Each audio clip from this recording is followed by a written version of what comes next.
Yeah. What up, though? Uh-oh. Y'all know what it is. How y'all feel? What's the deal? What's popping? What's going on? You back in the lab with your favorite neighbor, your man Mark Nash. He is I am he. New Year's Eve episode of Breaking Beats, baby. Oh yeah, y'all already know what it is. Oh yeah, you know what I'm saying? I had to come ready for y'all tonight. We had to come dressed up for y'all tonight. We're gonna have a good time. Happy New Year's Eve to everyone out there. Yeah, baby. What's the damn deal? We lit, baby. This gonna be a good one. This gonna be one for the record books, man. This gonna be one for the record book, baby. What's crackin'-lackin'-lackin'? Shout out to my brother Taylor Bell. What's poppin'? Let me go and cue your ad up. We're gonna start it. That's how we're gonna do it. We're gonna play that ad too. Shout out to TabTech, UnlockSim.com, baby, for supporting the show in a major way for a long time. You guys been rocking with me, so I'm rocking with you. Yeah, let's play that ad. Let's hear it.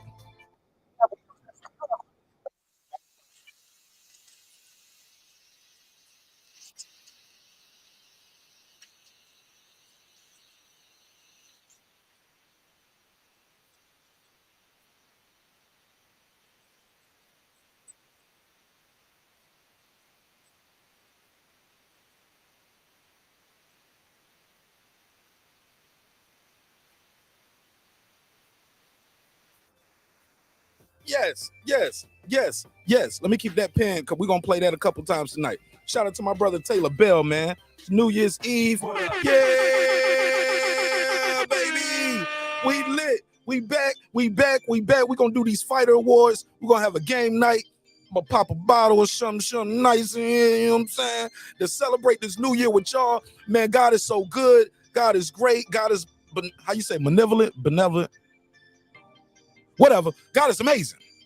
And God is the reason why I'm here with y'all, why y'all here with me. Man, could have been anywhere in the world. Well, not anywhere. It depends on what your money looking like. But you could have been anywhere in your city or anywhere in your house or on any other YouTube channel. But you guys chose to be with me, and I chose to be with y'all.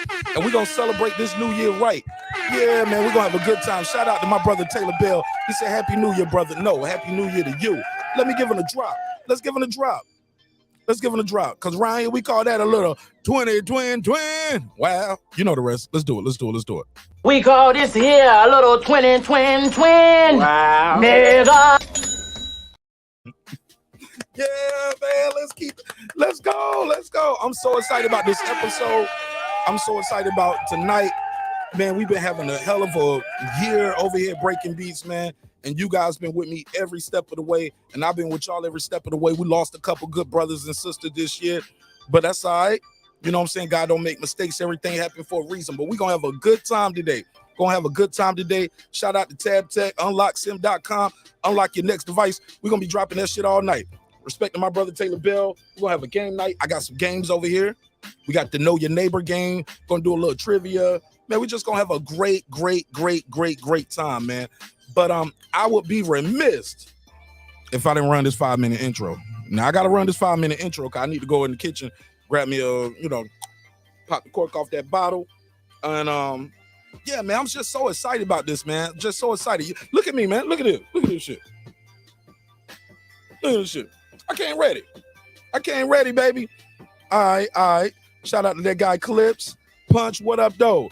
Dub right side in the bench, in the building. Charles in charge. What up, though? Girl behind the mic. Yeah. We're going to have a good time. Let me get 5 minutes. 5 minutes. And I'm going to be right back, and we're going to have a damn good show tonight. Guaranteed. You don't want to miss this one, baby. It's your man Nash, Breaking Beats. I don't care if it's 10 of y'all in here tonight. I don't care if we get 1,000 people in here. We're going to have a damn good time. Because I'm here and you here. Love y'all. Give me 5 minutes. Let's start this show, all right? Let's get it. Mark Nash, Breaking Beats. Bang. This is my passion. This is what I love to do. But some days, sometimes, I'm just like you, man. I hate this job. Damn, I hate this job. Damn, I hate this job. Damn, I hate my job. Damn, I hate this job. I'm just like you. Damn, I hate this job. Man, I hate this job. Man, I my job. From a good dream I awake, sun rays on my face, planning out my day, hoping this ain't the one that I catch a case. I feel so good, I feel so straight. My manager keep calling me saying, hurry up, you late. Hurry up, you lay off. Y'all, man, I hate this job. Man, I hate this job. Been trying to play it cool, but it's hard to play it off. I've been hanging on to this bullshit, cause my car still ain't paid off. I know I'm on my way up. My boy just got laid off, so y'all, man, I hate this job. Man, I hate this job. These hoes here so ratchet. These niggas here so sneaky. Y'all don't even really pay enough for y'all to only pay bi-weekly. I'm trying to double up my cash. Take this job, shove it up your ass. Yo, man, I hate this job. Sometimes I wanna say, walk in and slap my boss. This shit is getting hard. Damn, I hate this job. Gotta make it out of this struggle, bruh. And I don't really mean to take it out on you. You just a customer, but damn, I hate this job. Damn, I hate my job. Damn, I hate this job. Damn, I hate my job. Damn, I hate this job. Damn, I hate this job. Damn, I hate my job. Damn, I hate this job. We're the reason why your stockholders always stay afloat. Yet I'm asking, are they hiring? Like everywhere I go, schedule will say 9, but I think it's fine if I clock in at 9:04. I work 40 hours a week plus overtime just to be bro. So y'all, man, I hate this job. Hate that I applied. So much has transpired since the day that I was high. Told me I could advance, but you were telling me lies. Gotta give your notice before I quit, but you don't say shit right before I'm fired. Damn, man, I hate this job. Sometimes I wanna say, walk in and slap my boss. This shit is getting hard. Damn, I hate this job. Gotta make it out of this struggle, bruh. And I don't really mean to take it out on you. You just a customer, but damn, I hate this job. Damn, I hate my job. Damn, I hate this job. Damn, I hate my job. Damn, I hate this job. Damn, I hate this job. Damn, I hate my job. Damn, I hate this job. You and your procedures, you and your protocol, you and your policies, none of that shit don't apply to me. You and your quotas, you and your standards, you and your 2 sick days a year. Y'all niggas bananas. Wonder why the postman's posted with hammers, going postal with Popo on camera. His wage got him enraged, stressed out, it's hard to maintain. He flips the middle, grabs his. He said, if you don't get the picture, I quit, you ain't shit, mother. Man, I hate this job. Sometimes I wanna say, walk in and slap my boss. This shit is getting hard. Damn, I hate this job. Gotta make it out of this struggle, bruh. And I don't really mean to take it out on you. You just a customer, but damn, I hate this job. Damn, I hate my job. Damn, I hate this job. Damn, I hate my job. Damn, I hate this job. Damn, I hate this job. Damn, I hate my job. Damn, I hate this job. Look, man, I hate this job. I put my pants on one leg at a time, just like you. I'm out here trying to take care of my family. Damn, I hate this job. It's not always glamorous, for real, but I do what I gotta do for me and mine, you know? Damn, I hate this job. Damn, I hate my job. Damn, I hate this job. Damn, I hate my job. Damn, I hate this job. Damn, I hate this job. Damn, I hate my job. Damn, I hate this job. Damn, I hate this job. Damn, I hate this job. Damn, I hate my job. Damn, I hate this job. I'm just like you, nigga. Damn, I hate this job. Man, I hate this job. Man, I hate my job.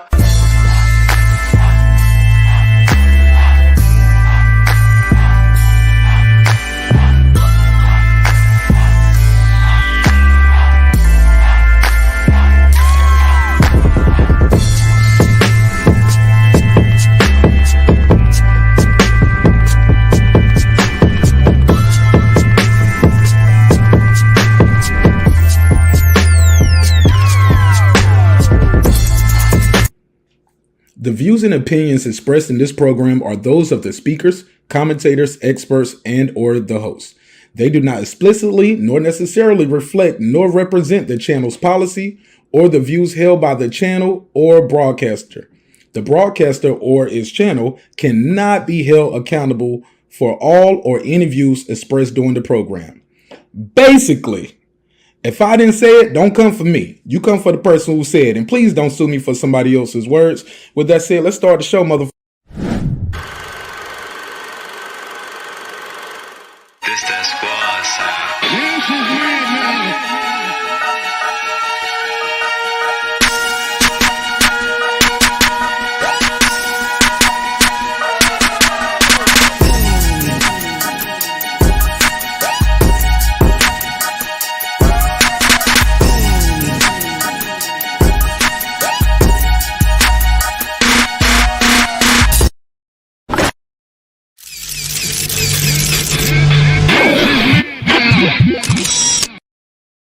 What up? What up? What up? What up? What up? What up? What up? What up? What up? What up? What up? What up, though?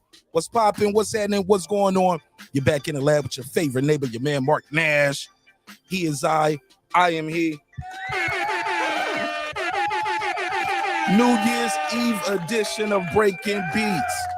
Yeah, man. You already know what we're gonna do. It's a hip-hop political sports show with a comedy twist. We like to let the jokes fly because life is serious enough. And life is getting very serious for some people out there. But today we're gonna have a good time. We're gonna have a good time. Gonna crack a couple jokes. Gonna play a couple games. What time is it? We got about 20. What's it, about 22 minutes? Yeah, about 22 minutes on the East Coast before we hit this new year. Shout out to everybody out there. I got a couple games up here. We're gonna have a good time tonight. Make some noise for yourself. Let's go. Let's go.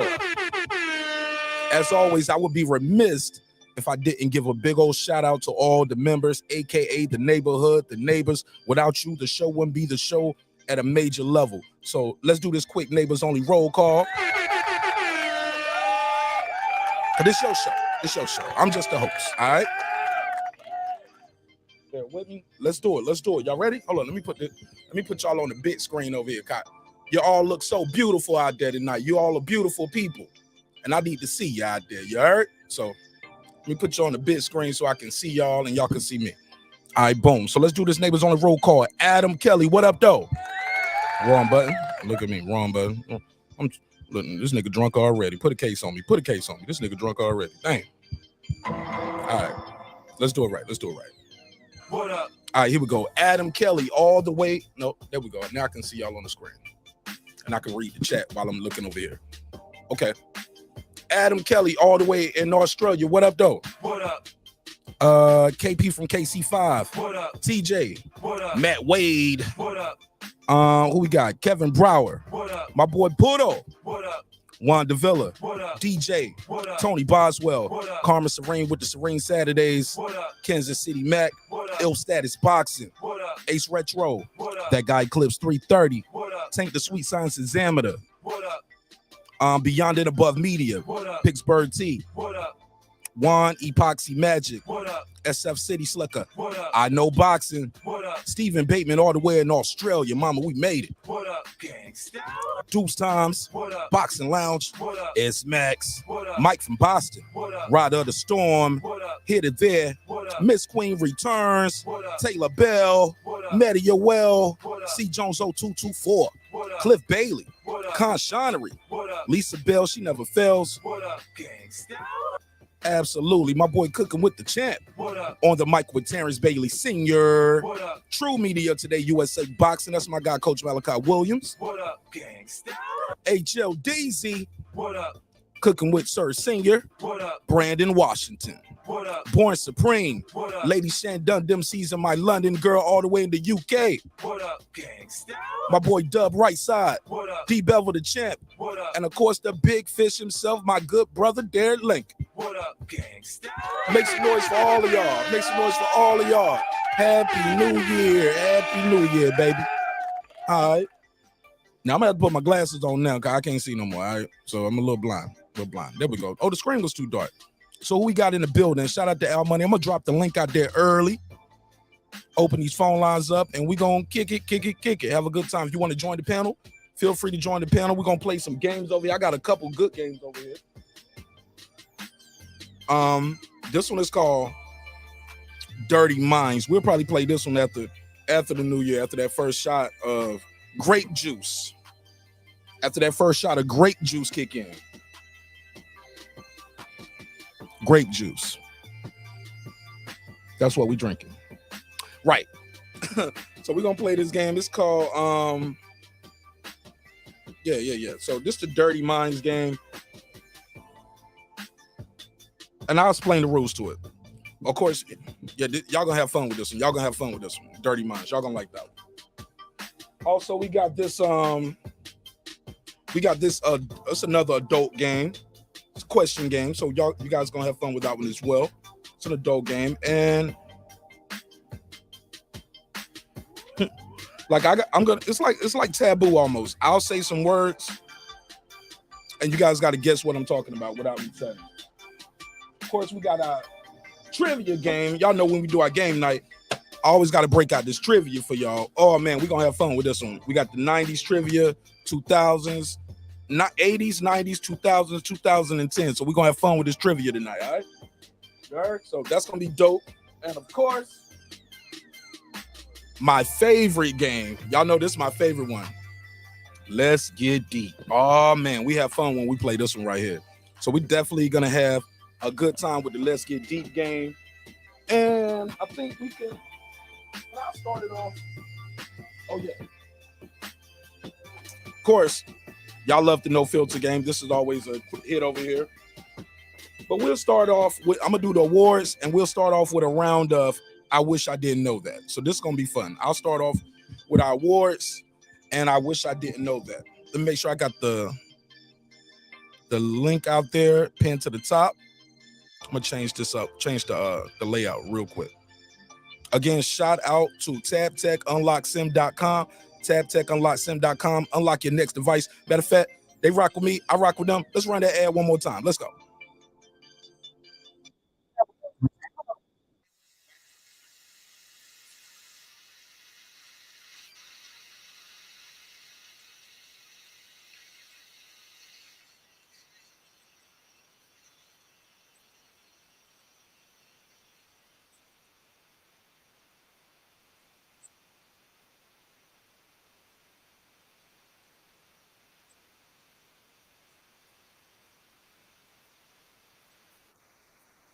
Absolutely. Shout out to TabTechUnlockSim.com. Definitely check them out. Unlock your next device. One day he's going to give me a promo code, and I'll give y'all a promo code for that. Let me put these specs on so I can see y'all out there. All the beautiful people. Man, God is so good, man. I'm so happy to be here with y'all. And I'm so excited about this new year, new beginnings for all of us, new beginnings for you all. Also, I want you guys to call in. I'm going to open the phone line up. I want to tell me some of the best moments of this year, things you're looking forward to in next year. Call in, tell me what you are leaving behind in 2022. Call in and say, Martin Nash, I'm leaving blah, blah, blah behind in 2022. Whether you're quitting smoking, quit drinking, you're getting a divorce, like whatever it is, call in. We're going to talk about that. What else? Yeah. But we're going to talk about your New Year's resolutions. Do you believe in New Year's resolutions? So definitely going to have a good time on that. Make sure I got the phone lines open. And I got a link in the chat. Let me put the link on. Got a phone line open? Yes. And do I have a link in the chat? And shout out to my sister Lisa Bells for the donation. I didn't get to run that one earlier, but shout out to my good sister Lisa Bells. Thanks for supporting the show in a major way. A 10, a 10, a 10, a fucking 10, a 10, a 10, a 10, a fucking 10. What up, though? Got my boy. We're playing twice. The YouTube still playing clip. The YouTube. The YouTube was still playing in the background. What's popping? How you feel? Feeling great this new year. Feeling real great, man. Feeling great, man. Happy New Year. You look like a straight up gangster, and I look like your lawyer. There you go. Yeah. Hey, look. Hey, no, you gotta reverse our screens. Reverse our screens like we're in court, like you're the lawyer. Hold on, here we go. Yeah. Start just use a whole bunch of big words. I'm just gonna be looking at the judge. Well, theoretically speaking, my client, Your Honor, goddamn right. It's a lot of substantial evidence. My client is innocent. Talk that shit. That's what I'm saying, son. You know what I'm saying? Yeah. Oh no. No. Don't do that. You're gonna be like this nigga right here. Oh no, you're going to jail, homie. Your ass going to jail. Oh man, don't be like that. All right. Shout out to everybody in the chat. Rachel Donez in the building. I see Andrew Charles, Shannon Briggs in the building. Punch Puto, G Funky, my brother. Hey G Funky, I'm looking like you tonight, baby. Looking like you, G Funk. Look at your man. All right, let's get into it. I got to do these fighter awards, man. Now, if you are a member of the channel, you had an opportunity to vote on some of the awards, right? So we're going to go to the community tab over there, and we're going to go through the nominations and awards and get those out the way so we can get into these game night. I'm looking at the clock right here. We got about 13 minutes into the new year. About 13 minutes till we do the countdown, all right? But let's knock these awards out. This shouldn't take that long. Boxing we didn't have our best year of boxing this year.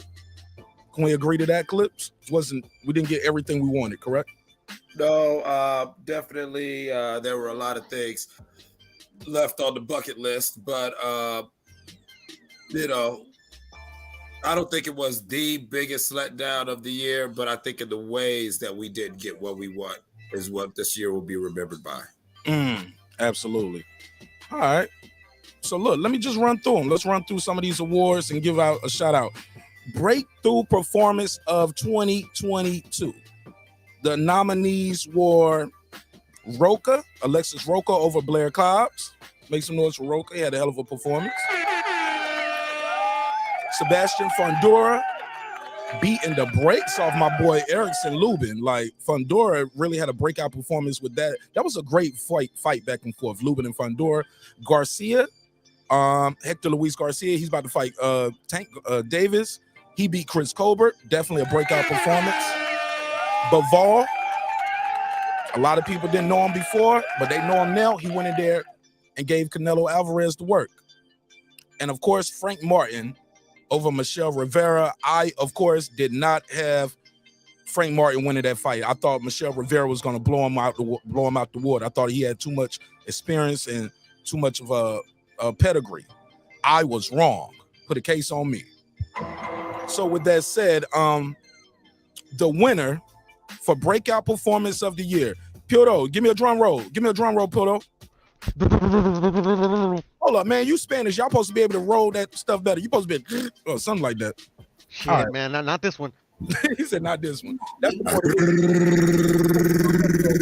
winner is Bivol. Yes. Dimitri Bivol over Canelo Alvarez. A resounding 70% of you guys picked Dimitri Bivol over Canelo Alvarez. So congratulations. Congratulations to Dimitri Bivol. Breakout performance from that young man. What did you guys think of that? Y'all agree, disagree? I totally agree with it. Yeah, I mean, there are people who may have caught some footage of Bivol, caught a couple flashes, but let's be honest. I don't think nobody really gave him a chance until the weigh-in. That's when I know, at least in the neighborhood, myself and others were like, yo, this might happen, but it's still Canelo. You don't want to bet against Canelo. But, yeah. Well, I'm sorry, Puro. In real time, by the fifth round, we stopped scoring the fight. It was just appreciating the work. Yeah, we on to the next, though. I get it. Yeah. Let's go to this next one. Shout out to my guy, Dub Right Side. What up, Dub? And salute to you, Martin Nash, Puro, Clips in the building, everybody in the chat. Man, my dogs just scored. We got 54 seconds left. My apologies. Go ahead. Yeah, we ain't on no football, bro. We ain't on no football channel. I'm doing boxing awards right now, but shout out to your dogs, though. Congratulations. Let's do this one. This is gonna be another one. Knockout of the year. The nominees were Caleb Plant over Anthony Durrell, Deontay Wilder over Helenius, Tank Davis over Rolly Romero, Lee Wood over Conlon right there at the damn end, too. He needed that knockout to win, too. And, of course, Joe Cordina KO versus Agua. A lot of people don't remember that one, but that was a damn good one if you know your boxing. But the winner, of course, this was a close one.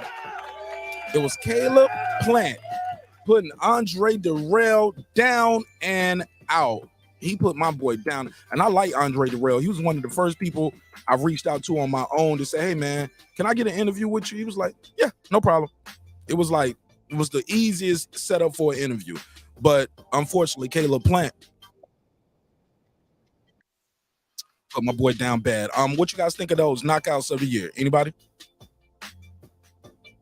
want to react briefly? I'm looking at the clock. I want to get this done before midnight. Okay, my bad. No, go ahead, Pierre. Matter of fact, I ain't got to rush it. Y'all take your time. Go ahead. All right. Now I was gonna say, all the candidates were worthy. The neighborhood picked the good one. I thought it was an excellent KO. And I also wanted to add an honorable mention for Mauricio Lara versus I forget the guy he fought, but dang, that was a brutal knockout. Go ahead. Pass around. Everybody get their tape. All I those were wanted. great knockouts. You got some background noise going on, Clips. I sound like the YouTube. Unmute your mic. Unmute your mic, so we can hear why we talking. Check 1 2 1 2. Stay right there. 1 2 1 2. Leave it unmuted. Let me play something. That thing like so. See if I'm hearing this twice. Hold on 1 second. Just leave it unmuted. Let me play this drop. A 10. A 10. Yes. Hold on. Let me. A 10. A 10. A 10. A fucking 10. Yeah, you shouldn't get the double feedback. You probably heard the background noise. My son's over here watching The Wire. Okay. Yeah. Okay. Talk to me. Go for it. Give me your take on this one. Damn, there were some great knockouts. Shout out to the dog Darrell, but Caleb Platt definitely finished the show right. But yeah, I would probably, yeah. I mean, Deontay was just good to see him back win, so I would definitely put it up there. So yeah, those are some great knockouts. We had some good finishes this year. My personal vote. I'm with Lisa Bell. I had Conlon. I'm sorry. I had Lee Woods knocking Michael Conlon out. Michael Conlon had dropped him a couple times early on. Lee Woods started coming back. But when you knock a guy out and knock him out the ring, it's hard for me not to give you knockout of the year. But go ahead, Dub. What was your knockout of the year? Oh, he said he'd be right back. All right, let's go to the next one. Somebody keep an eye on the clock, though, because I don't want to miss this new year. I'm going to walk. And when I do that, I'm going to walk out here and I'm going to say 7 minutes. All right, I'm going to say good night to my old lady. She says she kicking it tonight. She said, I ain't going away. I'm going to sleep. Female fighter of the year. We have Katie Taylor. I'm sorry, female fight of the year. Katie Taylor versus Amanda Serrano. Shields versus Marshall. Michaela Mayer versus the Bomb, Alicia Baumgartner. And one of my personal favorite fights of the year, Sharnika Johnson versus Susie Ramadan. Oh my God. And I'm disappointed at you, neighbors. She didn't get no votes other than my vote. I see one vote up here. I said, that's my vote. Actually, no, that's not I didn't vote on this. I couldn't vote. But that was my vote, though. Sharnika Johnson. Because she was all bloody and all of that, and she still won that fight. This was on the Devin Haney Kambosos 1 undercard. But the winner, this was close. It was between it was between Shields and Marshall and Katie Taylor and Serrano and Katie Taylor. Serrano got 58% of the vote. So congratulations to Katie Taylor and Amanda Serrano. You guys want to tell me about your fight of the year as far as the ladies go? I mean, with me, it's very easily Clarissa Shields, Savannah Marshall, with a very close runner-up to Michaela Mayer and Alicia Baumgartner. Wow, that was a great fight card. Way to go, ladies. That was girl power at its best. That was boxing at its best. Like, you take the gender out of all of that, and you still have a great night of boxing. Yeah. Male or female. That card was awesome from top to bottom. Right. Go ahead, Poto. What you think? What was female fight of the year for you?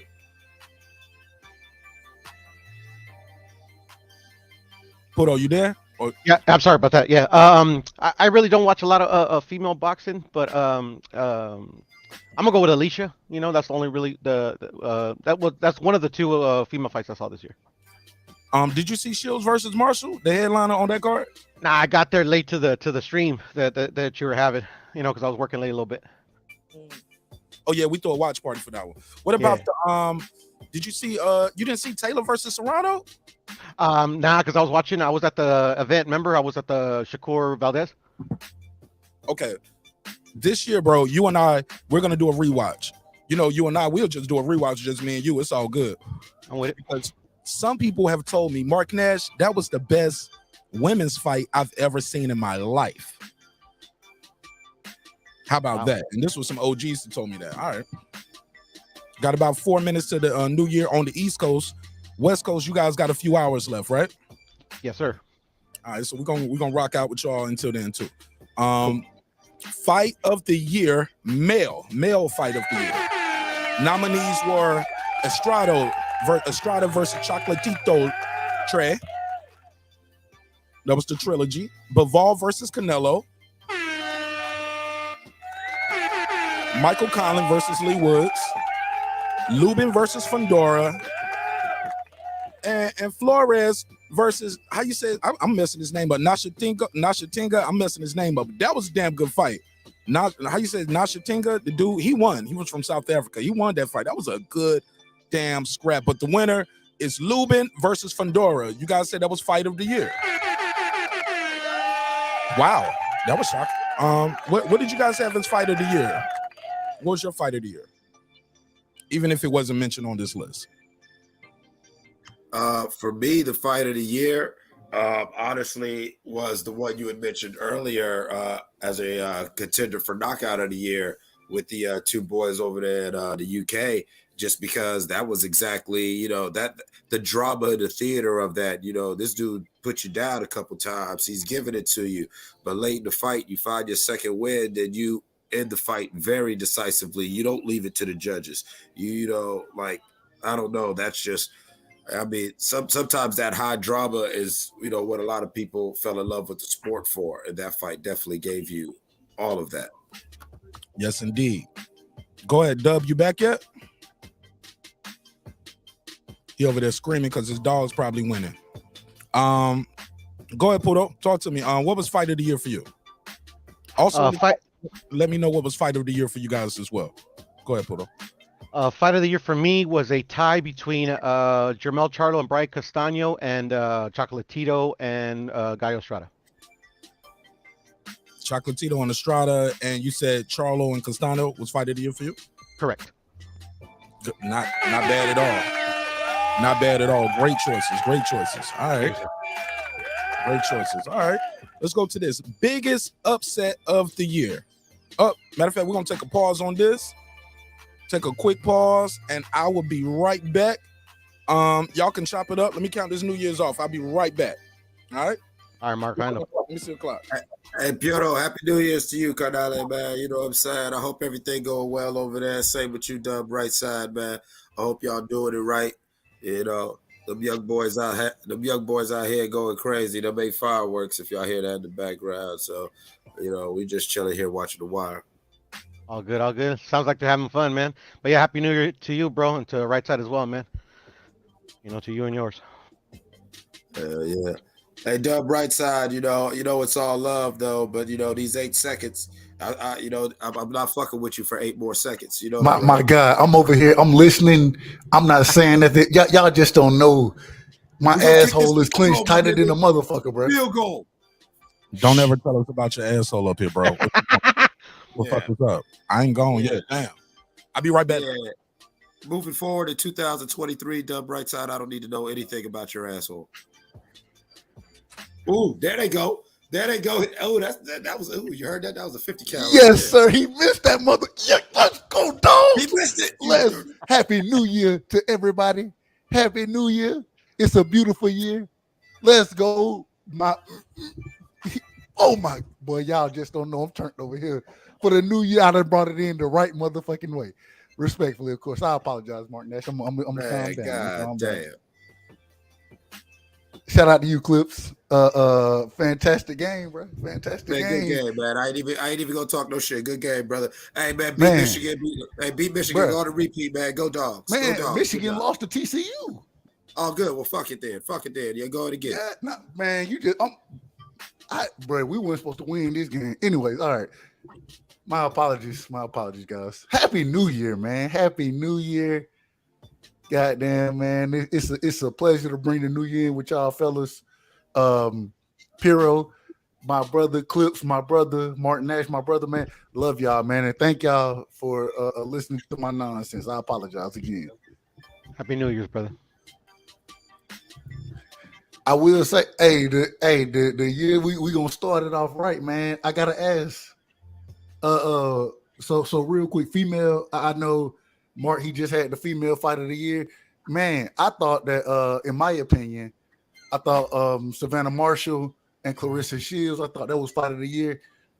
Man, it was a situation, in my opinion, where Clarissa Shields, she fought a fight she didn't have to fight, but goddamn it, she showed that, hey, I mean, they call me T-Rex. They say I ain't got no power, motherfucker. You got power, but I'm gonna sit here and fight your ass. And I gotta give her a lot of credit for that.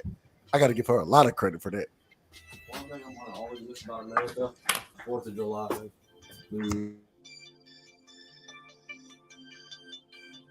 Yeah, nah, I said that earlier, Dub right side. That Clarissa Shields, that was just a great night. I mean, I was gushing that entire night. Mark's got the tape. You can watch the playback. That was just a great night.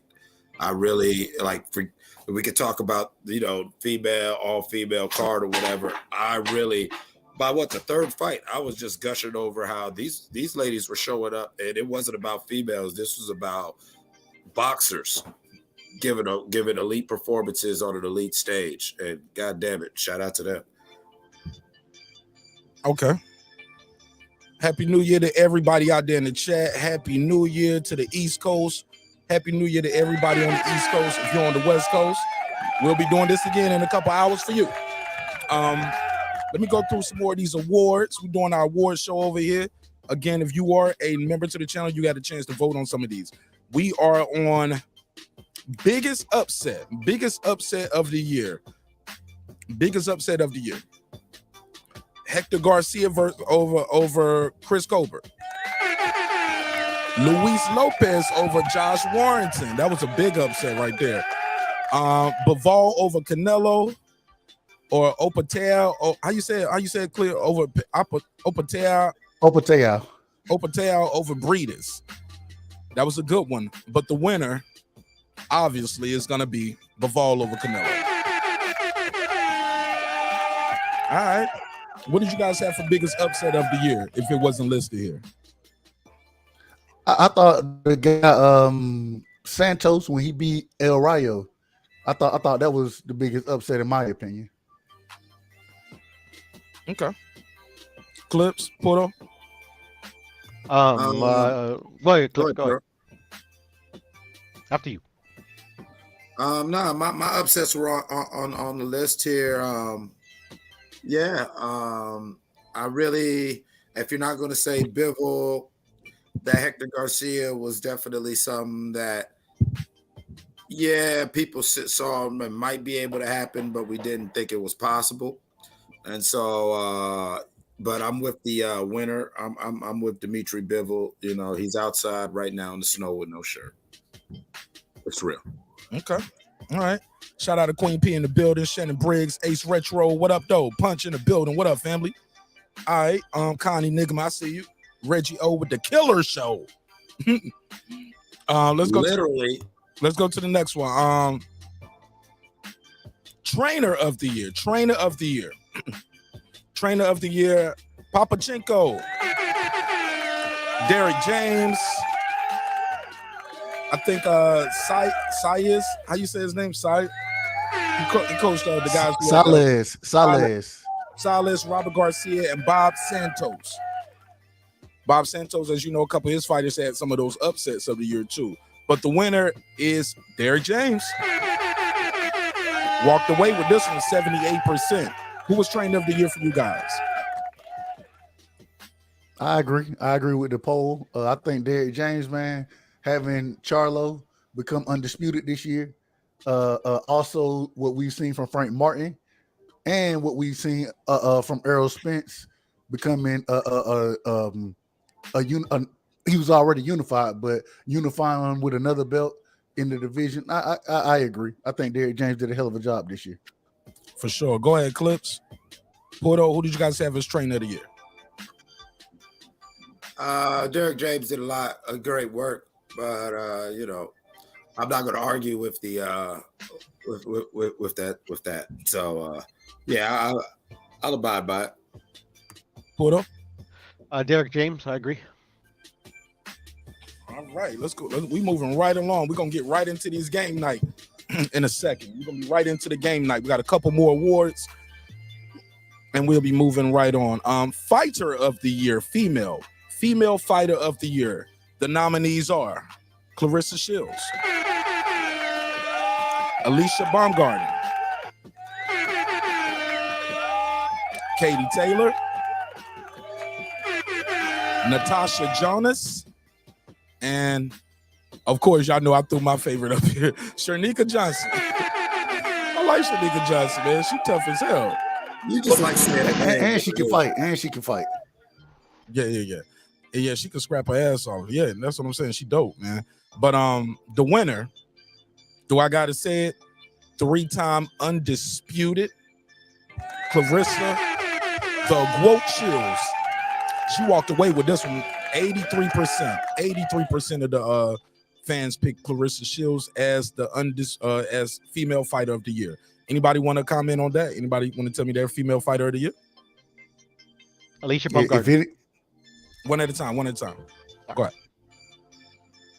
ahead. Pull it up. You said Alicia Baumgartner. Tell me why. Yeah, Alicia Baumgartner, because that's one of the 2 fights that I saw this year, and I like her. So there it is. Fair enough. Clips. I mean, we got to give it to Clarissa. I mean, she did something that hasn't been done before. But like Puro said, if you're not going to give it to Clarissa, you got to give it to Alicia Baumgartner. I mean, her style, her style, her skills, and her eloquence, and she's a great boxer too. You know, it's amazing. Dub, you got anything you want to add? I can't disagree. I think Alicia Baumgartner, hell of a year. You know what I'm saying? Beautiful as well. And Clarissa Shields is beautiful too. So I don't want nobody. But I got to give it to Clarissa. I think becoming undisputed, doing something that nobody has done in the sport of boxing. She's doing things that nobody has ever done.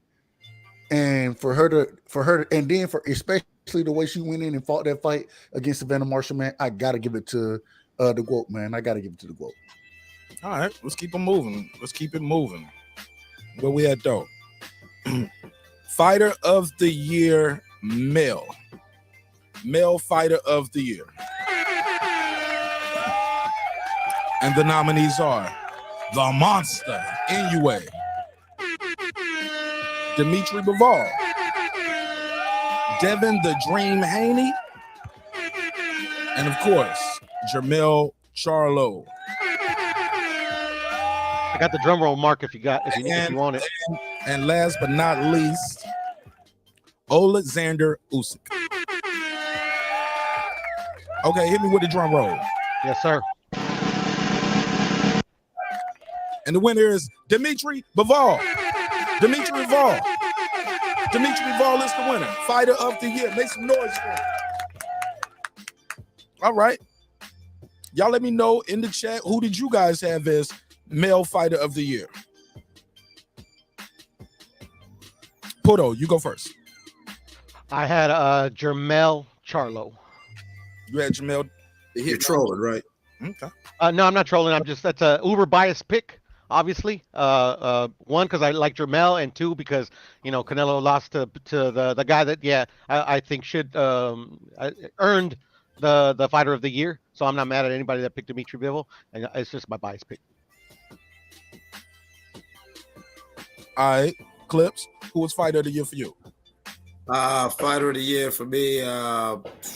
We up there with Usyk. Yeah, we up there with Usyk. We up there with Bivol. I think it's either Usyk or Bivol. Who did you have? You only can pick one, sir. Oh, I'm gonna go with Bivol. Okay. Dub right side. Who was fighter of the year for you, sir? Hey man, this wasn't even close. Easy for me to pick Devin Haney, fighter of the year. Went over to Australia. Didn't have his father with him. Didn't have the cut man with him. Battled through adversity. Won that fight convincingly, easy, and then did it again. Devin Haney, fighter of the year, undisputed at 135, one of the glamour divisions. It got to be Devin, in my opinion. But I'm very biased. I got to give you one. Bill got there. Bill pulled up at the last moment, bro. Come on, don't do me like that, Mark. You said his father wasn't there. He was there. He pulled up. He literally got there the day before the fight. Literally. Fair enough. All right. Okay, I got you. I see you, Puto. I got you. All right. Well, let me ask you guys this. Biggest disappointment, I think, goes without saying. We didn't get the Crawford and Spence fight. Can we all agree to that? That was our biggest disappointment. Absolutely. Jeff, what up? Shout out to Jeff in the building. Clips, biggest disappointment for you was that? Can you agree that was the same? I think that was that was the biggest as far as we thought that was going to happen in 2022. Definitely did happen. There were a couple other performances that I would give for a runner-up as far as disappointment. Yes, sir. All right. No doubt. All right. Well, look, I'm gonna move this shit right along. We moving the show right along.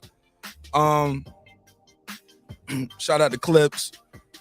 Puto, Dub in the building. I see the boxing scientist in the building. Shout out to Jeff Lucretia in the building. Cool boy in the building. He said Shakur had a good year. Shakur got disqualified because he lost 2 belts on the scale. So he got disqualified for the nominees. Can't be fighter of the year if you lose 2 belts on the scale. Can y'all agree with me on that or no? Absolutely. You got to make weight. Absolutely. Gotta be. 100%. Professionalism is part of the award. Yeah, if you don't take yourself serious, why should anyone else? Yeah. Hell of a fighter though, and he has a bright future ahead of him. I'm excited to see. Yeah, let me make some noise for him. Look forward to see what he does at 135 in the upcoming year. Definitely excited about that. Alden Johnson, what up, my brother? Peace to you. He said salute to Martin Nash in the chat. Happy New Year's to you all. May God bless y'all many more. Absolutely, man. Absolutely. Montana Love became the best wrestler in boxing. Oh yeah, he's probably that was a big disappointment as well. Montana Love, over the top turnbuckle. He said, I ain't gonna get my ass beat at home. I'll get disqualified before I get knocked out. That's a shame right there. That was a shame too. That was a shame. Yeah. Hey, Dub, I told you we petty up here in Ohio. Hey. You see that? Hey, you saw that? You wasn't going out like that. I told you we petty up here. I said, fuck that, bro. Fuck it. I do what I need to do. I'm like, Dub, put a case on that nigga, man. Hey, Dub, the Paul brothers from up around Cleveland too. I'm telling you, that's how they do it. They petty. They petty. Hey, bro, I ain't gonna hold you. Y'all got talent up there, bro. Y'all got talent in that region, bro. Y'all got talent. But the way y'all will fuck some shit up. I ain't gonna hold you. Y'all will fuck some shit up, bro. All right, let's get into this game, man. It's called. We're gonna start off with this first game for the game night tonight. I'm gonna drop the link out there. If anybody wants to join and play along, you're more than welcome. All right. This first game is pretty damn disgusting. You can go purchase these games on Amazon. They do not pay me for this, but if you want to. All I ask is if you have a YouTube channel, don't steal my shit. You better find you a whole nother new way to get your views on me and do your own games. Do not use any of my games on your YouTube channel. I'm going to put a case on your ass. Mark Nash said, I don't want niggas sounding like my niggas on no shit. Yeah. Word up. I'm approaching niggas, son, in his ghost face voice. All right, so let's get into it. These answers now, keep in mind the game is called I Wish I Didn't Know That. Y'all want to play? Y'all ready to play? Do it. All right, here we go. All right. Who's up first? Let me see. Who we got in the neighborhood?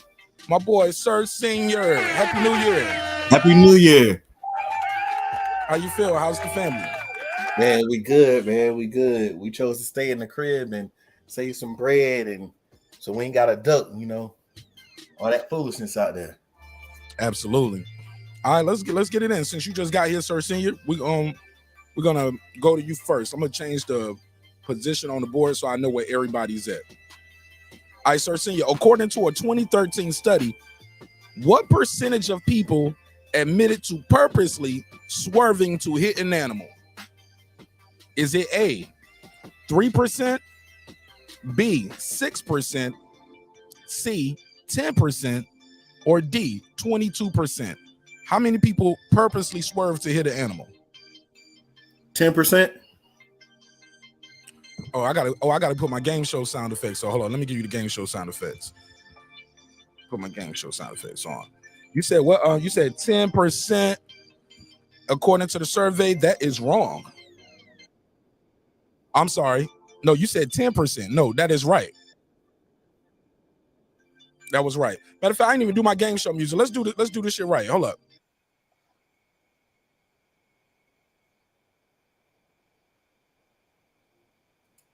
Can y'all hear him? I can't hear nothing.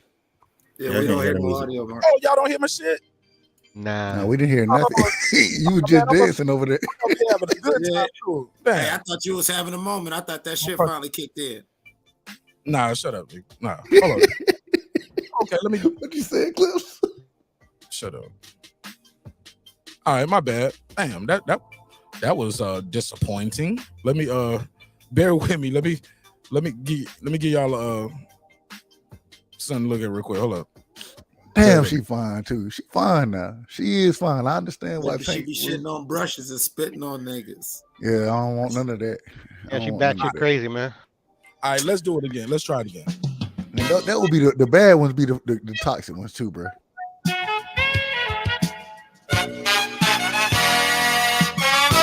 All right, now y'all can hear it, right? Yeah, we heard that. That was You good to go. All right, now we back. It's time for the game show with your man, Mark Dash at Breaking Beats. All right, and Sir Senior, you were correct with your 10%. That is correct. You want to play or pass? Play. Sir Senior say he's going to play. Here we go. Kevin Cole, the world record holder for nose rockets, set the mark after shooting this food out of his nose to take home the gold. What did he shoot out? A string of spaghetti, a paperclip, mashed potatoes, or a frozen pea? Frozen pea. Oh, Sir Senior, I'm so sorry. That is incorrect. Pudo for the steal. I'm going to say mashed potatoes. Sorry, that's incorrect. The answer is a strand of spaghetti. A strand of spaghetti. That's pretty disgusting. How do you even get the spaghetti to cook? Wow. All right. Pretty damn disgusting. Yo, this game is sick. I'm gonna go to this next game pretty soon. We probably do one round of this shit. I'm getting nauseous than even reading these cards. Here we go. Who's it on next? It's Pudo. You lost your turn. Dub right side. You think toilet paper would be the same color everywhere, but in France, this is the most popular color of toilet paper. Is it A, white, blue, gold, or pink? I'm going with pink. Pink is correct, right side. Pink is correct. Pink is correct. Shout out to Dub right side. All right. Right side, you and Sir Senior are tied at 1. You want to play or pass? Gotta play. All right. Well, I'll be damned. The first person and last person to die while building the Hoover Dam had something in common.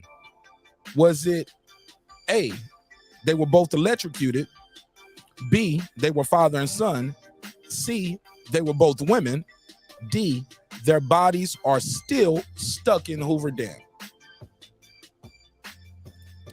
I'm going with C. They were both women. That is incorrect.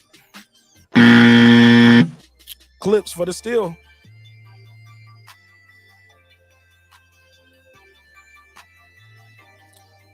For the steal. Their bodies are still in Hoover Dam. That is incorrect. The correct answer is they were father and son. Yes, the first person that died building the Hoover Dam and the last person to die were father and son. Ain't that about a bitch? All right. Clips. It's on you. In 2006, a plane had to make an emergency landing after a woman, A, threw up on other passengers on purpose, B, stole the beverage cart, C, farted and tried to cover it up, D, backed up all the toilets on the plane? I would say backed up all the toilets on the plane. And you would be wrong. Is going back around, Sir Senior.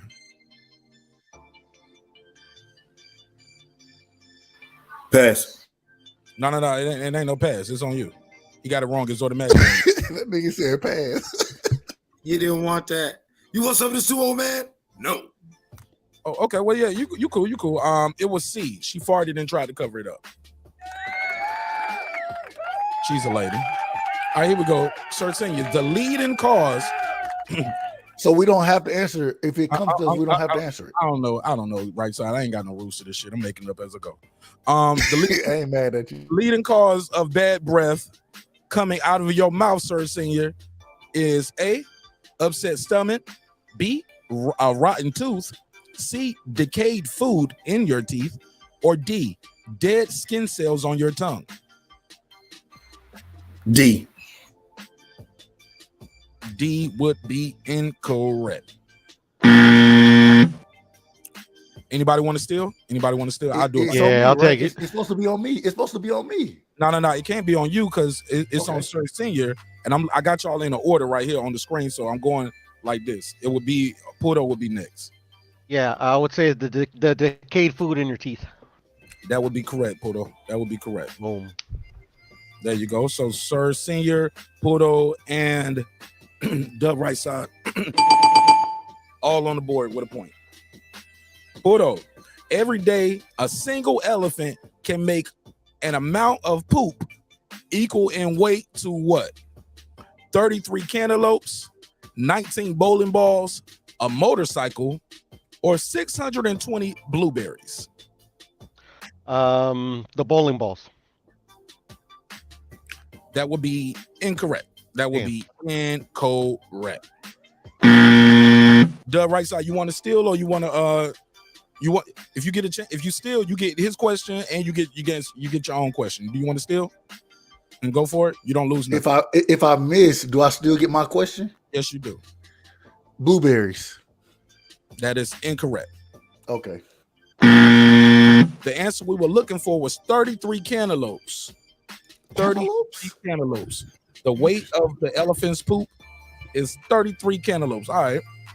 Right side. Every time you do this, germs can spray up to 6 feet. Is it A, take off your socks, B, flush the toilet, C, wash your hands, D, blow your nose? B, flush the toilet. That is correct. That is correct. Conshonery, this game is called I Wish I Didn't Know That. So it's supposed to be gross questions on purpose. This is going to be fun right here. Right side. The world's oldest prostitute on record is how old? 56, 68, 85, or 98? I'm going 85.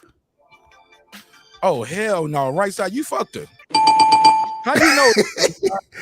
Well, I just figured. I figured. I was like 80. I was like 90. That's a little too old. 85. She might be getting it in. So now, my boy, right side, I gotta put a case on you now. Put a case on me. If you found her in Warner Robins, like how you? Okay. Is she in Georgia? Okay. Young Africa, what's up? Yeah, these are wild questions. They supposed to be wild questions on purpose. Right side, you in the lead right now. You got you up 3. Okay. How many animals are killed annually just to stuff your face? Is it 1.5 billion, 800 million, 72 billion, or 23 billion? What can I ask for the choices one more time? Absolutely. How many animals are killed annually just to stuff your face? 1.5 billion, 800 million, 72 billion, or 23 billion? I'm going A. Okay, and you are, unfortunately, sir, you are incorrect. Clips, you want to steal? Clips for the steal, or you want to steal or try to steal it, or no? Yeah, I'm going for the steal. Go for it. That's a C. You are correct. Clips like you got on the board with that one. Nigga didn't even know what C was, man. Hey, Clips. 1 out of 5 people does this at least 5 times a day. 1 out of 5 people does this at least 5 times a day. Pick their nose, smell their own armpits, floss their teeth, or dig out a wedgie. This show is these questions have been gross, despicable, awful, and along those lines, I'm gonna go with dig out a wedgie.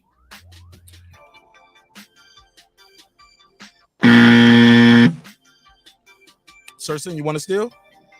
Yes, sir. Pick their nose. You are correct. You must have been digging a bug out as we spoke. He said, "That's what I'm doing right now, God dogger." No, that's what my kids do all the time. Call them bugger nose faces. Okay. This will be our last round of this one. Here we go. I don't even know how to say that word. Spell it. No. It'll give it away. I don't want to give it away.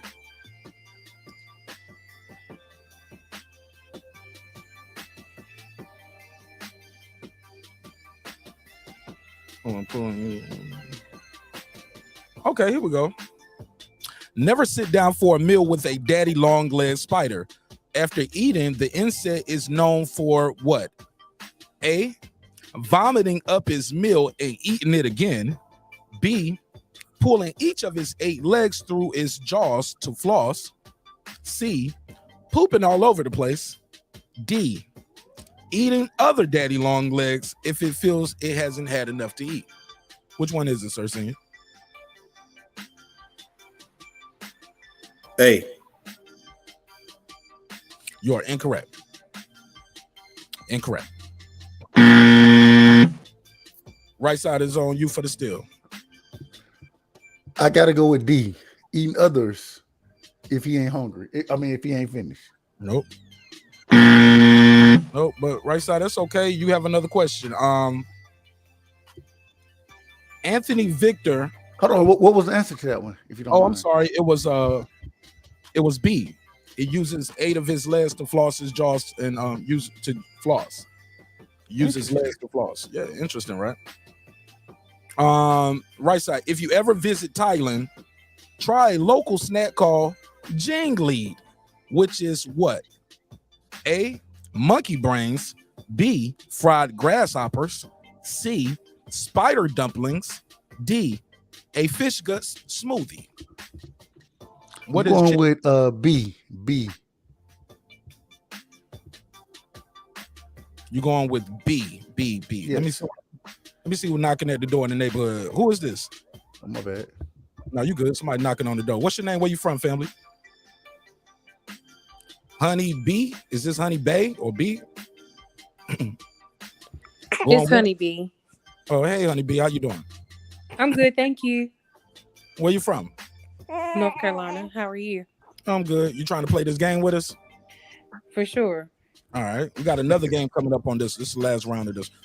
Your voice sound familiar. Did you called in before? Yes, I have.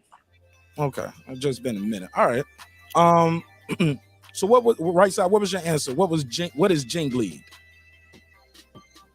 Well, give me the I said B, but give me the options again. Yeah. Yeah, you're correct. It was B. Jingleed is you go to Thailand, you want to try jingleed. It's called fried grasshoppers. All right. So right side, you are running away with this one right here. You got 4 points. Let's do this one, and then we'll try a new game after this one. What is something they ate? A group of hippos is called. Hold on, I'm sorry. Blah blah blah blah. I messed up. A group of hippo. What is a group of hippos called? Right side. Is it called a snack, a bloat, a treat, a discomfort? What is a group of hippos called? A bloat. You are correct. You are correct. Right side killing the game right now. Killing the game. While chimpanzees are the animals genetically closest to humans, it turns out we share 60% of the same DNA with what animal? Is it A, rats, B, houseplants, C, bananas, D, pigeons? Right side. Bananas. I think some of these questions I answered some of these before on one of these times too. Let me try. Man, bro, I this is the shit I look at, bro. I be looking at dumb shit like this, respectfully, of course. So you saying that we're like 60% banana? No, we just share DNA with and that shit is crazy when you start to go ahead, Mark. My apologies. No, you good. The chances of this happening twice in your life are better than the chances of being elected president. I'm sorry, wrong question. Oh, bad question. Is it still on me? Yeah, it's still on you. Yeah, nigga, you keep getting them right. You winning, man. You winning this one. Smart nigga. It's not unusual to see canine police dogs in the United States, but in some parts of China, they have what? Police pandas, police monkeys, police geese, or police pigs? Right side. Monkeys. That is incorrect. No goddamn. I'm gonna go to jail because some goddamn monkey got excited. What are they gonna do when they smell coke? They throw shit. What they go? We're going to who's next? It's on you next, Clips. You want to try to steal? And yeah, China, they have police. They have police pandas, police monkeys, police geese, police pigs. Police pigs. That is incorrect. In certain parts of China, they have police geese. Didn't know that. Never heard of it. Never heard of it. All right. Can I ask what do the geese do? Bro, it don't tell me that on the cards, bro. I wouldn't. Okay, know. my bad, Mark. My bad. Yeah, it's all good. Y'all got to do your Googles from there and see what they tell you on Google. I wouldn't know. But Clips, a diet heavy in red meat and dairy can cause this awful side effect. Is it A, jaundice, B, a white tongue, C, anal leakage, D, fat deposits around the nipples? Fat deposits around the nipples. That is incorrect, sir. Honeybee, you want to steal and get in the game? You get to go whether you win, whether you get the question right or not. You get 2 shots. Okay, sure. Can you read the choices again? A diet heavy in red meat and dairy can cause this awful side effect. Is it A, jaundice, B, a white tongue, C, anal leakage, D, fat deposits around the nipples? C. You are correct. Look at you. Don't came in, got on the board. All right. Honeybee, which ride at Disneyland is the most popular place for guests to go dump the ashes of a loved one? Is it A, inside the haunted mansion, B, in the water on the small whirlpool, in the dark of Space Mountain, or is it D, over the side of Big Thunder Mountain Railroad? B. Sorry, that's incorrect. Young Africa, welcome home. You want to steal? You want to get in the game? Yeah. What up, my guy Mark Nash, man? Go ahead. What's popping? Which ride at Disneyland is the most popular place for guests to dump ashes of a loved one? Is it inside the haunted mansion, in the water world on It's a Small World,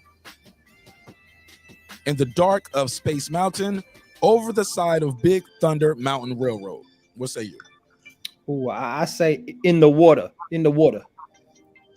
That is incorrect. Damn. We know Young Africa don't have a clue, respectfully. It's they like to dump them inside the haunted mansion. They just dump them right there in the haunted mansion. It's all that haunt anybody who comes here. Yeah, but boogie, nigga. Yeah, but this game right here was called, if you guys want to purchase this, play it with your family, this game is called I Wish I Didn't Know That. It's a lot of questions here, a lot of disgusting questions. Hey, Mark, what's the score? What's the score right now? Oh, you won, bro. You won by a landslide. You won by a landslide. He know he did. That's why he just wanted to ask. See, that's how petty he is. See, that's why That's pettiness. I'm petty, bro. Shout out to chat, Food Revolution, everybody out there. See y'all out there. Happy New Year to everybody out there. Before I go into the next game, let's go around real quick. We got Young Africa here. Got Honeybee, lady on the panel. Talk to me. Do you have a New Year's resolution? Do you believe in New Year's resolutions? I do actually have a New Year's resolution to continue losing weight, so I'm definitely going to be pounding on that. Okay, dope. You have a certain amount of pounds. Do you just want to look good naked? Like some people say, I just want to look good naked. Want to look good in a bikini. Oh yeah, absolutely. Okay, cool. Well, I wish you luck on that. What's something you leaving behind in 2022 and you're not taking it with you to 2023?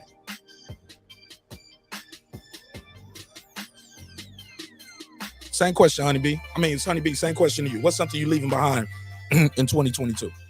I'm leaving fear behind. Good answer. That's a great answer. Take it from the top. Young Africa, you just got here. Same question for you. Do you believe in New Year's resolutions? Do you have a New Year's resolution? Yeah, I ain't so big on New Year's resolutions, but I do have an intention to be more of service to my community, my brother. I want to be of service this year. Start picking up trash on the side of the highway. That's gonna help. Go do that tomorrow. Start tomorrow. Start within your community. Go out there and just start picking up trash in people's neighborhood. Go cut your neighbor's grass.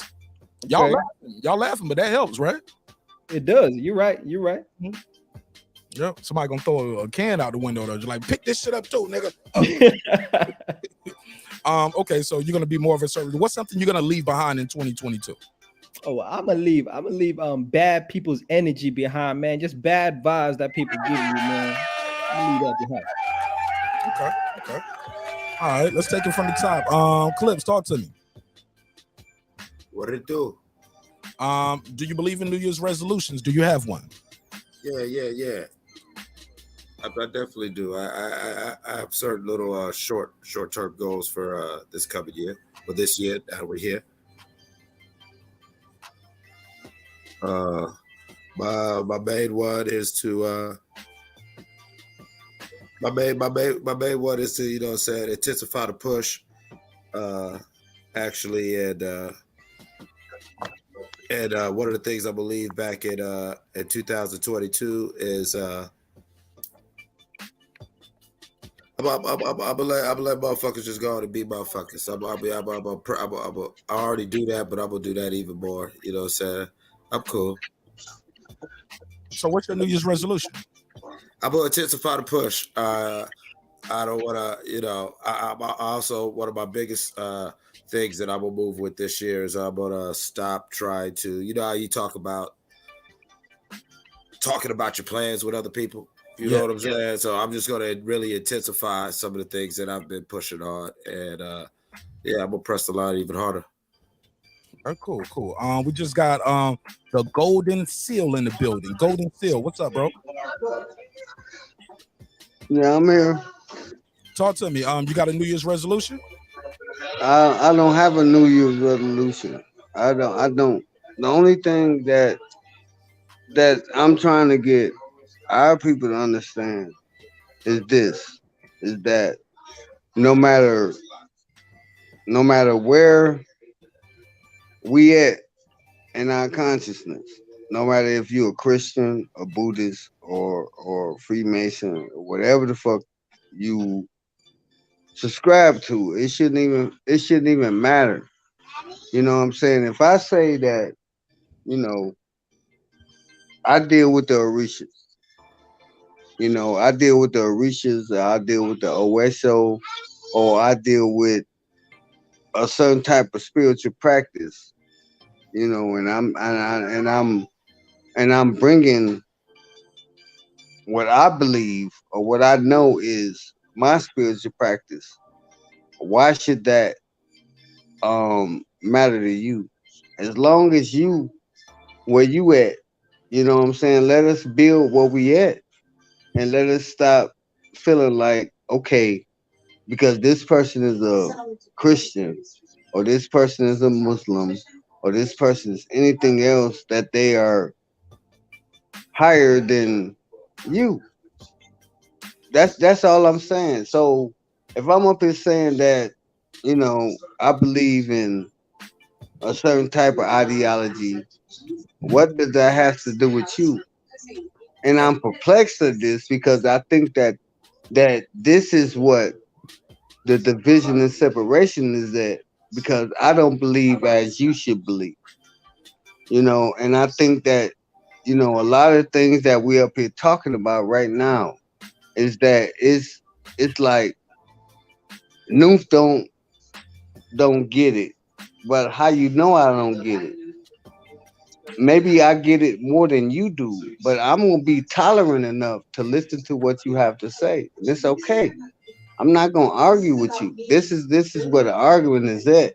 And this is why I think a lot of the back and forth has been for the last 2 odd years is that we've been fighting with each other over ideology that none of us don't really understand.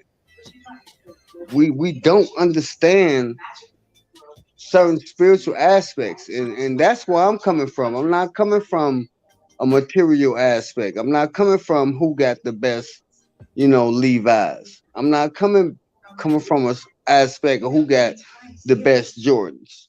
I'm not coming from that aspect. I'm coming from a spiritual aspect. So if I'm coming from a spiritual aspect, let's talk on that. That's the only thing I can understand. I can't understand that you get it from a material standpoint. That's cool. And I'm not gonna argue with that. If that's what you believe, that's what you believe. That's cool. But respect where I'm coming from. And that's all I'm asking.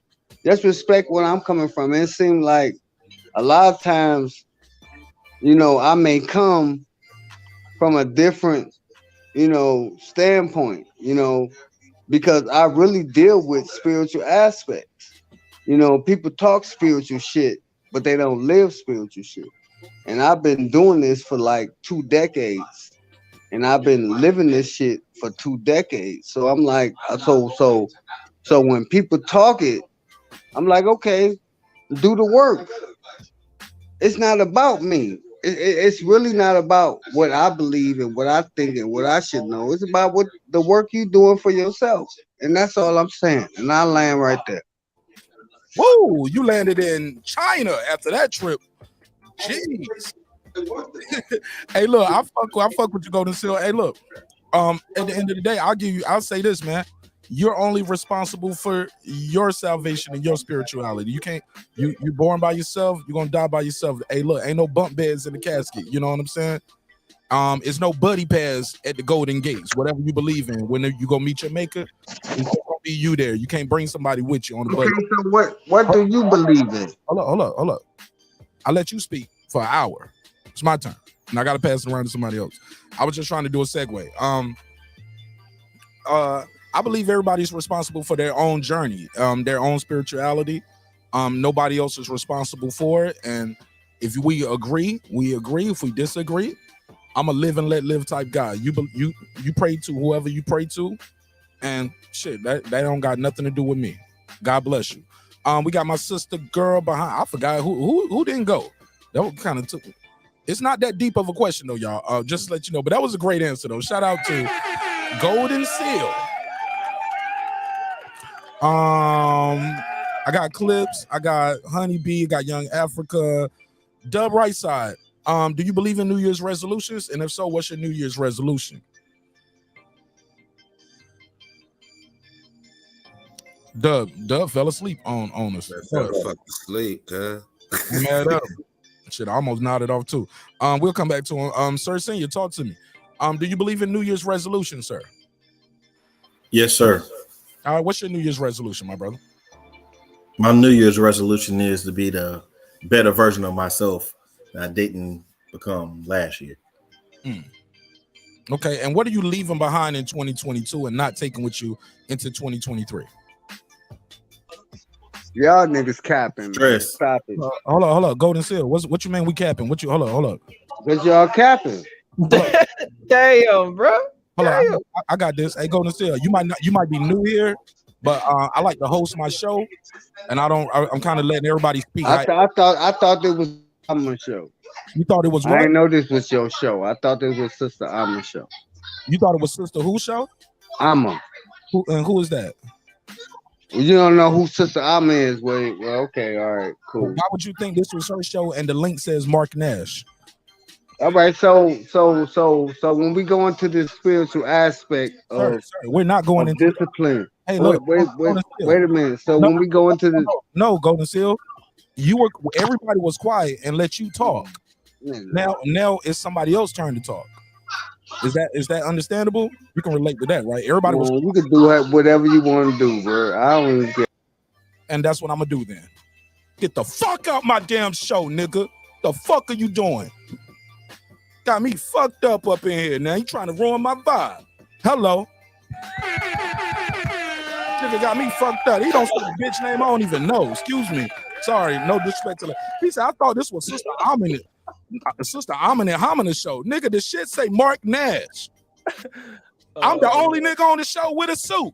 You think I can go to somebody else's show with a suit on? Dumb nigga. The fuck? Hey, now you know what? Shout out to that brother, man. Nah, because fuck you know that, what? No. Get him the fuck out the classroom. No, exactly. Shout out to him. We starting the year right. What did you say? Yeah, man.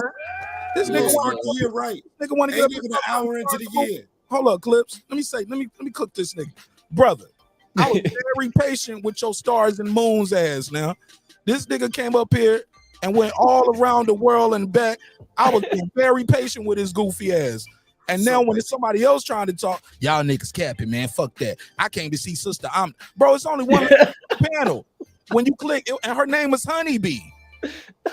Honeybee, I thought you brought this nigga over here with you. Honeybee. Oh, no. Never seen him in my life. I was traveling with him and listening like y'all were. Honeybee, I was small hat. I was about to get on you. I was like, I'm about to say, Honeybee, who the hell you don't drug over here with you? He said, I came to see Sister Harmony Grits. Who the hell is Sister Harmony? I came to see Sister Amish. All right, okay. I never heard of it. Nigga, get the fuck off my head. That's my new style today, too. I ain't playing with none of y'all out here in these damn streets. You can't respect me and my show the way I want to run it. I will see you on the next episode. But if you're disrespectful, you will be banned from the server. You want to be disrespectful? I'm gonna show you disrespect at the highest level. The fuck off my show, nigga. Them the bad vibes I was telling you about, Mark Nash. There's the bad vibes. Happy New Year, Mark Nash. Happy New Year. Shit. Nigga don't got me hot. I gotta come out my damn jacket. Got me messed, man. Shit. Let me get back to my get back in my Zen mode. Shit.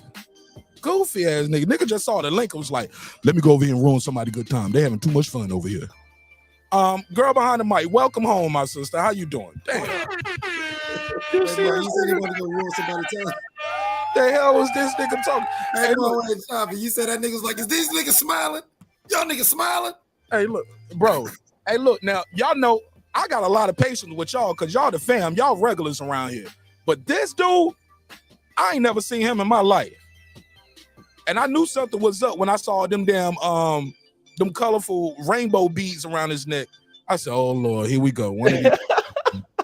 Here we go. And he said, I don't believe in New Year's, but you know what I'm saying?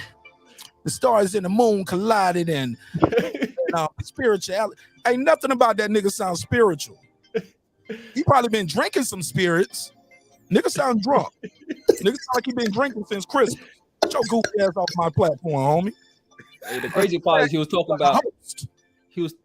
about acceptance and accepting people for all their difference. Was like, hold up, fuck that nigga, man. Stop capping. Like that's crazy, man. That's crazy. Goofy ass up out here. Go ahead, girl behind the mic. Welcome home. Thank you. Much love to girl behind the mic. Much love. Shout out. Yeah, shout out to you. That nigga drunk all the spirits. That's right, KP. Go ahead, girl behind the mic. Do you believe in New Year's resolutions? If so, did you set one? Also, tell us, what are you leaving behind in 2022 before we start the next game? Okay. No, I don't believe in New Year's resolutions. I didn't set any. My intentions for 2023 is to just go in with an open mind and go with the flow and see what the universe brings. what else? What am I leaving behind? So I'm gonna burn behind 22 regrets, hurts, disappointments, and move forward on a clean slate. Okay. And you said you leaving what in 22? Or you leaving what behind? I'm sorry. Hurts, regrets, disappointments. Hurts. I thought you were talking about rental car plays. I'm sorry. I'm slow as hell. Them too. Shoot, I wish I got in on that lawsuit, but okay. Yeah. Maybe next time. Okay. All right. So Sir Senior, we got Sir Senior. Did everybody get a chance? Did we? Honeybee, Young Africa, Sir Senior, Dub. Did you? No, Dub. What is your New Year's resolution? What are you leaving behind in 2022? Hey, Queen P, real quick. Hey, Queen P. I know you say anyone who wants to join the panel. We got to change the word anyone. It can't be anyone. It'll be if you are a regular to the show, click the link. If you are not a regular, tonight is not gonna be the night to click the link because it's gonna be bad for you. If you on some bullshit. If you cool, we gonna be cool. But if you ain't, don't click my link, man. I'm gonna kick them out the class wrong. I'm in rare form tonight. Goofy ass nigga. But Dub, what are you leaving behind in 2022? What's your New Year's resolution, my guy? Man, I ain't gonna hold you, man. I'm gonna get very agreeing with everything you just said, Mark. About man, I rock with all of y'all. My New Year's resolution, bro. I gotta be more. I want to communicate more. I want to be more communicate, or I want to make sure that I'm reaching out to family more. I want to make sure that I'm rocking with individuals that I ain't gonna hold you in with the corona. With C-19 happening, all of that, you know what I'm saying? It pushed me away from certain individuals. And I want to make sure I get back. That's my goal this year, is to make sure I'm in touch and in tune with those individuals who are close to me. And so that's what I'm working on this year. Okay. And you say what you say you leaving behind? What are you not taking with you 2020? I'm leaving behind the whole since COVID, you know, you get used to being on the internet, that type of thing. Man, I'm leaving behind nonsense. That's really what it is. I'm leaving behind anything that's not making me a better individual, and I'm working on everything that I need to work on to be a better father. You know what I'm saying? A better person. A better man. I'm doing all of it, man. It's you know, every year. Okay. It's the things that we should have been working on from the beginning, in my opinion, and I'm gonna make sure that's gonna be one of my focuses this year. For sure. Yeah, man. Good shit. Hey, look, my man called in drunk to talk about spirituality. I mean, never hoid of it. All right, let's do this. That was a good shit, right side. That leads me to this next game we're gonna play. It's called No Filter. No filter. It's no right or wrong answers to this game. There's no filter. Sorry, excuse me. It's called No Filter, but over here we like to call it Getting to Know Your Neighbors. Over here at Breaking Beats with Mark Nash, we like to get to know our neighbors. But before I go into this game, I would be remiss if I didn't play this ad and give y'all a word from our sponsor, TabTechUnlockSim.com. Let's do it.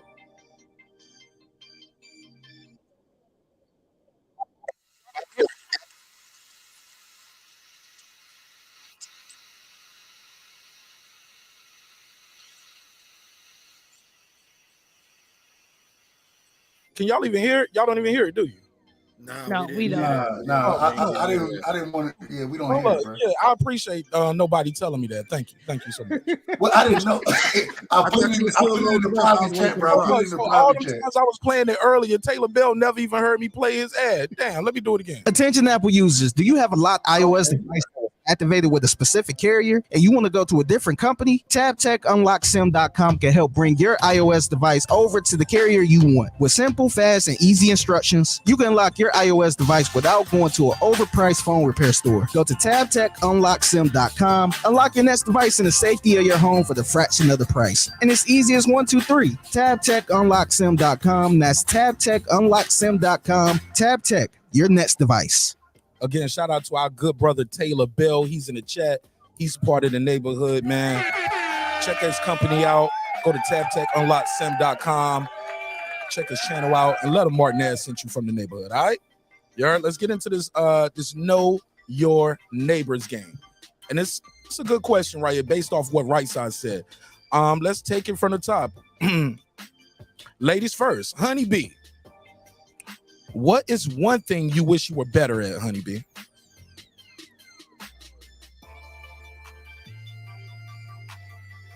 Honeybee, your mic is muted, sweetheart. All right, maybe she had to go potty.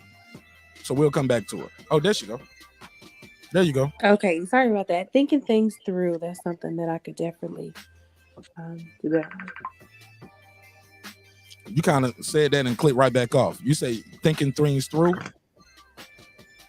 Okay. Yes, thinking things through. All right. Same question. Girl behind the mic. What's one thing you wish you were better at? Ladies first. Extroverting. Wish I was more better at extroverting, being social, being, just a social butterfly or something. Kinda, not all the way. Mm-hmm. You getting better over here. We breaking you out of that shell little by little over here, huh? Right, little by little over here. Even though I don't like people like that, but y'all helping me out. Transcendent Sports Channel sent a super chat. He all the way in Canada. He said, "Happy New Year's, everyone. May the new year bring you all blessings. I love you all. You are my brothers and sisters. May we all have peace." Absolutely. Yeah, he pulled up when I was kind of going off on old boy. He was like, "Let me get the fuck up out of here tonight. This shit getting crazy." Let me give him the drop. Let me give him the drop. I'm gonna give him 2 drops since it's 15 in Canada, right? Let me give him this one. A 10, a 10, a 10, a fucking 10. I got 5 on it, 5 on it. Reggie Owen said, "We breaking that ass out, girl behind the mic." Okay. All right, cool. Same question. Let's go up top. Now I got Dub Right Side. What is one thing you wish you were better at? One thing I wish I was better at. I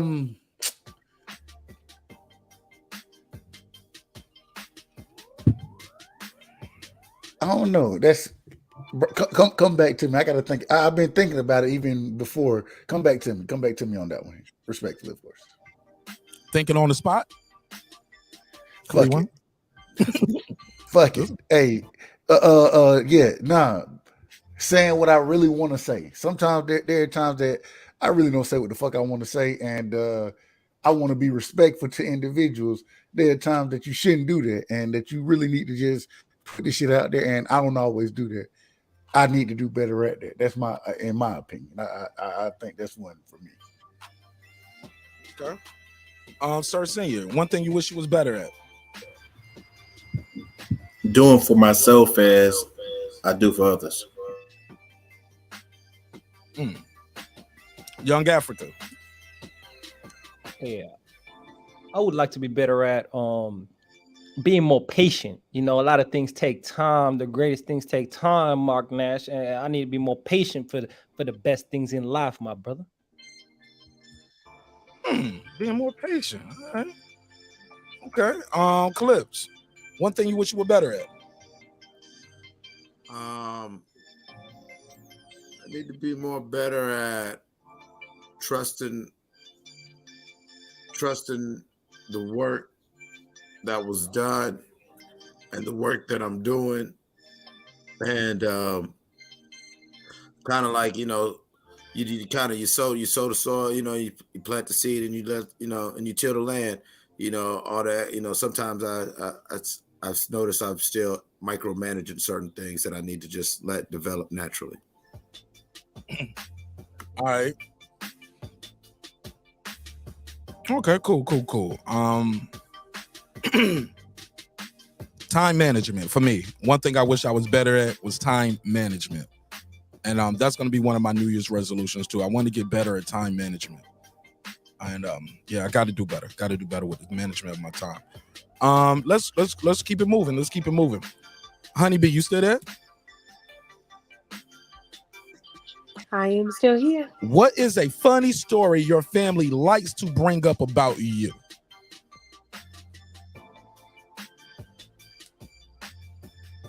A funny story my family likes to bring up. Let me think about that for a second.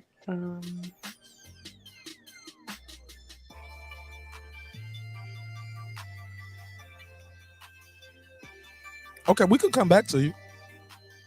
Sure, come back to me. Okay. Girl behind the mic, my girl Memory. Same question. What's a funny story your family likes to bring up about you? Come on, tell it. You got to tell it now. I can't really think of any. Oh, I'm about to boo y'all. Boo these girls. Boo. Okay. We'll come back to you. Take your time. We'll come back to it. Young Africa, you got a story for us? What's one funny story your family likes to bring up about you? Yeah, a funny story of mine is there was one day, fam was taking care of me, and there was a day where, and I was like maybe like 3-4 years old, and I ate a lot of sand one day, right? Just sand from the ground. I just ate a lot of that, what I mean, with my nappy on and everything. And I was fine, no health issues, that shit came out the other way. But that's what happened one day, you know what I mean? And then yeah, so that's a story. I also got another one where we were just chilling in the crib, and there was a guy that came in, he was trying to kidnap one of us, you know what I mean, and low key, and then Pops and my uncle got up and they were chasing this man all around the neighborhood, you know what I mean? I don't know if they caught him. I don't think they did, but that should make us laugh all the time because they went into superhero mode and was backing that shit up. And so, yeah, that's stories. Damn, you was almost kidnapped, homie? Yeah, fam. Yeah, man, damn. That's crazy. Sounds traumatic. All right. Yeah. Don't sound funny. That sounds. The funny part was them, finding. We told one of the elders, and then they told the men, and they went on to run him, bro. Chased this man for kilometers, but the chase was the funny part, you know what I mean? But it's okay. All right, Clips. Funny story your family likes to tell about you.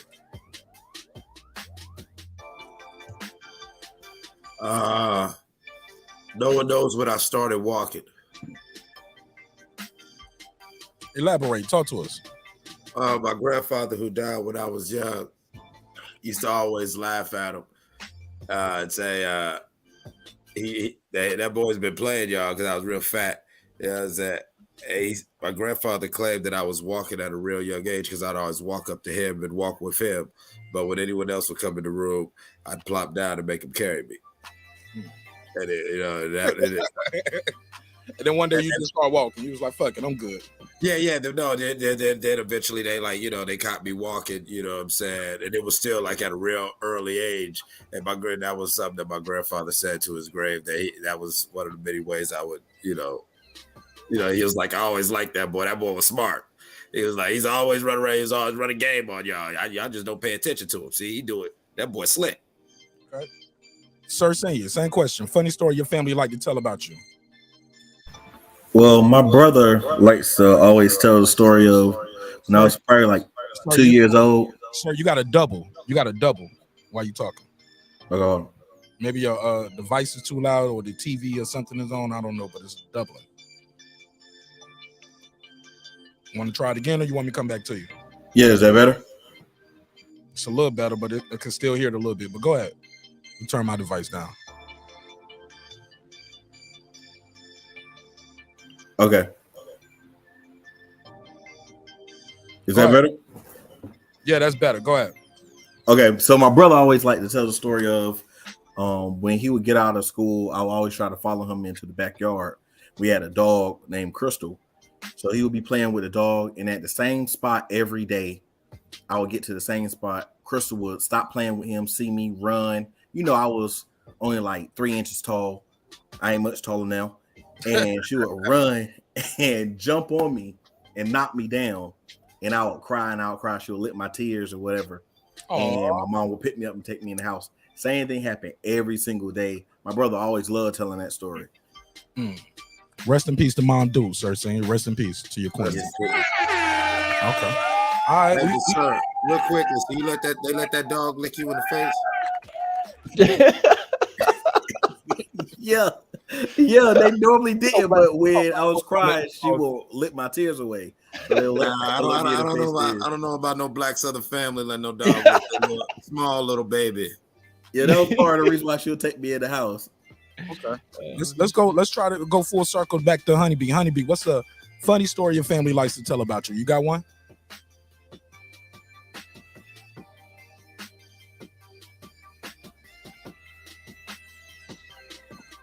I got nothing. No funny story. Okay. Okay. Okay. We'll let you pass on this one. It's all right. Girl, Man, by the we mic. need Girl, by the Drake mic. You ain't gonna games. get no pass though. You better have a story for me, sis. Or I'm gonna open up your book and I'm gonna pick one out of one of your books over here with Tony. What about Lonzo?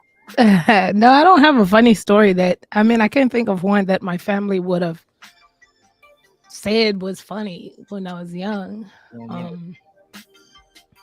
Sorry. All right. Girls don't want to tell a story. I'll tell one. It'll be short. I recall when we was in the projects and I got caught with the neighbor. You know how on the projects you got the clothesline, right? And you put the sheets over the clothesline, but you cover two lines. So you got that space in the middle. And I got caught in between the sheets. In between the sheets. In between the sheets, outside in the middle of the summer with the neighbor. With my pants around my ankles, trying to hump, standing up. Like, I got caught standing up trying to hump the neighbor. They said they knew what was going on because they could see, her pants down and my pants down. My mama beat my ass too. And I wasn't even doing nothing. I didn't even know how to put it in the hole. You know what I'm saying? Shit. But I was trying to. She was a pro though. She was a pro. She was trying to teach me something. She was trying to teach me something too. Also, and another one real quick. I remember when Michael Jackson Beat It came out. We was at church. Rest in peace to Bishop Ralph Donnie Graves. And you know how they take offering up in church. You walk up there, put your money up. You walk down the middle, and then you walk down the side, and you come back to your seat. I walked up there, put the money in the offering. As I'm walking back down, out of nowhere, I just did like this. Beat it. I did the little, Michael Jackson Shimon thing with my neck and shoulder. Did the little kick. I said, beat it, beat it, beat it. No one wants to be defeated. My mama looked at me. She was so embarrassed because, we didn't supposed to be listening to secular music. Man, she took me on the other side of the church. And once again, she proceeded to beat my ass. She beat it, all right. Yeah, she beat it. The whole ass. True story. And the church said nothing too. They was like, good job. All right. Yeah. Hey, shout out to all of us who were old enough to remember when you would get your ass whooped in public and all the other adults would do is cheer along or ask to help. It was a different time. What is the let's do this. Honeybee, back to you. Honeybee, have you ever traveled outside of your city? Yes, absolutely. What city exceeded your expectations the most? Like, I was surprised it was like this. Well, when I traveled out of the United States. What city? What city did you travel to that exceeded your expectations? If I could think of a city in the United States, I didn't go too far. I went to New York, and when I went to New York, it was really close to Canada, and so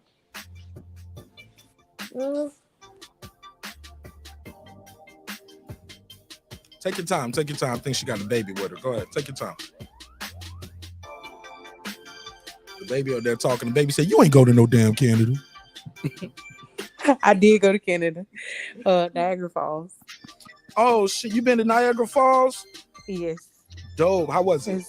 It was really nice because it was nice to be able to see the state side and to be able to go over to Canada and see that side as well. Okay.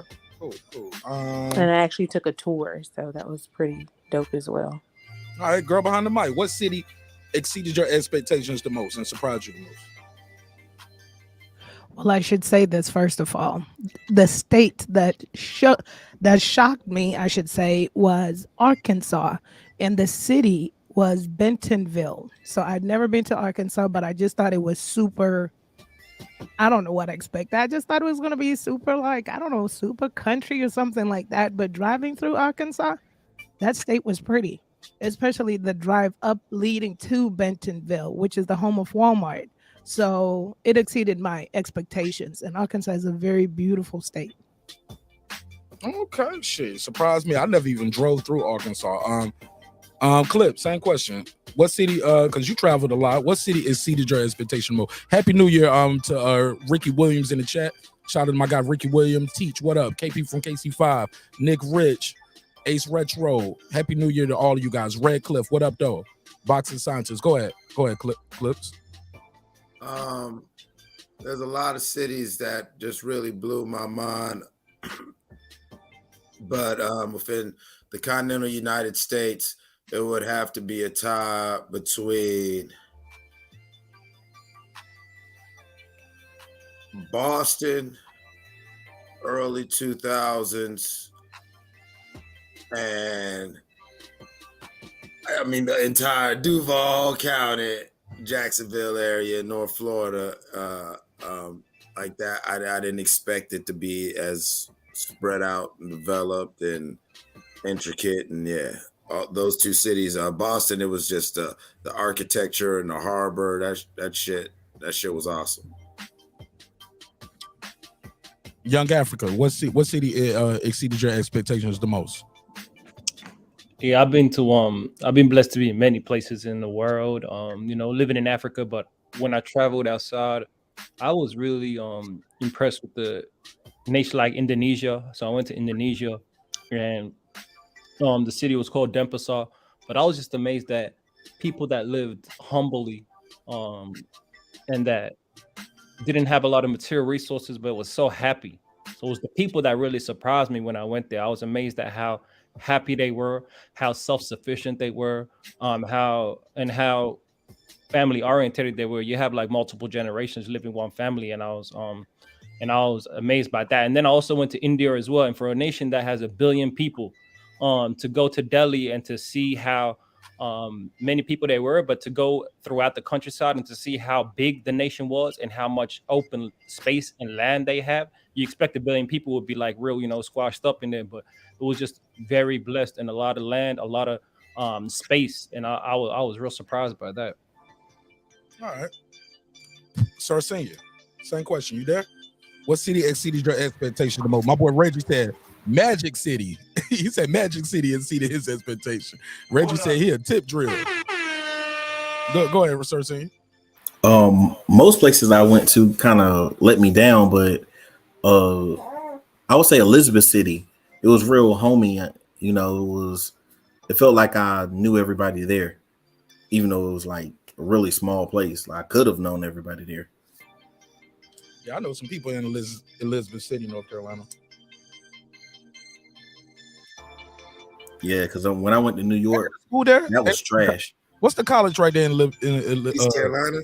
Elizabeth City State University. That's ECU. That's Greenville. That's G Vegas. Okay, yep. You said it's called Elizabeth City State, right? Yes, sir. Okay, for me, it's gonna be hands down Jamaica. What up? Jamaica always exceeds my expectations every time I go. I know they be saying we from over here in America. Y'all came from Africa. In my mind, I came from Jamaica, nigga. Fuck y'all. I feel right at home every time I go to Jamaica. The other one probably would be Seoul, Korea. When I was stationed in Korea, downtown Seoul looked like New York City with Asian people. Well, all Asians though. It looked like the big ass buildings. Like, I just thought I didn't think it was gonna look like that, but I had a great time. What's the worst excuse you ever gave for being late somewhere, Honeybee? The worst excuse, I'm giving several.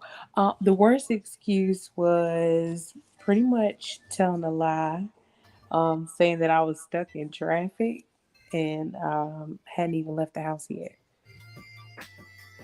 Oh no, that's regular. That's what we all do. That ain't no good. That's a great excuse. That's what. Yeah, you know what I'm saying. That ain't bad at all. I try not to be late. Okay. Gervonta, Mike, what's the worst excuse, the lamest excuse you ever gave for being late somewhere? Just like Honeybee, probably the traffic one, which is like I said, most people use that. I cannot think of an excuse. I usually just say I'm sorry I'm late. What you might call this? But I've heard, when I was in leadership, I heard of the strangest excuses of being late. One person told me they were late because they had to go check in to court early, and it was a Saturday that we happened to be working. What?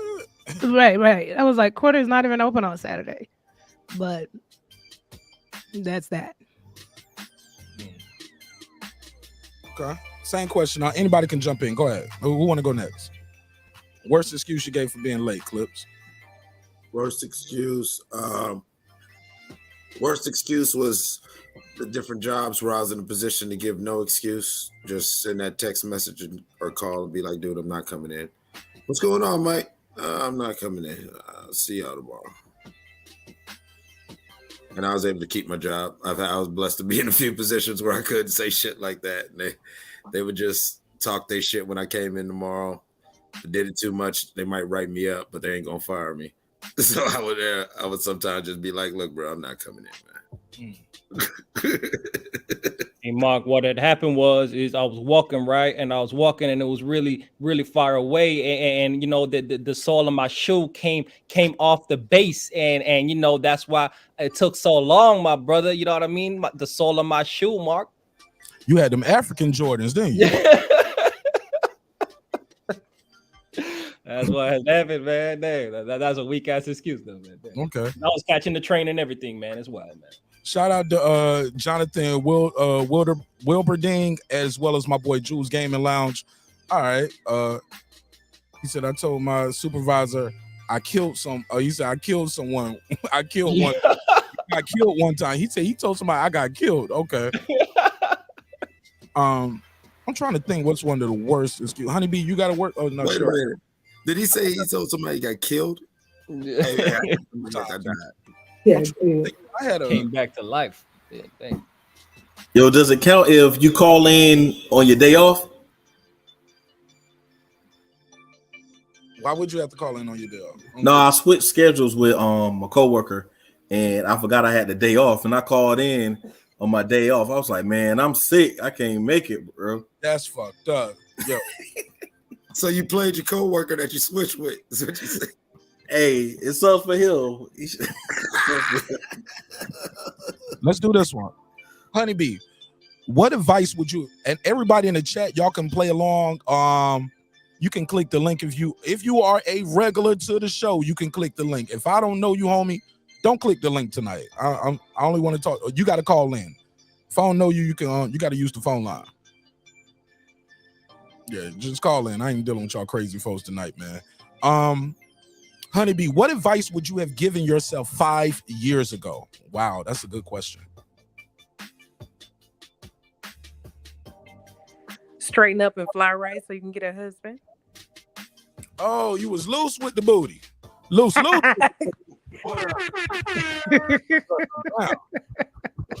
Not loose with the booty. It's like she said, straighten up and fly right so you can get a husband. Now, what was going on 5 years ago? You was out there popping that thing for some change, you know what I'm saying? A little strange, you know what I'm saying? What was going on? Yeah. Won't we all, girl? Won't we all? Well, not for me. 5 years ago, I was still married, so not for me. 5 years. I thank God for saving me and put me on the straight and narrow. Man, shit. Okay. So she said, I thank God. Absolutely. God is good. Okay. So 5 years ago, you would have told yourself, straighten up and fly right so you can get a husband, right? All right. Right. Y'all the things that you need to do to be prepared for a husband. I probably would have talked to myself probably about 20 years ago. So what did you not know then that you know now 5 years later? Like, did you not know how to never mind. You know what I'm saying? Like, what did you not know? I'll let you fill in the blank. Well, you don't have as much time as you think you have. Amen. I thought I had all this time, and I was like, I'll do this by this age and this by that age, and oh yeah, I have my husband by this age, and that's kind of where I was at, and that mindset was not the right mindset. Are you okay to share your age with us, or you prefer not to share your age? I'm 34. So 20. So when you was 29, you was thinking, hey, I will be married by 34 if I want to be. Yes. You threw away some good dudes in those last 5 years, huh? Say it again. You passed up on some good dudes probably in the last 5 years, huh? For sure. Yeah. Girl behind the mic. What advice? Hold on, real quick. Are those guys married? Some of those guys you passed up on, are they married now? And you like, damn, man. And you looking at them on Instagram with their family, like, man, he got a beautiful family, like, look nice. He got a daughter and a husband. Like, do you see any of your exes married now? Yes, I do.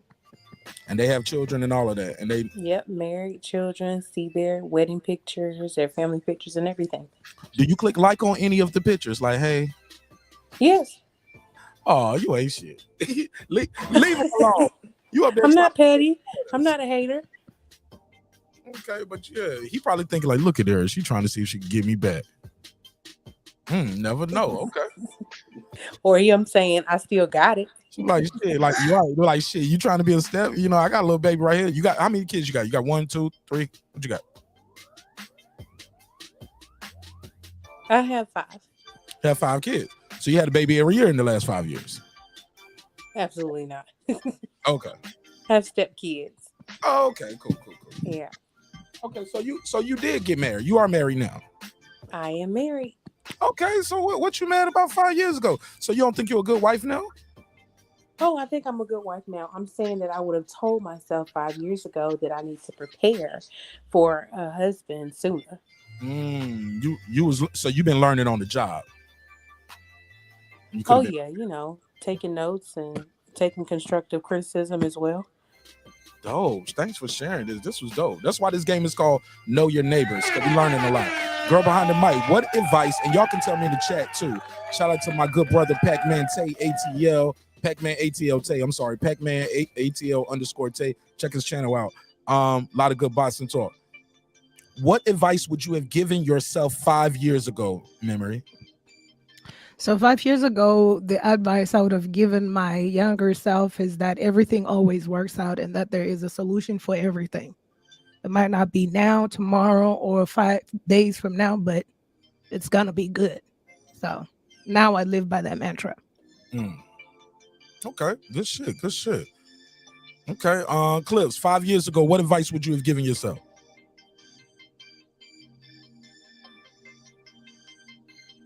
I would have told myself that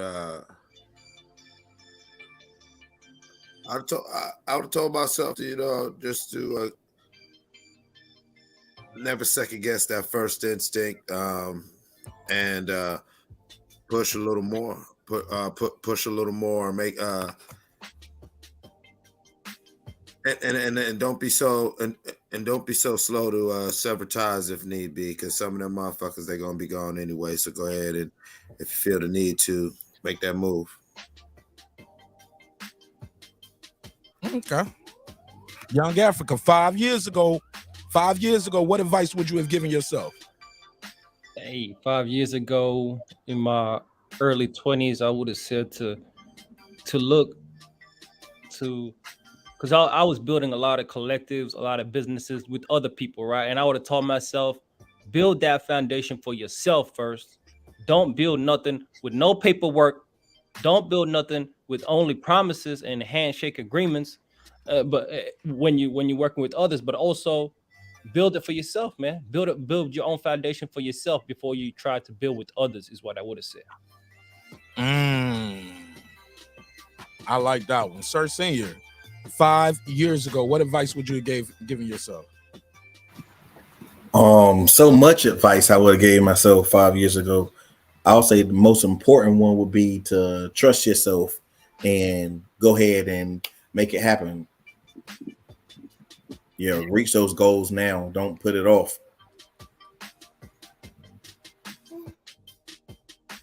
Okay. You don't save hoes. They don't want to be saved. I see you was good at the beginning. See, you just had to go there. You had to go there. One time for the one time. Give it up for Senior's Petty. He brought his Petty into 23. God damn it. Let's go. Already. What time? Petty already. Hold on. Did we hit New Year's yet? Did we hit New Year's yet in another city? We about to hit. We got 30. Who else? Who just hit New Year's? Memory. What time did y'all hit y'all New Year's? 30 minutes ago, right? Yep, 30 minutes ago. Damn, I missed it. We didn't count it down with y'all.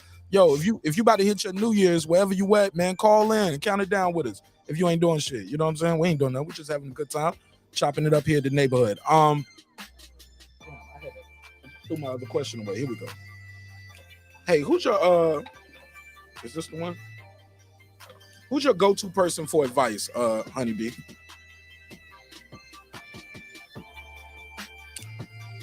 Oh, before I do that, I'll say my thing I would have did. One piece of advice I would have gave myself 5 years ago: start the show now. Don't think about it.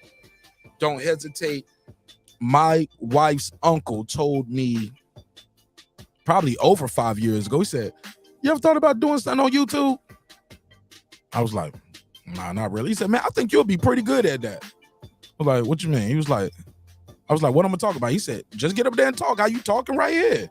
He said, "I see how you deal with my mama-in-law, your mama-in-law, which is his sister." He said, "And my mama and how you work a room, bro. Like, man, you kind of got a personality, man. It's kind of, you can talk to strangers.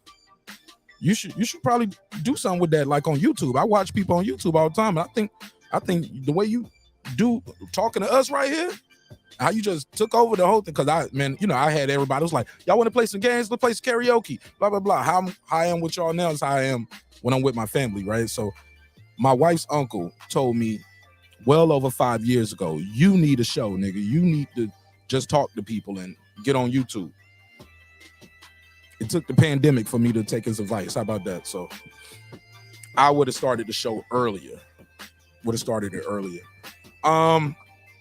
Who's your go-to person for advice, Honeybee? It used to be my best friend. I used to go to her for advice, but now that I've gotten married, I go to my husband for advice. He gives me great advice from things at work and just kind of simple things as well. So I go to him for advice. Good shit. I mean, because he has my best interest at heart anyway. You better. Yeah, you better. That's what it's all about. I couldn't agree more. Right, Queen P. Better late than never.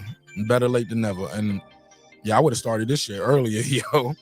If I knew I was gonna have this much fun doing and I was gonna meet so many amazing people, yeah, I would have started this a lot earlier. Man, I'm gonna switch it up. For you, Memory. I got a different question for you. I got a different one for you. Here you go. Be poor with a job or rich with a job you hate, and tell me why.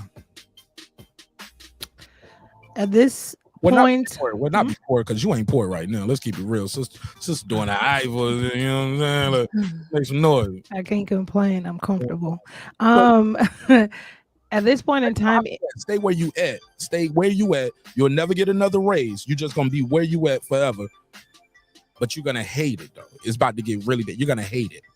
But you can be, you're gonna love it. It's gonna be real easy job, but you're gonna be super rich but hate your job. Would you rather do that?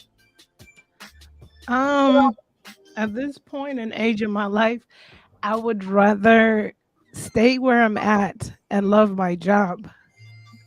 And why? Because earlier on in my young days, that's what it was all about. I chased the money goals, the bags, and it was stressful. Left me with nothing but a freaking chronic headache and continued headache and problems. So I'm good where I'm at and love what I do. Okay, Clips. What people do you think have the coolest accents? The coolest accents I've encountered is like Pacific Island Pidgin, Caribbean Patois Pidgin,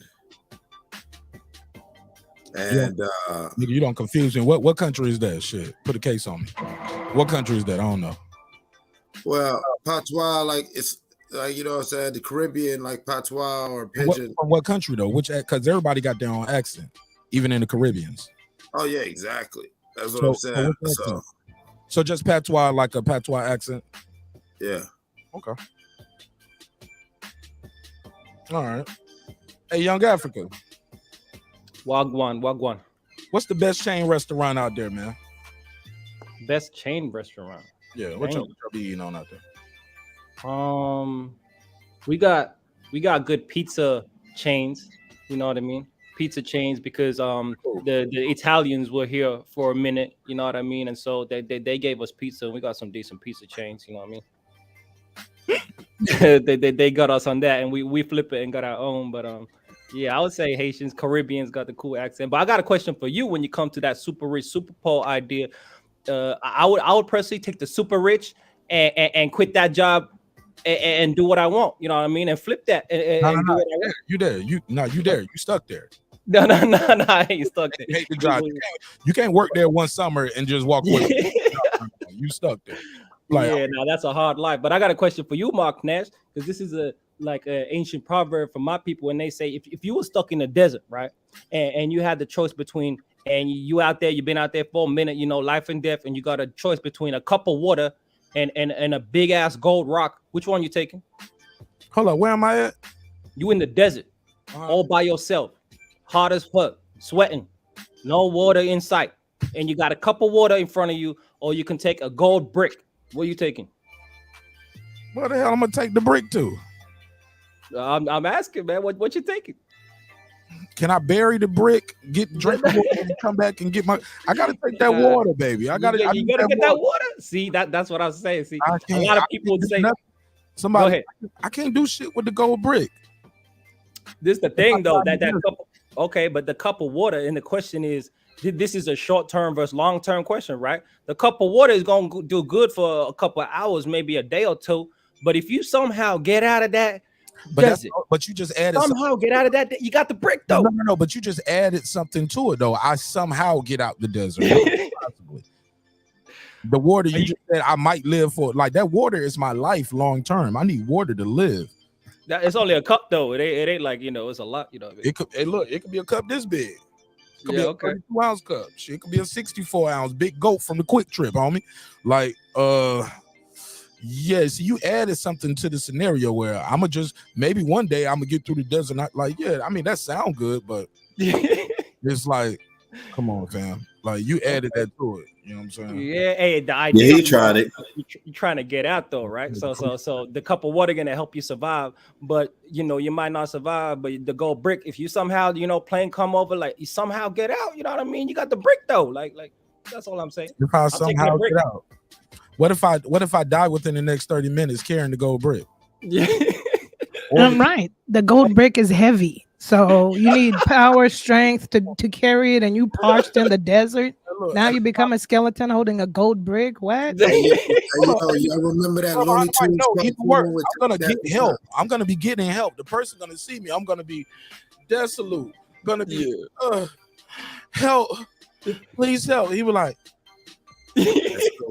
"That's a gold brick." Brick. Hey, yo, you remember Cameron and That's exactly what was in my head. You got a gold brick in that bag right there. Yeah. Nigga gonna grab the bag, hit me over the head with it, and just hop back on the plane and be like, "Damn!" Man. While drinking his cup of water, he's like, "I've been sitting these cups of water out there all week. Finally got a sucker who passed up on the water and brought me the gold back." You get what I'm saying? I don't know, man. Good question though. Oh, good. Good question. Hey, Sir Senior, what features about your partner or about your wife do you like the most? I would say her smile. Oh, that's good, man. Hey, sir, why your voice sound like you like broadcasting from like the Megaverse? Oh no. That shit didn't land, Clips. Shit kind of flopped a little bit, dog. I'm just saying. Legit question though. Just saying, I'm gonna handle some of the jokes for the next couple of minutes. Just all due respect, like that shit was. He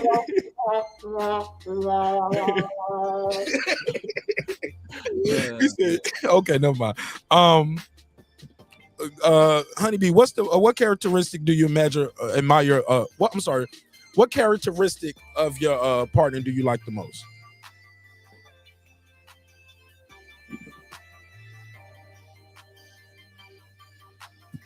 Honeybee. He's hilarious and very funny. Okay. Memory, same question.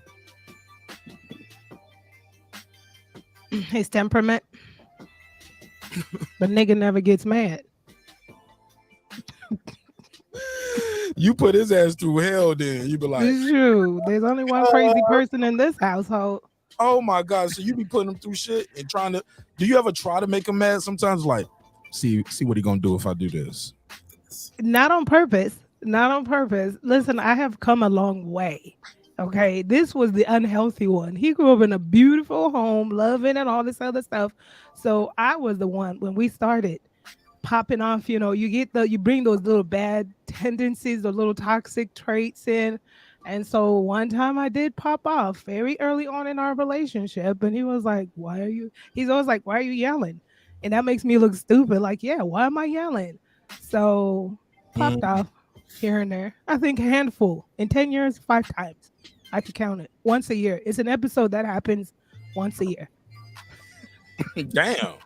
So you have a yearly argument? No, a yearly meltdown on my end. I try not to listen. I'm recognizing the toxic trait. And I'm trying to do better. Maybe I should add that in for 2023. But yeah, no. No, shout out to you, sister. Shout out to you, Queen, for scheduling your psychosis. That's awesome. That's dope. I mean, that's dope. At least now he knows. It's like, oh shit, it's April. I've been trying. I'm going on vacation. There you go. That was a good one. Hey, Clips, tell me a story about your most memorable New Year's Eve or New Year's Day, if you can remember one, or a crazy story about New Year's. Give me a New Year's Eve story. Penthouse smashing something in the window with fireworks going off in the sky. Yeah, that was crazy, man. That was what 03. That was kind of crazy. Like that was kind of a crazy one. Where were you at? What city? What state? I was in the great state of Ohio, man. I was in this one building. They now turned into a big DoubleTree hotel, but it used to be these lofts, like these big ass lofts, you know, where people had these dope 4 and 5 bedrooms, sometimes 2 and 3 floor apartments in these huge industrial buildings that used to be businesses downtown in the city. So, you know, it was rich white folk shit, and it was a rich white girl, and you know what I'm saying? And yeah, we popped off and brought in 2002, 2003 the right way. It was awesome. Okay. Young African, tell me a New Year's story, man. A memorable New Year's story. There's a crazy story I have. I was DJing in a New Year's Eve party one time, and it was on a rooftop, you know what I mean, real high. And this guy made the craziest entry I've ever seen. So there was like, there was a staircase, right? And if you can picture like a staircase going up onto the rooftop, right? And this staircase had a rail, and it wasn't even a big rail, right? And we're pretty up high in the sky. And he dropped into the party by sliding down the railing of the staircase on the side of a building, slided down that shit, and then hopped over that shit into the party, bro. And that's how he made his entrance. That shit was life or death kind of shit, crazy. But yo, everyone was clapping hands. That shit was wild, man. He made a crazy entrance. Hold on, he did all that just to crash the party? Just to enter the party. That's how we entered the party, man. Damn, you got one shot to get that shit right. Exactly, man. It's crazy, man. We like, this is like an 8-story building, man. It's crazy, man. It's crazy. And he did what? And he slided down this like the railing of the stairs. He slided down that shit onto the dance floor, like, and didn't really have to do all that to just enter. But he entered crazy, and he got everybody's attention. He was feeling good, you know what I mean? He was feeling good. Was it his party? Nah, man, he was just another guy, man. He just came through. Wait a minute. Random. No, I would have. If it was my party, I would have out just because I was like, Like, congratulations. But it's my birthday, bitch. Get out my damn party. Who you think Evil Knievel has? Evil Knievel jump. Oh my God. All kinds of safety risks going on.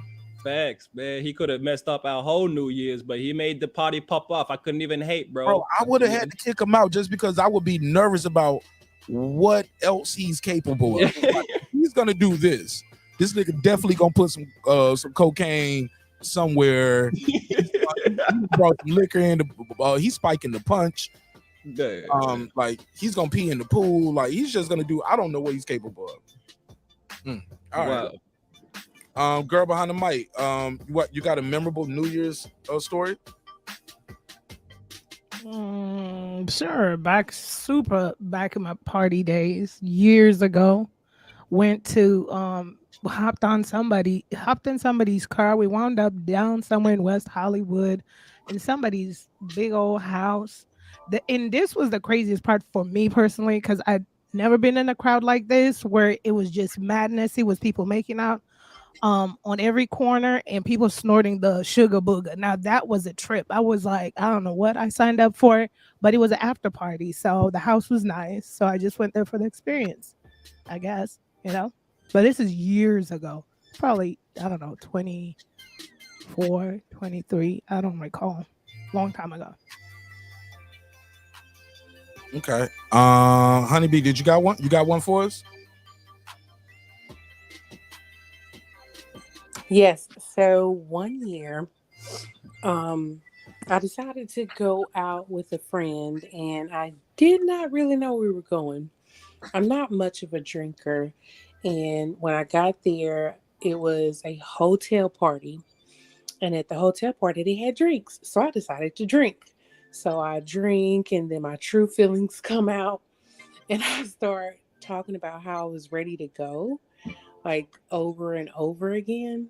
It was so memorable because it was trash and I didn't want to be there. And I woke up the next morning with a hangover. Real hot girl shit. Let's go. Oh my gosh. No, not hot girl. No. God damn it. God damn it. I just had a really bad headache. A really bad headache. And I just ended up cooking breakfast. So, yeah. Shout out to you for staying on code. You know what I'm saying? You fought through that shit. And you hooked up in motherfucking grits, eggs, hash browns. There you go. Yo, I got a New Year's story. Yo, I remember I was in the army. I knew this guy named Kareem. I forgot his last name. I wish I remember his last name because I would look him up right now.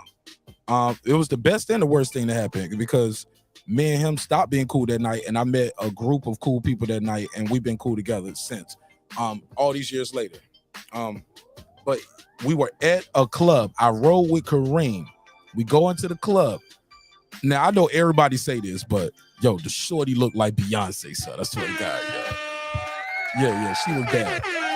I saw, like, you ever seen somebody in the club and you see them and they just stand out, and like it's to the point every time you look around the club, you can spot them out of everybody. It's the outfit, the whole aura. Like I could smell her perfume still.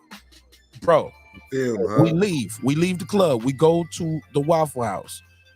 Just like, you know how we do. You know what I'm saying? I was at Fort Bragg at the time, and that's what you do. You go to the Waffle House at the club, right? Man, I go to the Waffle House, and lo and behold, my Beyonce was right there. Make some noise. Oh, yeah, it was lit. And I was like, oh, shit.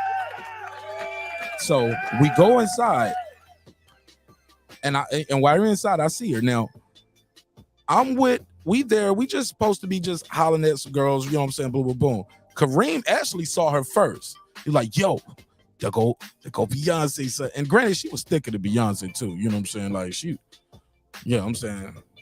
Oh my God. So Shorty was gorgeous though, right? And looking back now, she didn't look like Beyonce. Put a cake. You know what I'm saying? She didn't look like Adele. She don't look like Adele. You know what I'm saying? But just to give you the way she give you a vibe, right? Gorgeous chick. Bro, Kareem left my ass, yo. I parked my car at his Barry's, right?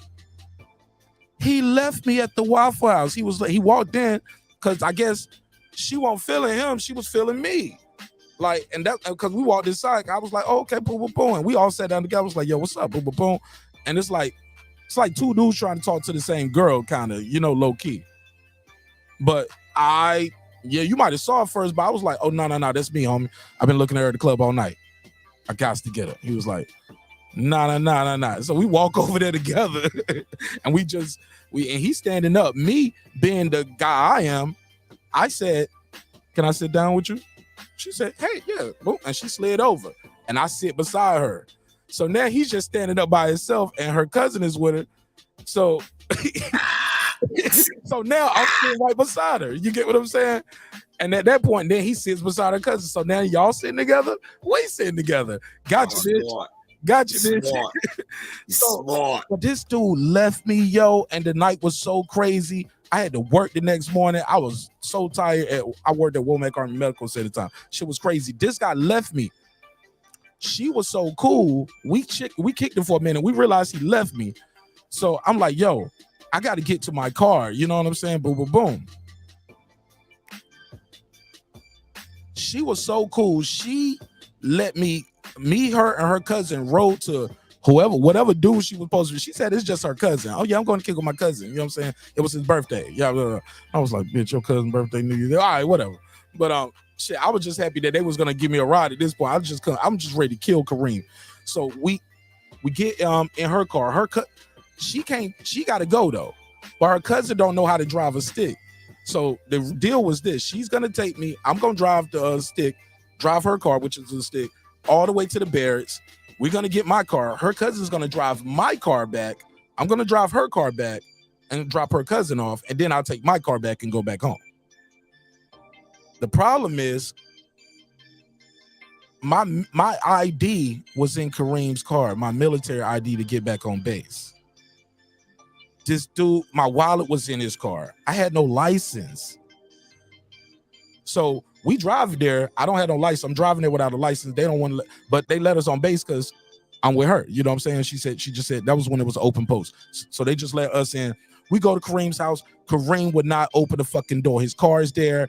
I can see my jacket with my wallet in his car, everything. I see my shit in his car. He would not open the door. It took about 3 hours for me to, 2 hours for me to get somebody from the post to go to him, and to the point where they pretty much took the key and opened the door, and they went inside, and he is in there the whole time.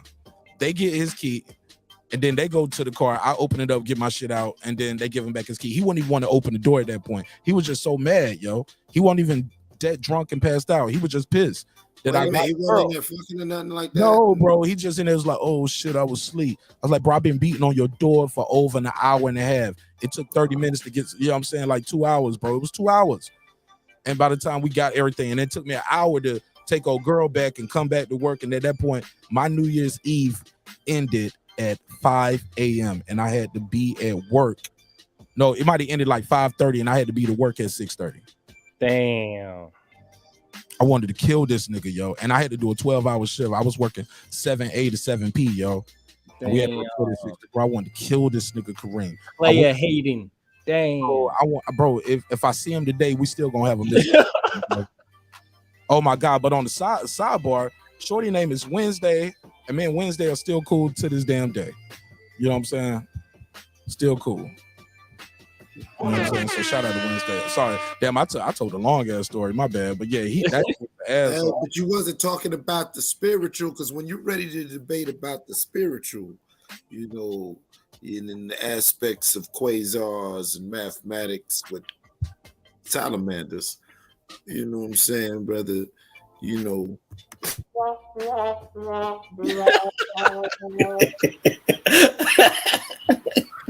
Nah, I'm still laughing now. I'm laughing about the dude that called in earlier. Clips know that was his uncle. Hey, right, he like, up to it. Hold on, let me do the super chat. Shout out to my good bro. HLD, pull up for the game night, bro. Why you in the chat? HLD, let me give him the drop. We call this here a little twin. Wow. Nigga. HOD said, Happy New Year's to my brother Mark Nash, mi hermano. Absolutely said, and Breaking Beast familiar. He said, every moment is a fresh beginning. Life's not about expecting, hoping, and wishing. It's about doing, being, and becoming. In God's name, let's go 2023. Now that's how you type a damn super chat. That's how you type a damn super chat. Absolutely. HLD, I appreciate you supporting the show in a major way. Let me get into this one now. She said, I'll be right back. I have to put Lil Man down. All right, yeah, definitely come back for this one. Girl behind the mic. Yes. Overrated or underrated? Sex in the shower. Overrated. Okay.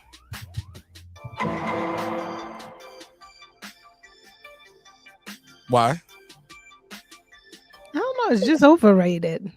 I mean, I think it's like movies, really.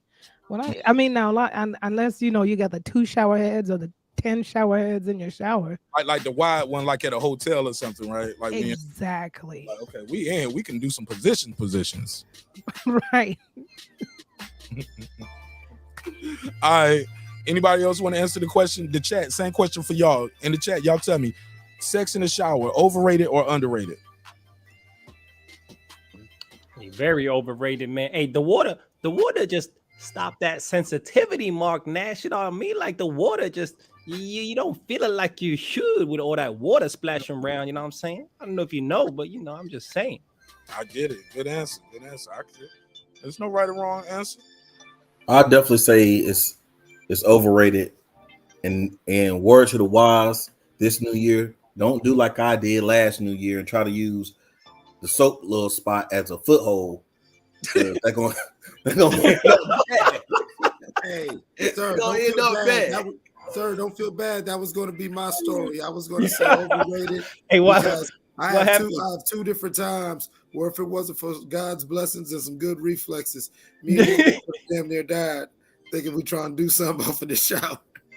Oh shit! And boom! I'm talking about you had to turn around and take it on the shoulder because if not, her head would have hit the toilet or some more crazy shit. Like you know what I'm saying? Okay. I'll say this, man. Sex in the shower may be overrated, but head in the shower. Head in the shower is amazing. Amazing. A lot of fun. Depending on which way you turn to, it can be a lot more fun. Like you can stand back like this while the water going over you and it's this way. Or if you turn this way. Oh yeah. Definitely. All right. Honeybee, you back? You want to answer the question? Sex in the shower, overrated or underrated? Oh, no, we can't do no seawater Red Cliff, man. That's just disgusting. I ain't doing it on the and sex on the beach is definitely overrated. Amen. It's cold at night and it's sandy. There's sand everywhere. And if you're doing it right, you're gonna get some sand somewhere now. Sand on the beach is overrated. Sex on the beach, overrated or underrated? Overrated. Don't nobody want no sand all up in your booty. You know what I mean? Your vajayjay and all kinds of parts. Yeah, there's too many moving parts. Then you don't want it in the water. It's salty as all get out. I don't know about that. In the pool, maybe though. In the swimming pool now. Now that is nice. The pool is nice. The pool's outstanding. Pool is nice. Shout out to the hot tubs, saunas. Sauna action's kind of crazy. Just you gotta pace yourself. Don't pass out. Hydrate. You're in the summer. Good stuff. Hey, do you think your family would say you crazy, or would you say your family's crazy? Both. Tell me why. It's true.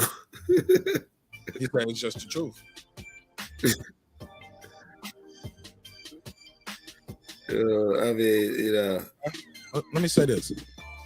You ain't got to go into detail. Let me ask you. Yeah, this. I ain't gonna go into detail. Yeah, it's just saying, like, like it's like we all got our ways. We're all stubborn. We're all stubborn in our own ways, and so we're all very much individualist. to where, yeah, somebody's gonna say we're crazy or eccentric. Right. Honeybee, you back? Honeybee, you back? Okay. Sir Senior. Yes, sir. How would you define the word trust?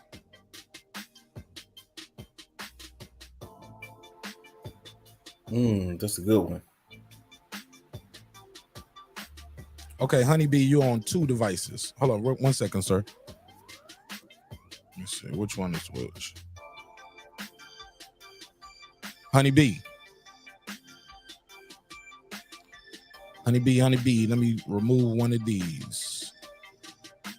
There you go. Check 1, 2. Honeybee, unmute your mic. All right. Yeah. She doing something with the device. Try to figure out your device, Honeybee. Go ahead, Sir Senior. How would you define trust? I would say, dang, that's a good one, man. That's a good one. Come on, man. Y'all spit it out. Pause. Hell, trust, I mean, something you can believe in. That's all I think is belief. Like, I can believe in you. I can't define it without using the word. That's messed up. You got me with that one. All right. HOD, welcome home, my brother. Happy New Year. Happy New Year, man. Happy New Year, everyone on the panel and the chat. Talk to me, H. How would you define trust? How would I define trust? Damn, right off the bat. I think trust would be to the point that you could, without a shadow of doubt, just go to sleep and not worry about it. Whatever it is you're trusting in someone or with something. So it's something that you consciously just know there's nothing to worry about. That's when you got that trust with that person. Now, are they trustworthy? Would probably be a different topic.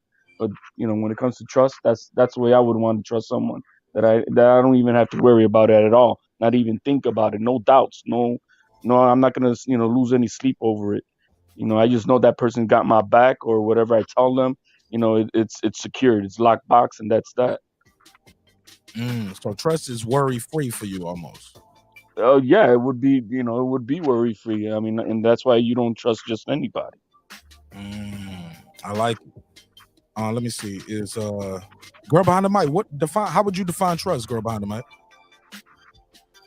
So I define trust as unconditional loyalty.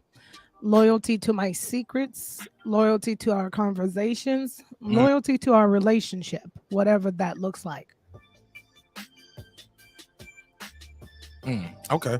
Before I go to the next person, let me do the super chat. Shout out to my good brother, Haplotype. Oh, good dude right here. He's a YouTube vet.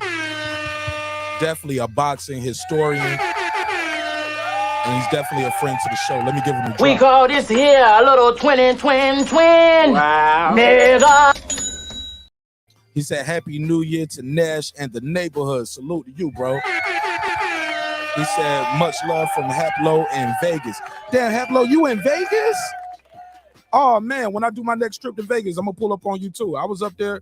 I met Reggie. I met D-Bevel the Champ. Next time I come to Vegas, I'm going to pull up on you as well, man. Damn, I didn't even know you was in Vegas. We could have smoked something. You know what I'm saying? All right, so shout out to Haplo. Honeybee, you back? I'm back. Hey, okay. How would you define trust, Honeybee? The ability to rely on someone or something without a shadow of a doubt. You Googled that shit. I gotta put a case on you. I did not. You cheating. I just got back. Yeah, that was a good answer. Right side, how would you define trust, bro? Yeah, no, I agree with the last one. It's a belief. To trust something is to believe in something, is to know that, hey, at the end of the day, it's gonna be working in my benefit. You know what I'm saying? I can trust that it's gonna be working in my benefit. It's a belief, so in my opinion. Okay. Who else? Sir Senior, you wanted I think you already did it. Young Africa, you want to tell us how would you define trust? Trust is interesting. You know, when I was in Asia, I was told a proverb, right, that they perceive trust, and they say, um, "He who knows his heart does not trust his eyes." And so, trust is not something you can see. Trust is not something that even can be shown through actions alone. Trust is something that is given through your heart. It's time, it's understanding of your values, principles, the being that they are, and that's what you should trust. So I would say the trust is of the heart. Trust is of the heart. That sounds like that was inside of a fortune cookie, my nigga. Yeah. Talking about a proverb. I was man, you had some damn shrimp fried rice, motherfucker. Shrimp fried rice got a fortune cookie. Talking about, do you hear this shit? Talking about, I was reading the when I was in China reading private. You was at the damn buffet. Man, you was talking about cold chicken, shrimp fried rice, and reading the fortune cookie. You like, I like it. This is a damn good one, right? Come on, my brother. Okay. Watching The Last Drag, you know what I mean? That's right. Bravo. Hey, yo, wasn't the master of machine when they took him to the bank? Hey, look, Rand.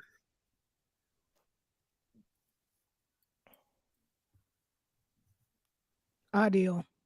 Yeah, your audio cut out for a second. My bad. I pressed the button over there. Honeybee, you got to answer this one for me. You missed this one. And HLD as well.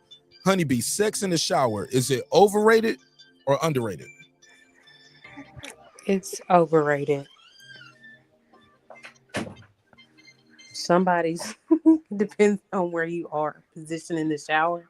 'Cause somebody's gonna be waterboard. Won't be me. She said somebody gonna get waterboarded. She's like, this is like we trying to extract some information. All right. Yeah, that shit is kind of fun though. HLD, sex in the shower, overrated, underrated. It's overrated, but if that fine ass is in the shower with me, I don't give a fuck. We gonna hit it. So it don't matter. It's overrated or not. You're in the shower with me. We're gonna be grinding. So, I don't know which way you want me to say about it. It's not. It's it's gonna happen. It's gonna happen. I'm not gonna say no. We're gonna wait till we get out the shower and shit. Right. Shoot. Girl behind the mic, you ever had a near-death experience?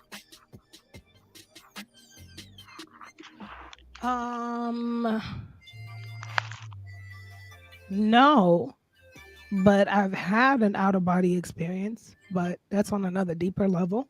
Hold on, you said you never had a near-death experience, but you had an out-of-body experience. Yeah. Wow. Where I saw my body on my bed, but that's for the Decoding Dreams podcast. Yeah. So that must have been some good sex. Like knock the soul out of body. Soul. It was like Dr. Strange moving through time.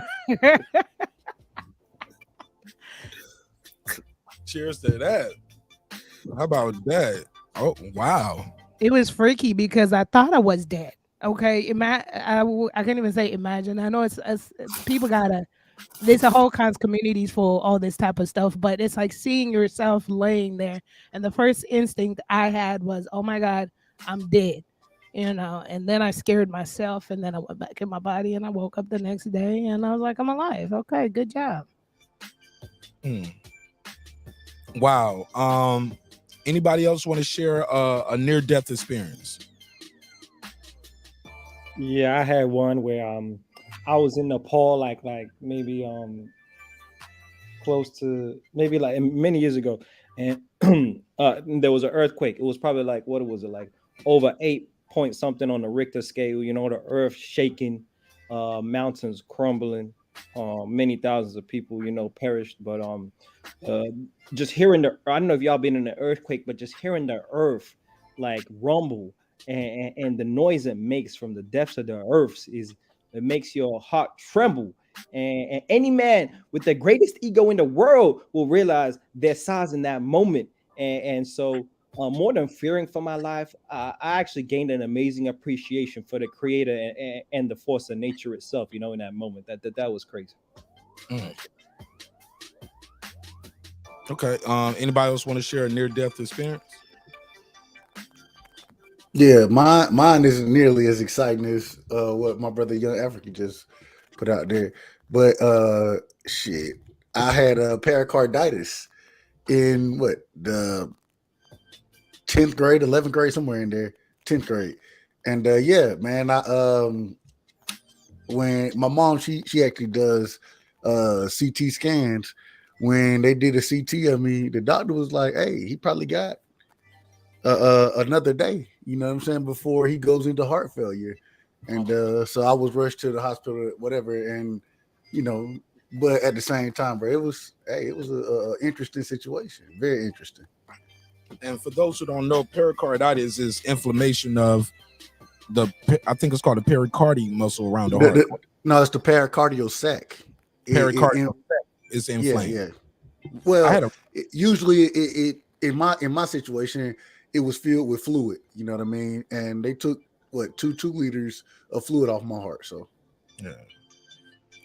I also got another story, Nash, of like I was with this fine girl, right? Fine girl. You know, what I mean, we had the beach. You know what I mean? It's a pretty day. You know, the waters are blue, crystal blue, real nice. And there was a boat in the distance, right? A boat in the distance. So and it was just floating there, you know, anchored down. And so we, you know, got the crazy idea. Yo, let's swim to the boat. Let's swim to the boat. Okay. So I'm swimming there, and it's real light. You know what I mean? It's probably like 100 meters away, 50 to 100 meters away, and we swimming, and we get to the boat. And I'm tired as fuck. She was a good swimmer. I'm not the greatest swimmer, but I was tired as fuck. I felt sick by the time I got to the boat. The boat was rocking heavy. I started vomiting. You know, I'm shitting off the boat. I'm feeling bad. You know what I mean? I'm feeling bad. But, you know, we get to the boat, and then we got to swim back.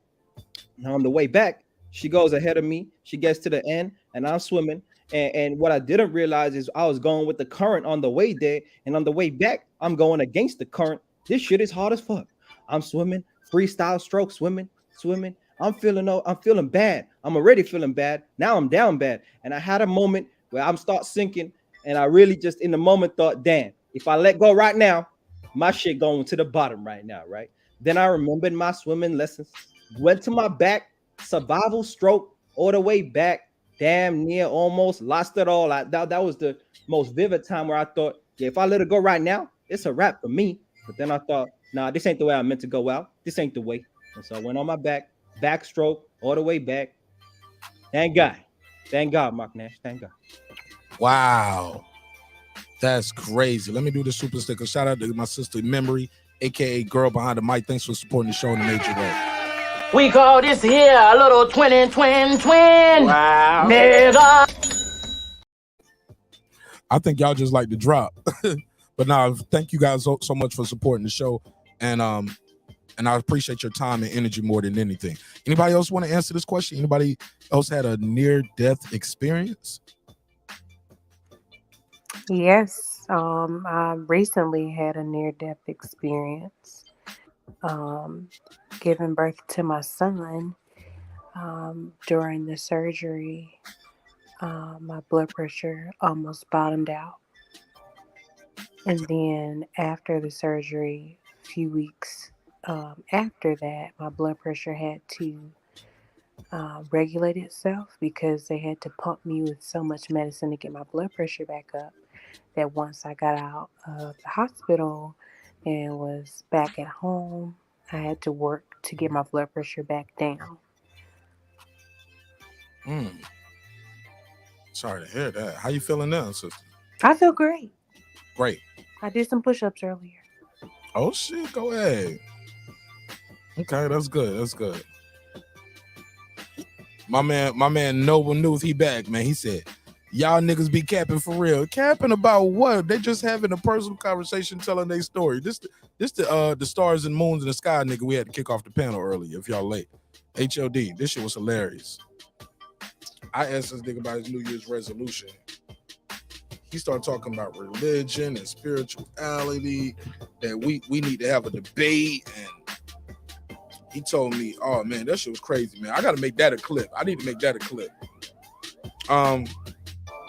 You had any near-death experiences, Mark Nash? Hell yeah. I had sex with girls in the projects, nigga. Shit.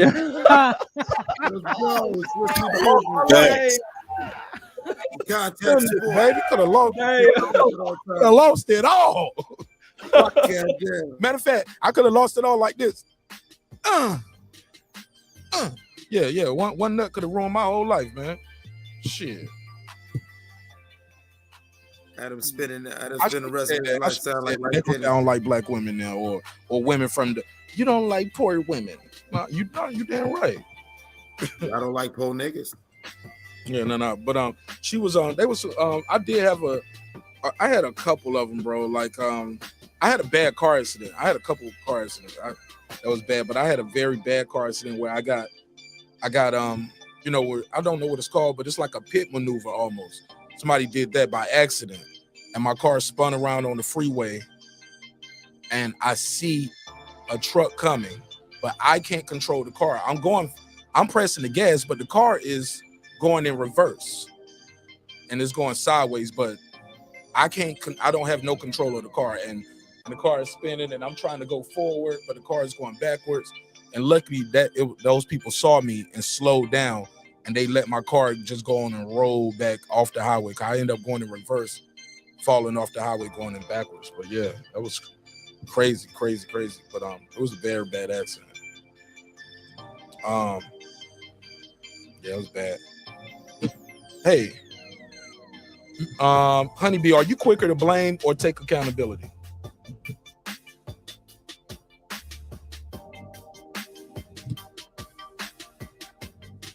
I guess you quicker to blame. Facts. You said what? I say facts. Quick to blame, and then I'll sit back and I'll think about it, and I'll eventually right my wrong and apologize. Huh? Say that again. You said you quicker to blame, and then you said after a while you will apologize? Yeah. Okay. HOD. It's open to anybody. Anybody want to answer next? Are y'all quicker to blame or quicker to take a I think that it's natural to be quick to blame, especially when you're younger. You know, you're thinking just right off emotions, ego, pride, and all that bullshit. When you're in the wrong, right?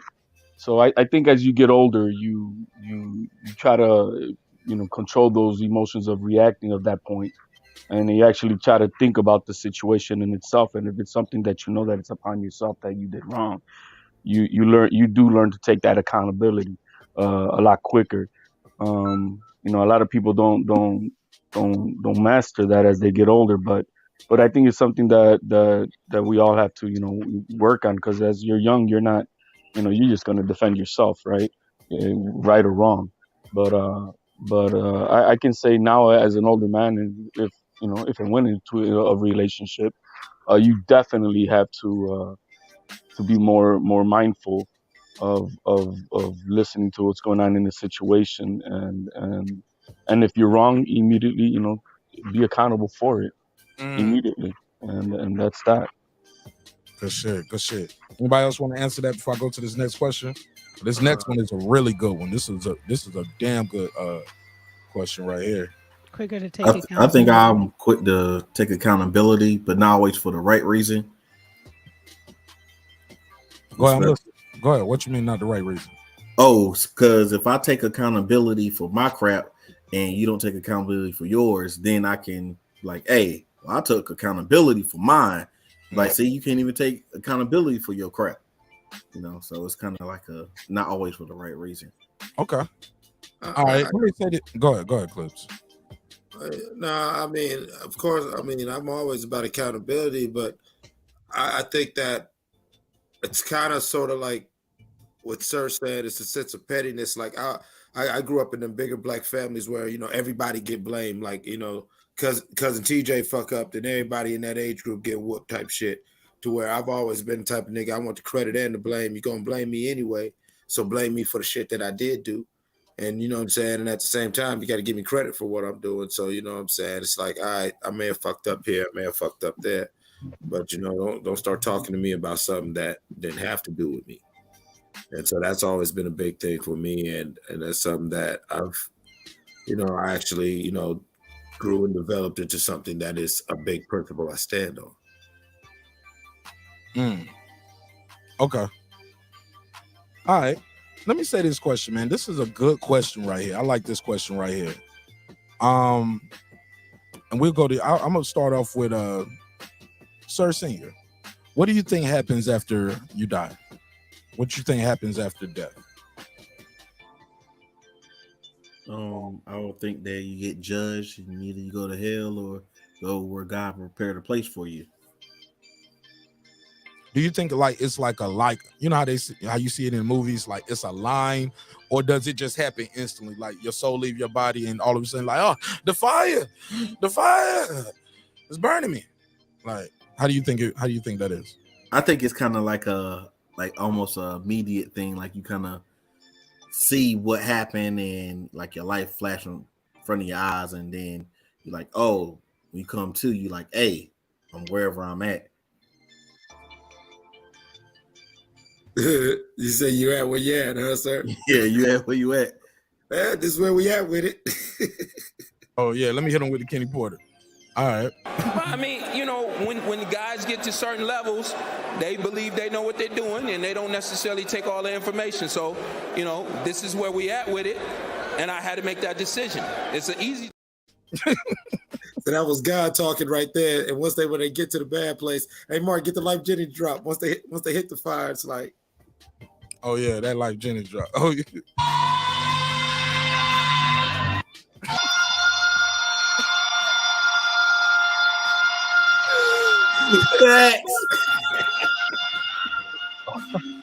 All right. Shout out to Life Jennings, man. I'm never gonna get a Life Jennings interview on the show. Let's pass it around. Girl behind the mic, what do you think happens after you die? All right, let me roll up my sleeves. So what do I think happens when okay, let's say, what do I think is going to happen when I die? How about that?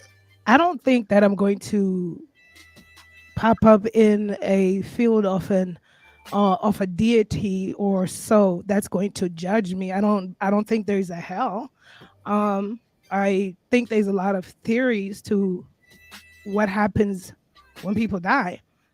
But for me, I try to tend to live in the realm of the unknown, just always believing that something bigger and greater is going to happen. I've spent a lot of time reading books such as Journey of the Souls and so forth, and other authors who have interviewed a lot of people that have had near-death experiences, and I've heard from a lot of people that have had NDAs, even though the near-death NDEs, even though the near-death experiences themselves are not complete death experiences, but it gives you or gives humanity maybe a gist of what may be to come, and so it put my mind at ease about the whole hell and heaven thing.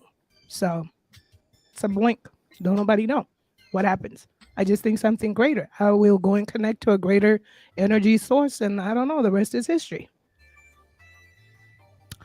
Probably come back and reincarnate, do it all over again. I don't know. Okay, Noble one, yeah, you got to call in, buddy. I gave you a shot on the panel. That was your first time here. It didn't go too well, so if you want to be a part of the show and have your voice, or you can definitely call in. But it's 2023. I don't give people second chances to ruin my show. How about that? So I give you a second, and you can be heard. You can call in, but I don't know what you're capable of, buddy. We don't have a report at all, and the report we do have isn't the most, let's just say, cordial, respectful. So I don't know what you're capable of, homie. So I can't trust you on my camera.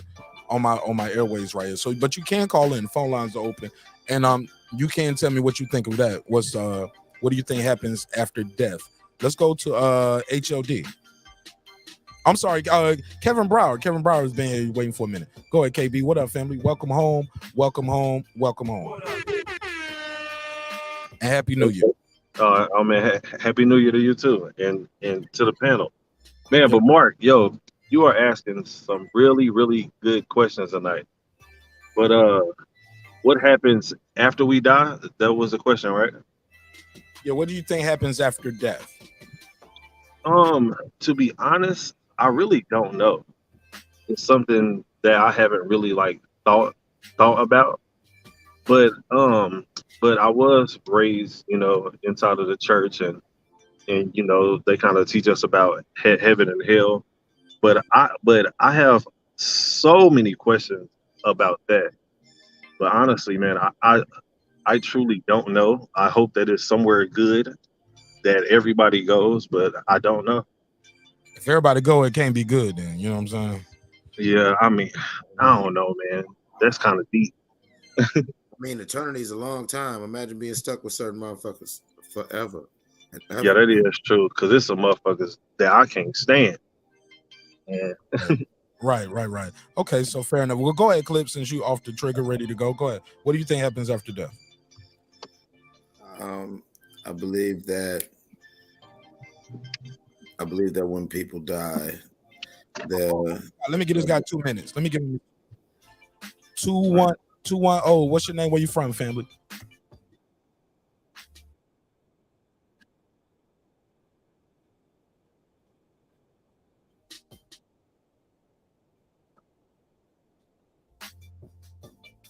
Go ahead.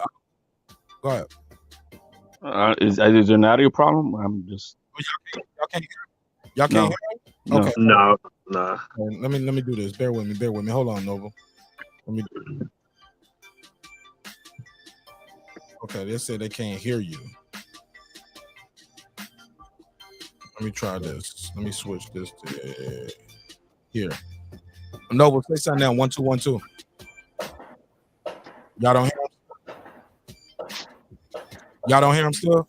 Okay. Nah, we don't hear him. Hey, Noble, hang up. I'm gonna put another number up. Call the other number. All right. Man, Whataburger is busy tonight. All right. Let me say this. Let me go to go ahead, Clips. Tell me what you think happens after death.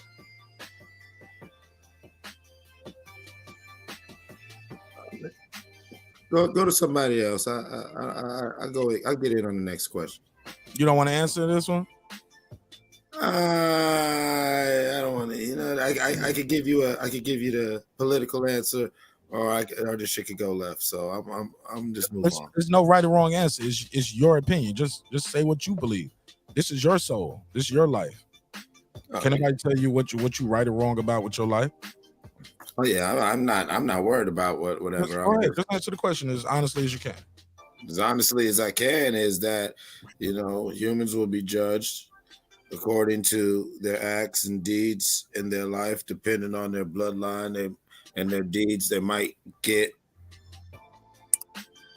recycled, if you will. That's what the closest I could call is what reincarnation is. The closest way I could explain it is certain things are like math. There's prime numbers that come back in the equation. That's why certain families, every generation, there's a nigga that look like this or a female look like that, and their lives are very similar. Some things I believe it's a mathematical algorithm that gets worked out, and that when this is all over, there'll be something else, because this is just part of a long equation that's being worked out, and some people will be judged, and some people will just continue playing their roles. So,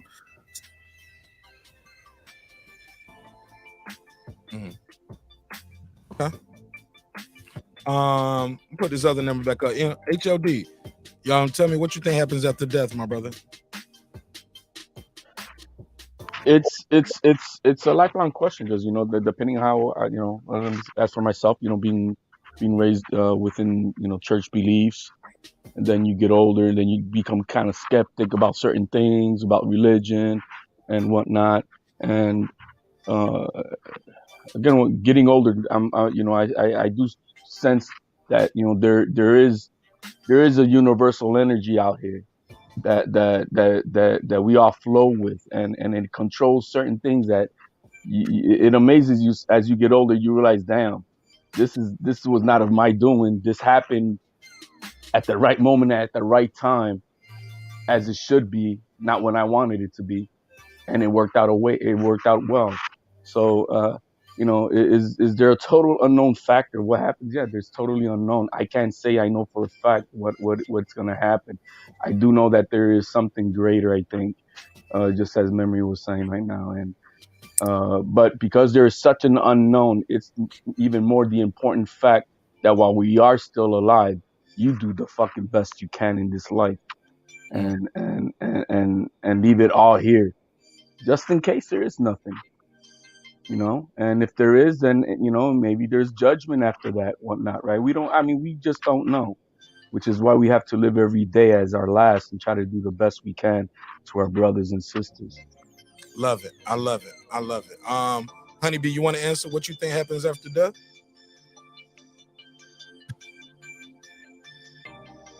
Honeybee, you want to answer? Going once, going twice. Let me get this call. Call from Noble New. Noble, talk to me, man. I'm here. Can y'all hear me? Yeah, you good, bro. Go ahead. All right. So, we were talking. We talking about past life, or going into transitional, what we would call. No. It's up to you. It's different for everybody. What do you think happens after death? And I'm gonna give you 2 minutes on the clock. All right. Well, I think what happens after death is that we don't know. We don't know what happens after death.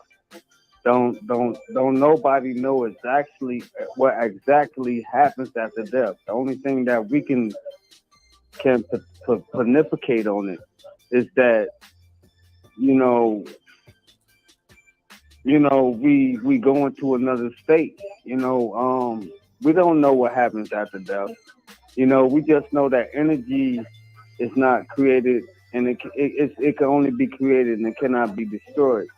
So when we die, or whether we transition, we don't know what goes after that. So everything else is like climate electric. It's like we just up here having loose conversation about what if, and we don't really know. Just like we don't know how the earth got here. We don't know how a whole bunch of shit happens. So how can we say that, when we die, a person actually say that this happens or that happens? It's just based upon one's own experience.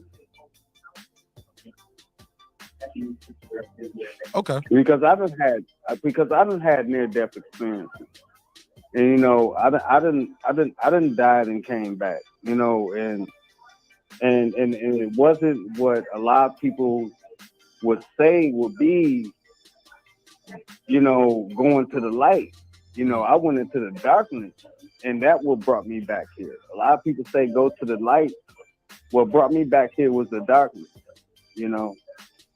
I just want questions. I'm just here to build with my brothers and my sisters and figure out and try to figure this shit out. I'm not here to argue or try to debate.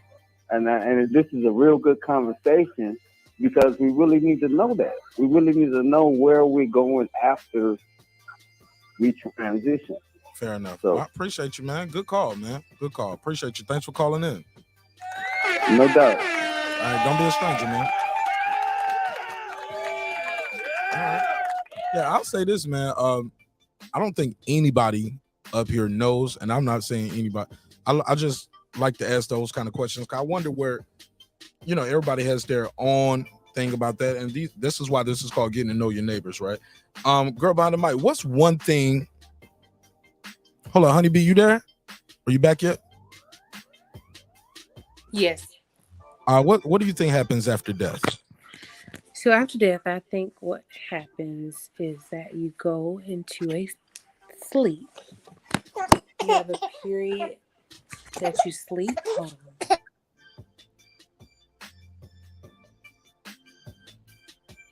Take your time. All right, well, Did she go to sleep? no. She's dealing with her. I think she's dealing with her child. No. Okay. Take your time. It's all good. Go ahead. So I feel that you go into a period of time where you sleep, and then there's a transition period after that.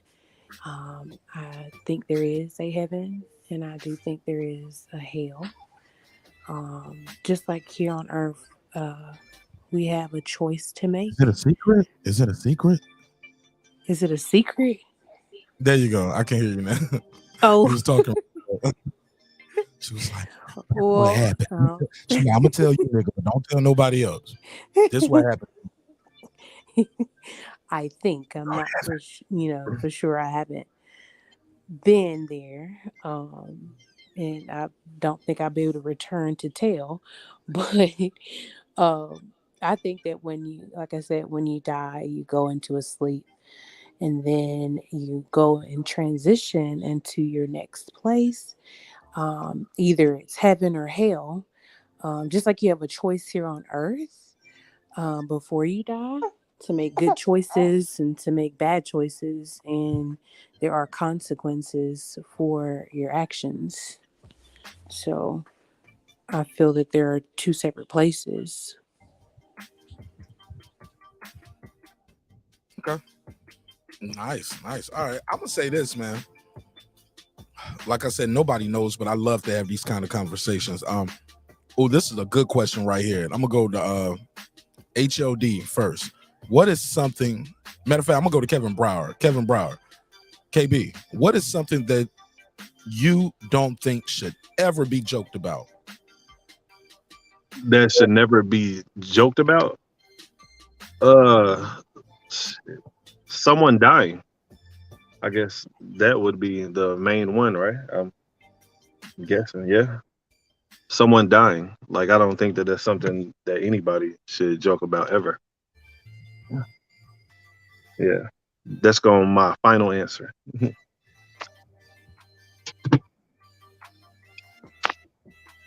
Okay.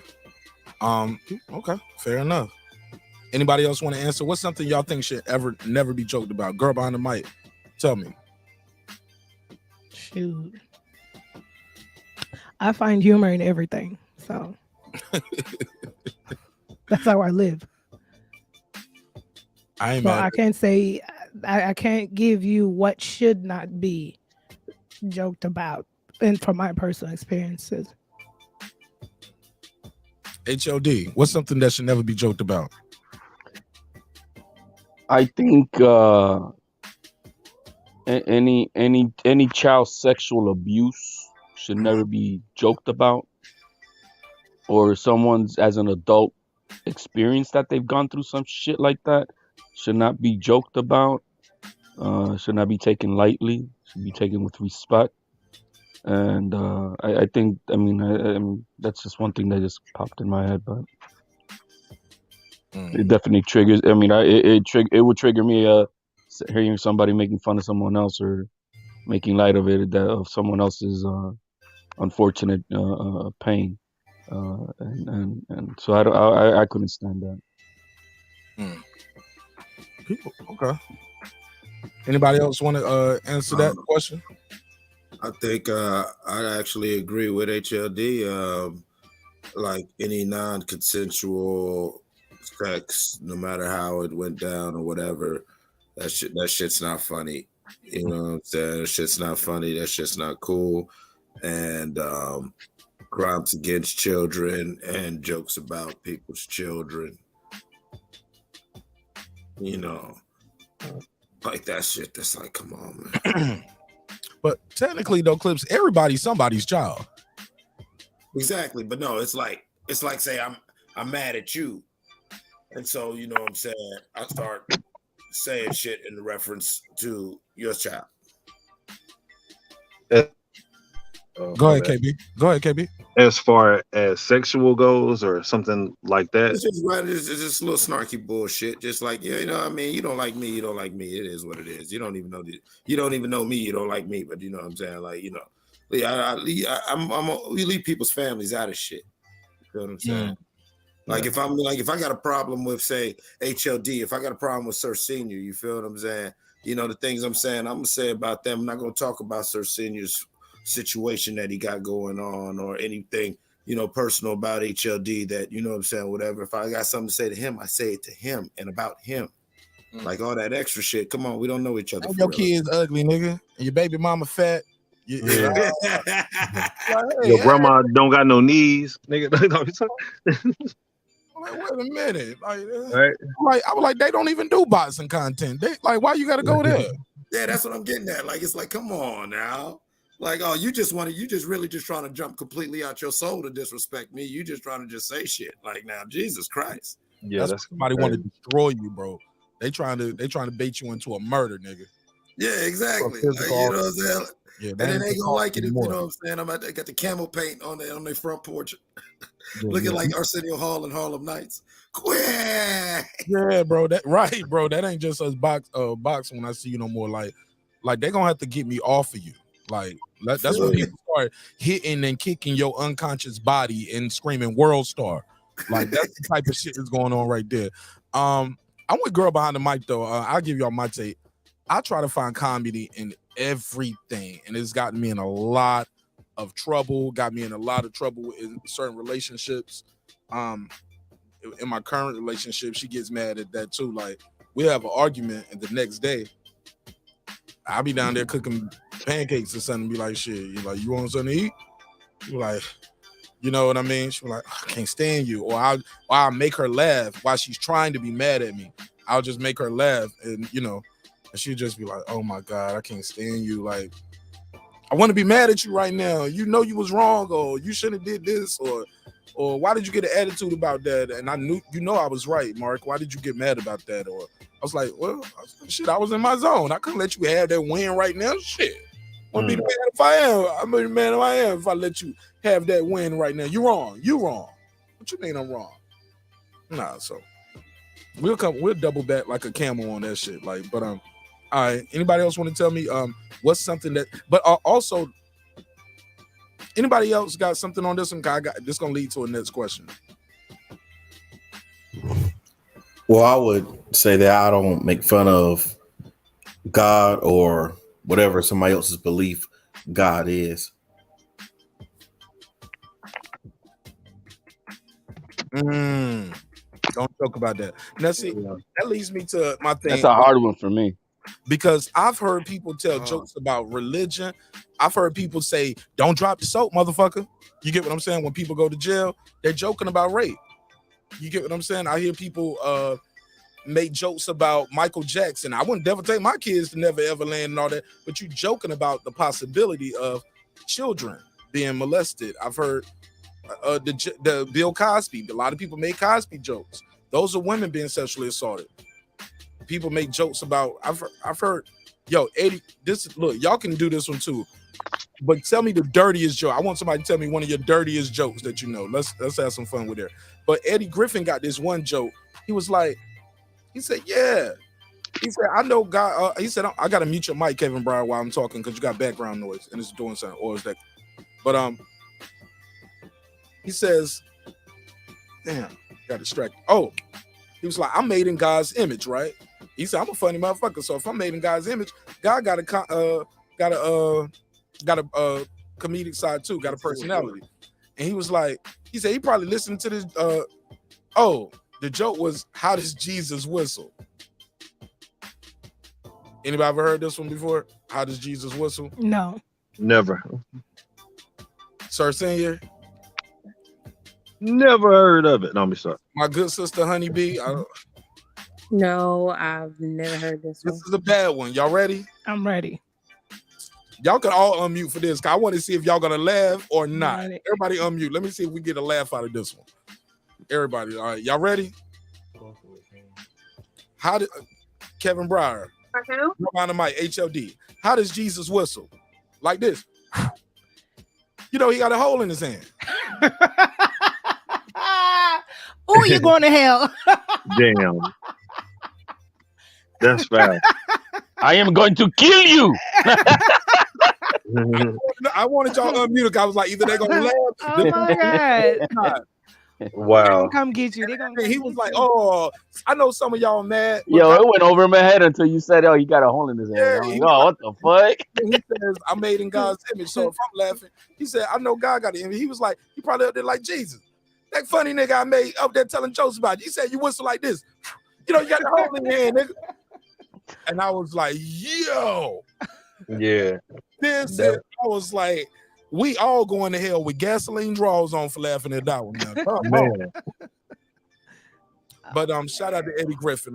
It was a hell of a special, hell of a comedy special. Somebody, girl behind the mic, do you know a dirty joke?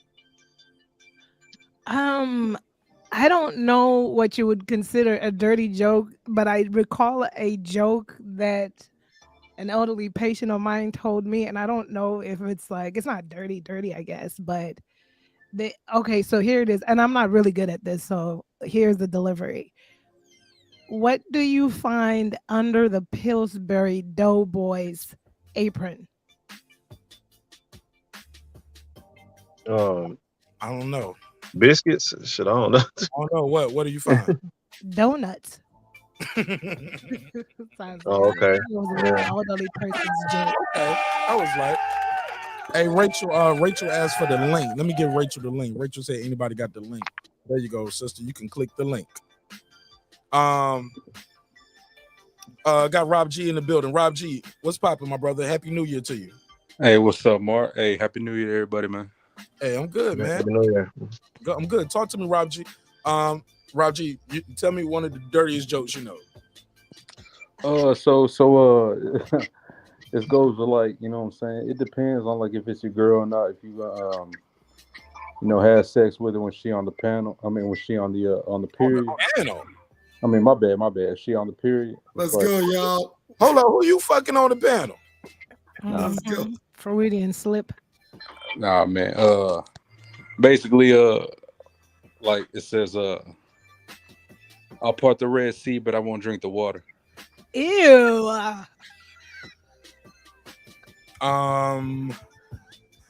My brother. What's wrong with the water? Oh no. Oh no. What's wrong with the water? It never heard of it. Get your ass up out of here, Rob G. What the hell is Man. going on? Damn. Rob G, I'm disappointed in you. Okay, we got my good sister Rachel Donner in the building. Welcome home, welcome home, welcome home. How you doing, sister?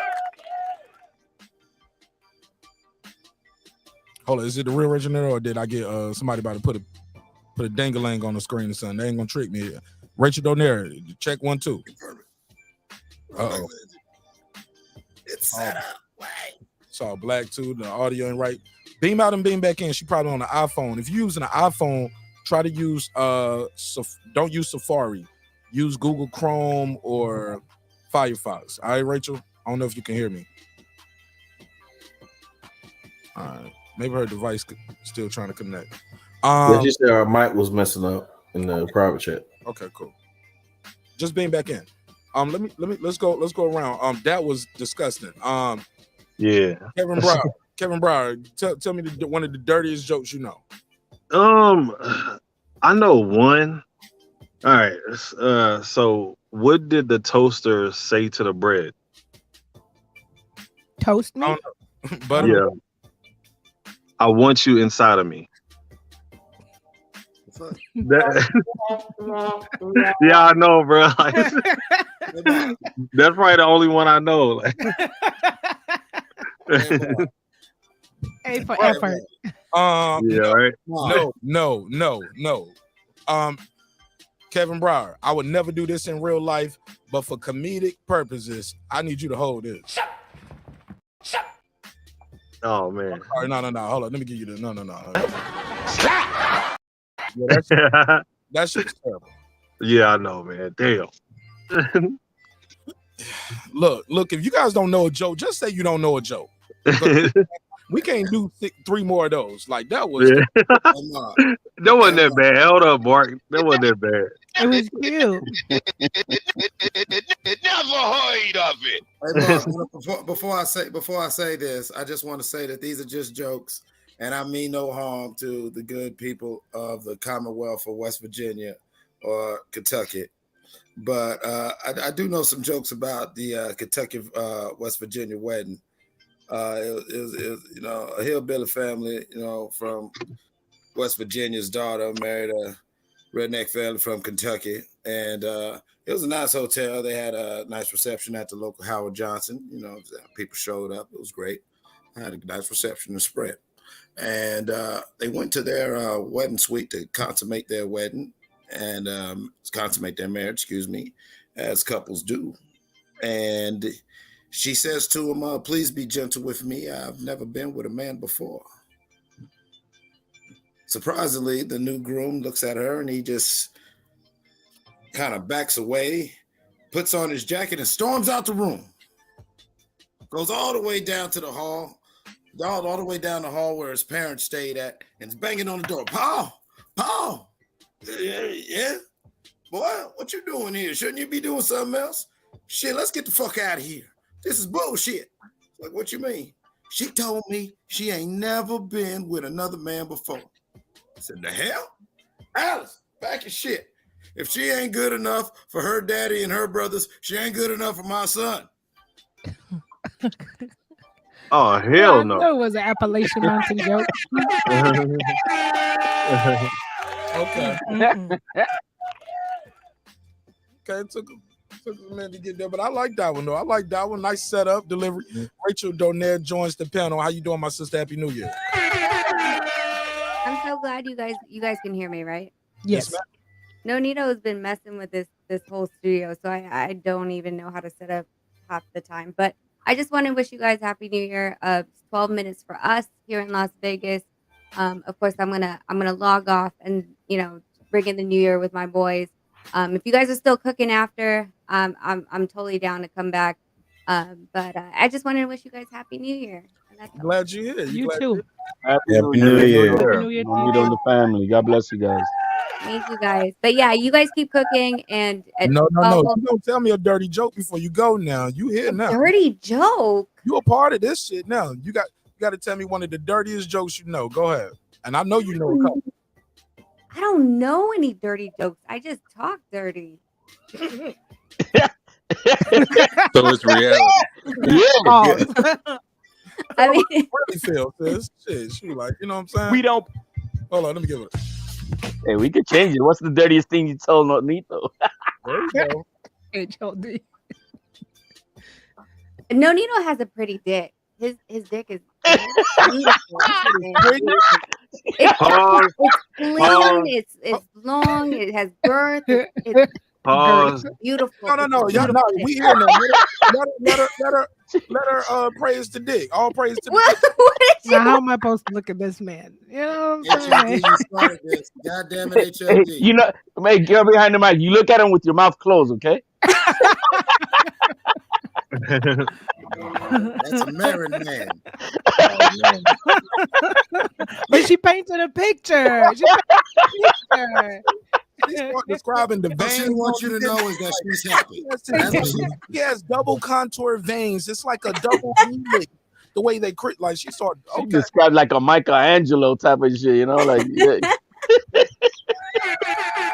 Oh man. That classifies that. That's a good one. There you go. That's how. Hey, look, that's how you clean it up. Shit, I ain't got no jokes, but I can talk nasty now. Yeah, I got no joke. No joke.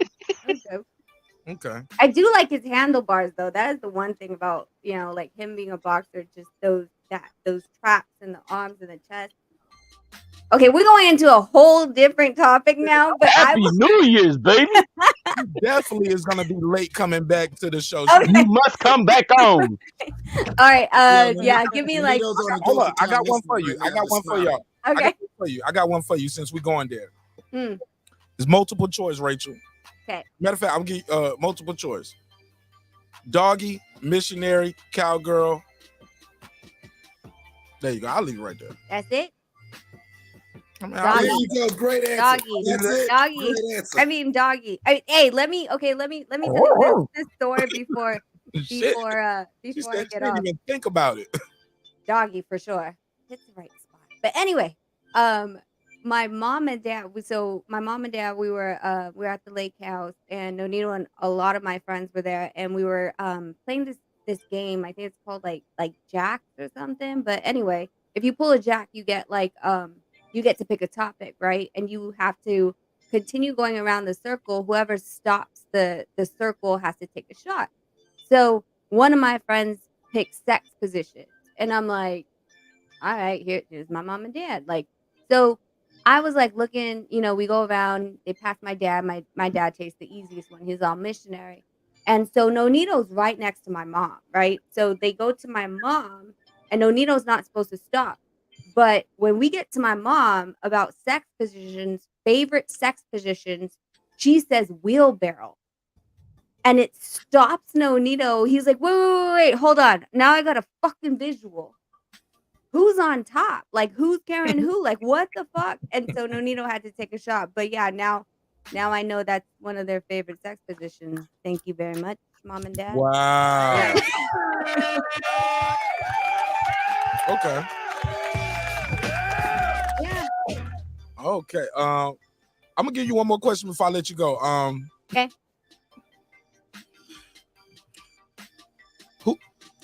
You ever been caught masturbating? By Nonito? No, like by your parents or a roommate or a friend, not by your spouse. No, never. But when I was in the military, I came home, right? Like during like a break, and I had like, my What branch? rover. Cut you off. What branch? 'Cause I was Army. Air What Force. I was Air Force. Cool. Yeah. So when I came home, on one of my breaks, like, I had my drawers set up in my old room and all that stuff. My dad was trying to be, a good dad, and he did my laundry, but he also tried to put it away. So I'm gonna age myself right now. He goes, hey, I was putting your laundry away, and I kind of looked at him, and I was like, well, thank you. And he's like, but I have a question. I was like, okay. And he's like, the stuff in your top drawer, which was my underwear drawer. He's there was something in there and a videotape. And I was like, I mean, if you wanted to borrow the porn, like, just rewind it before you give it back to me.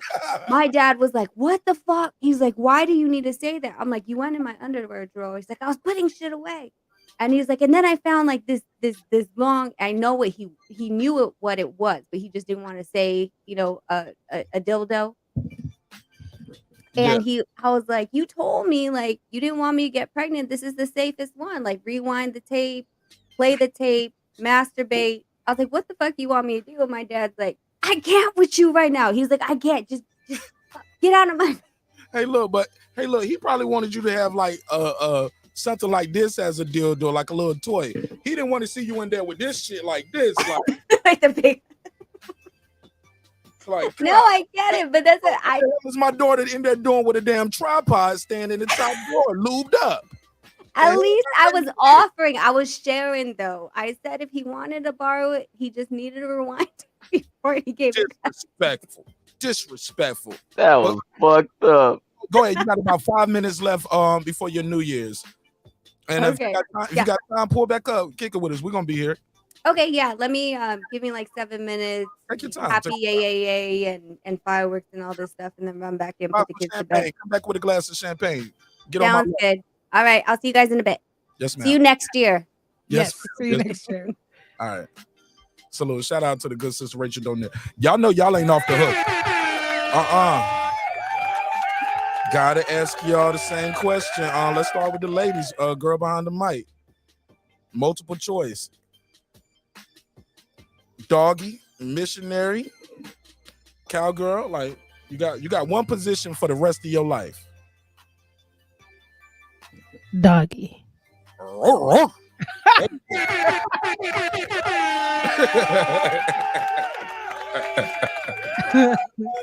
right. Okay.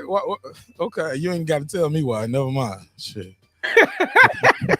You ain't got to explain. Hey, look, that ain't one of the questions. I got like, tell me why. I know why. Splash. HOD, you got one. Rob, matter of fact, I got Rob G here. Rob G, you got one position for the rest of your life. Doggy, missionary, or you gonna tell her to ride that thing? Damn, man. Pause. We That can't was pick not two. weird. Shouldn't have said that to you. Respectful. We can't pick two. Bro, you got without one position for the rest of your life. What you gonna do? We gonna roll with Doug. All right, I ain't giving you no barks, nigga. But all right, congratulations. Let's go to another lady, Honey B. Honey B, talk to me. You got one position for the rest of your life with your king, you and your husband. One position for the rest of your life. What is he doing? One position that he is doing, I would No, say. y'all said we. I'm sorry. Oh. Look, y'all. What position are y'all? Y'all got one position for the rest of your life. I would say missionary. Oh, so that we're able to.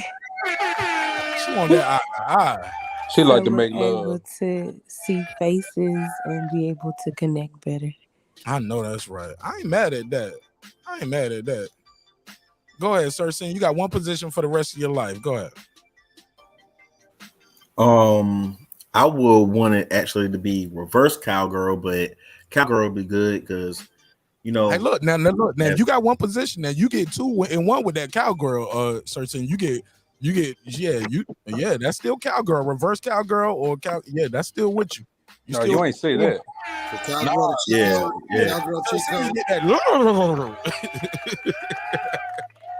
I like that. Sir Sin is creative. There you go. So you said reverse cowgirl, but you'll take the cowgirl so you can see her too. Yes, most definitely. I like that. Sir Sin creative. I like that one. Anybody else? So who didn't answer that want to answer? I'll answer. Let's go. That's kind of tough, but if I had to pick one, it would be Doggy. Most definitely. Okay. Yeah. Jerry in the chat, he said, "Hey Mark, chicks love face down, ass up." That's my impersonation of Jerry. I did a good job. If you know Jerry, I did a good. Jerry, call in so I can see so they can see how good I did on the voice match. Hey Mark, I'm gonna tell you, those ladies like it, man. I mean, that face down, ass up, it gets them every time. I'll tell you. That's been my go. That's his thing. That's right. Yeah. That's been my go-to move for 40 years. And I'll tell you one more time. Jerry, man. Happy New Year to my good brother Jerry. Yeah. Shout out to King H. Meth. King H. Meth said he want Froggy style. Here we go. Let's see my voice match. Mark said pull up and he pulled. Caller, Jerry, talk to me. You're funny, Mark. I'm gonna tell you what. I don't think too many people are funny, but you're funny, brother. Thank you, man. Hey, Jerry, you dial fast. You could dial that fast on that rotary dial phone or what? Yeah, again. Jerry got the old phone. All he got to do is pick up and say, "Operator, connect me to," and he just say the number. Like, you ever seen the old Lassie episodes? He ain't got a rotary. He just called the operator. But Jerry, I need you to read your comment out loud for us, man, so I can put it on the screen. Here you go. What you say about the chicks? Yeah, chicks love face down, ass up.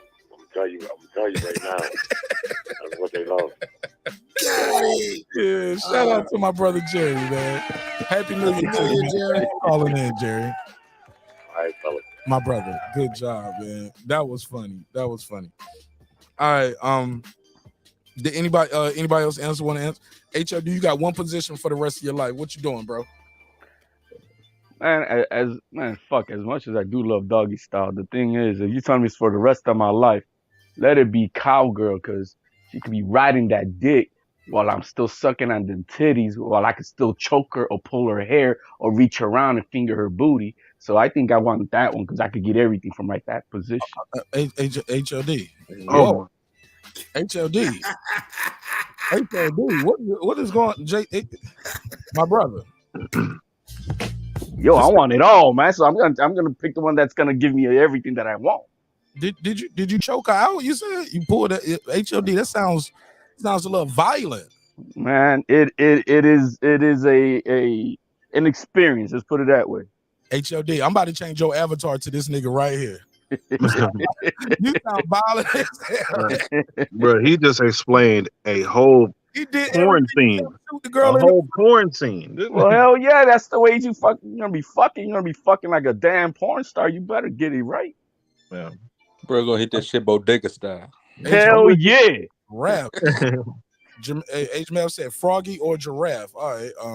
Somebody said, Sir Senior, he said the Lord told me to tell you to eat the box. Oh man. Yeah, bro, you gotta eat that box, bro. You gotta eat the box. You Sorry, gotta man. eat the box. Gotta eat Face the plant box. that motherfucker, man. That's Just jump in there. that's appetizer, man. That's the appetizer. You got to do that. Get. Hey, see, I Absolutely. didn't know you could do reverse cowgirl and regular cowgirl in one. That's a cheat code, bro. You made You me didn't want know to that? change You my ain't answer. never- Oh man, She gotta have that spin around game though. Her spin around there game you got go. Yep. she gotta have it. She gotta be like a ballerina. Facts, a helicopter. Yeah, she gotta be able to twirl around. Yeah. Or if she's a midget, you know what I mean? Little person. They're called little people. Yo, remember I told that story about me being in Baltimore with the little person? Bro, I was looking for my DD214. I was in the attic when I was finding if you're a member, you seen I post some old pictures on members only, right? I found the picture of the little person. I found the picture, of her in Baltimore. Put it out there. Put it out there for the neighbors. You can't tell how little she is because she's on the balcony, but you can probably tell because the rail, you can see she like this over the rail. So the rail is only 3 feet. It's barely 3 feet tall, but you can see her like this over the rail. And I was like, yo, they never gonna believe this shit. I gotta post a picture. And I found the picture of that day I told the story, and I was like, yo, it was the girl was crazy and she was getting drunk while I was engineering and she stripped naked while I was recording her. I found the pictures, dog. Make some noise for me. Members only. Members only about to be lit this year, dog. I'm putting it all out there. I ain't gonna go HLD with it though. Like I ain't gonna put no pictures up there of me thumb in her butt. HLD. What is that? Is that unheard of? What the fuck? I mean, that is some lightweight shit, but I mean, HLD, you talking to a pro, that's small hat. Small hat. All right then, man. But I didn't expect you to be up here with he said, I want this one position, and then you went on a plethora of well, I'm explaining why I'm giving up doggy style because I fucking do love doggy style. Hell, the fuck yeah! But you're telling me sort of what, so I'm gonna why? Why am I gonna give that up for this? Because I could do all of this. HLD said, I get to choke her, spit in her face, thumb in her butt, pull her hair. I was like, nigga, you about to be on Law and Order SVU. Oh man, you have to sign a consent form before you get on board. Yeah, HLD just got a buffet mentality, man. I respect it. Girl behind the mic, what's something you've been accused of doing that you didn't do and nobody believed you? The closest thing I could think of is like favoritism, but that's gonna come with the territory. So, What you mean, like at your job? Like at the job, you favor the black folks? Allegedly, that's what they saying you do. That's what they said I allegedly did, but it's always gonna be something. But I never did, and I felt like I would always try when I was in leadership. I always felt like I wanted to be as fair as I can be, but people don't care. They'll see you however they want it. Their perception is their reality. And so the one little itty bitty 19-year-old black girl that came on the team, and I could tell she also needed direction, but I was not her mom. I was not, her sister. But she just needed extra hands-on, and I took my time to train her like I would do with anyone of any race. And so that was favoritism. But she ended up being a rock star, so it paid off on its own. Okay. So that's that. Oh wow. Sir Senior, what's something somebody accused you of and you look guilty as hell? You might have done it before, but you didn't do it this time. I kind of added something to it for this one, but go ahead. Oh, I said twins. You said what? Twins. Yeah, they accused me of doing the twins. I ain't doing it. Doing the twins. Hold up.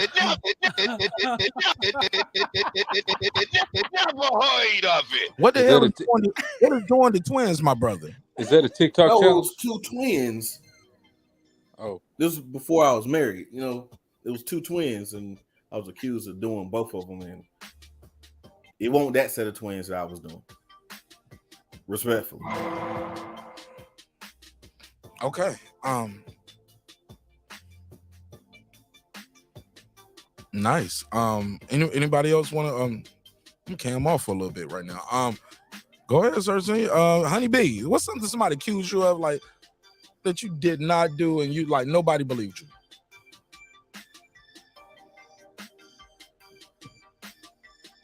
All right, we'll come back to Honey B. KB, HLD, y'all there? Yeah. I'm here. Go ahead, KB. What's something somebody accused you of doing that you never did? Damn, I'm sitting over here thinking. I don't know. Shit, you might have to skip me on this one.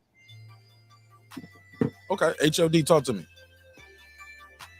Man, I'm I don't know, man. I'm really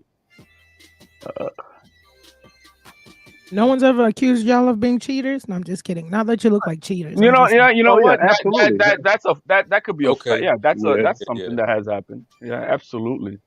Or thinking that I'm, just because, I I do love women doesn't mean that once I'm in a relationship I'm still gonna be doing that. But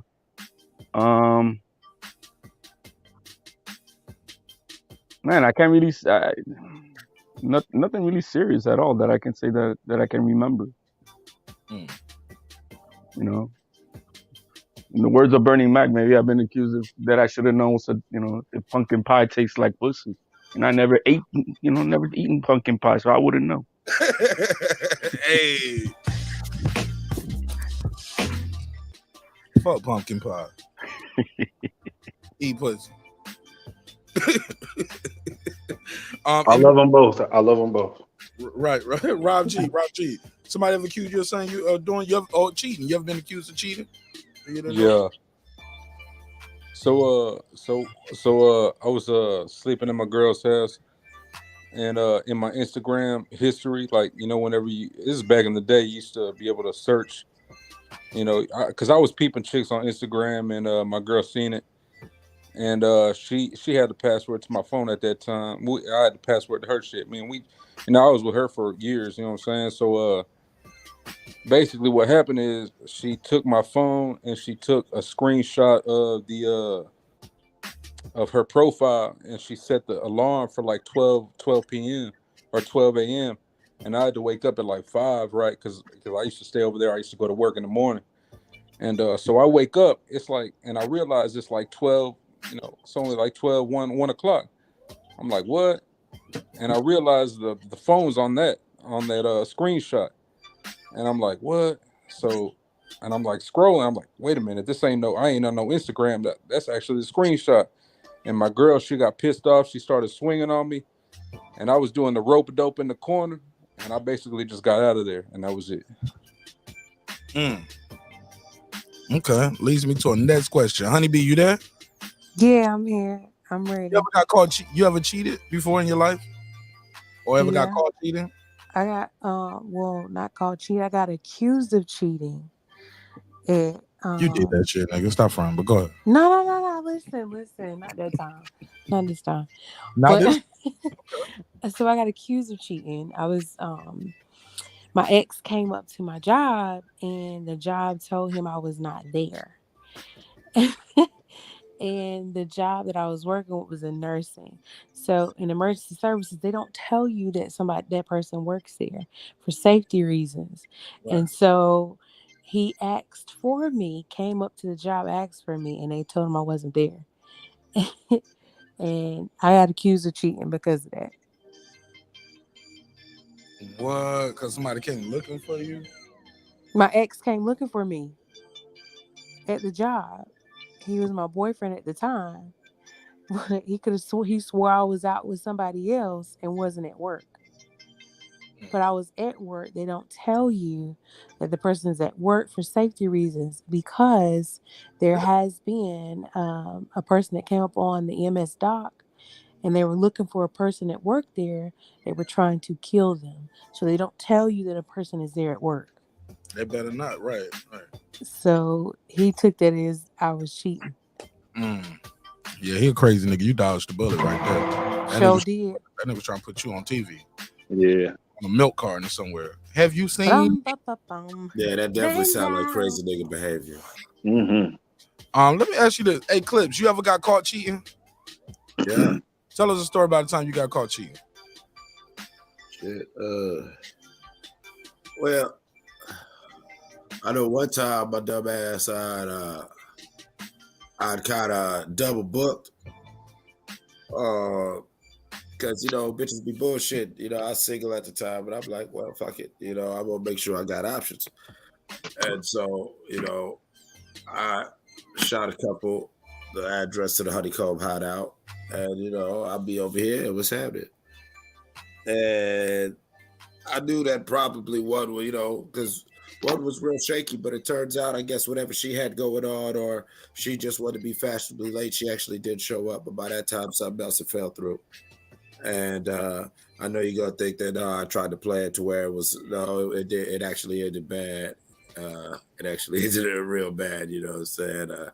They got to argue it, but it got less about me as of, bitch, you don't know me, because, as soon as she showed up, she was called her on. Who's this bitch, this old bitch? And, what I'm saying?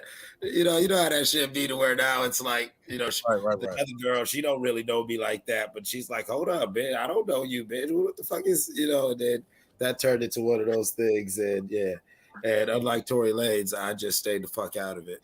For real, motherfucker said I wasn't shit, but I stayed the fuck out of it. And, Remember, you ever got caught cheating? Yeah, we was fighting. I said memory. I said memory. Have you ever got caught cheating? No, because I was never a cheater, but I caught a lot of people cheating though. Believe you. You need more people. He lied. Y'all need to worship him. I caught niggas cheating on me, but Tell us how you caught was part of the game. Well, let me tell you one of the not scary, but the creepiest parts. I was dating a dude that lived like in the same neighborhood that I lived in, and I had a dream. I had a dream exactly of him with his child's mother, and they were getting it on. So I got up, left my apartment, got in my car, drove up there at like 5 a.m., knocked on that door. Sure enough, he comes to the door. Kid in hand, child's mother over there. She didn't have no business being over there at 5 a.m. Right? But I'd always suspected they were way too close. Let me see other times. The last time it was my ex-fiance. I was about 25. And this ninja was running people through my house. And I learned then, ladies, don't let no nigga stay with you. And I didn't know that because I traveled and I would leave town. But I came back and I could the thing is, it's a gut feeling. I just felt something wasn't right. And I came home, and I remember one time when I came home, now you don't ever fix the bed and the bed's fixed. But when I got into those sheets, they smelled so floral. I was like, this is not my scent. I know my scent. And so I was like, now you're fighting between like, be calm, be rational, maybe you're overthinking it. But my gut was like, nah. So one time I came home early and he was on the phone with his dad. And I was walking through the hallway and his laptop was open and he was on a dating site. So I sat down and I looked at his profile because what I wanted to do was, I was like, don't flip. Look at all the information you need to look at, like when it was established and everything. So I'm looking at the profile. He had the profile for a long time. I'm looking at the messages. I'm going through it. I'm like, calm down, be rational, because I was ready to tear up some stuff. Like, was that when she went and burnt all them clothes? So So finally, I think he was like, she's here, but she's, the house is quiet. Where's she at? And he saw me by his laptop and he tried to come and like close. He was like, try to close his laptop. And I say to him, I need you to get all your shit and get up out my house by the time I come back, because I had to go do something real quick for the job. I just kind of surprisingly stopped at home real quick. So I did. I went and handled business, came back home 30 minutes later, and he was there. And then, but when I came back home, I had to walk around the block because I was about to set some stuff off. I had to walk around the block. Like, I knew I wasn't crazy. And so I walked around the block, came back, and set some stuff in motion. Like, you can't be here. Like, I didn't want to see him. Like, I knew it, Like, how you going to play me in my house? First of all. Okay. But that was my 25-year-old mistake, and I learned then. It took me one time. Wow. So yeah, there's a lot more. Go ahead, KB. I heard one of your stories, KB. Yeah. Boxing section. Yeah. Well, I got caught. Hey, we got to hear the story. Okay. And I got it. I got the hosting, Rob G. Thank you so much. Go ahead, KB. So I got caught about to cheat. I mean, I guess I wasn't in the act, but my girl had went to work. Well, she had said that she was going to work, so she had had some kind of like idea that I was cheating or whatever, right? So she had left for about a good hour or so, and I had a female coming over to the house or whatever. That it wasn't my house, like this was her house, right? And out of mic. Go ahead. Yeah, right. And so the female that I had invited over, she was in the shower, and all of a sudden, my girl comes back home, and my heart just fucking like stops. Like I'm like, oh shit, bro, like. Bro, I am about to get like kicked out, nigga. Like this shit is gonna end up real bad. So I'm kind of like talking to my girl a little bit, just like, hey, what's up, whatever. Like, so what you doing here? I'm trying to be as normal as possible. So then I say, okay, I'm gonna go and get into the shower, whatever, right? Knowing that the other girl is already in the shower. But I was trying to like play it off, act like I could go in there and like jump in the shower real quick. Maybe she would like leave and go into the kitchen or something just so I could sneak the girl out. Say what? There's no bathroom window or nothing though, right? No bathroom window. Right? So we in the bathroom for probably like 45 minutes, bro. Like, and I'm in there talking to the girl and I'm like, hey, like my girl had just got here. Like, just like chill out, like, just fucking be quiet and shit. And she's all like panicking, like, oh my gosh, like what are we gonna do? And I'm just like, girl, listen, shut the fuck up and just chill, like or whatever, right? So next thing you know, my girl, she comes and she starts like rattling on the fucking doorknob and shit. And she's like, whatever, right? Hey Kevin or whatever, are you all right in there? Like, what's going on? Right. Like, and then I'm like, yeah, I'm good. You know what I mean? Like, there ain't nothing. You know what I mean? So, and then after that, I'm just like, man, fuck it or whatever. Like, you know what? We just gonna have to come out. You know what I mean? Hopefully everything cool. And as I open up the bathroom door, my girl is standing there and she can see the other chick behind me. So next thing you know, my girl or whatever, like she just started taking off just on like both of us. Say what? You didn't grab her and keep off the girl, or you let her beat the girl up? I was trying to get the hell out of there.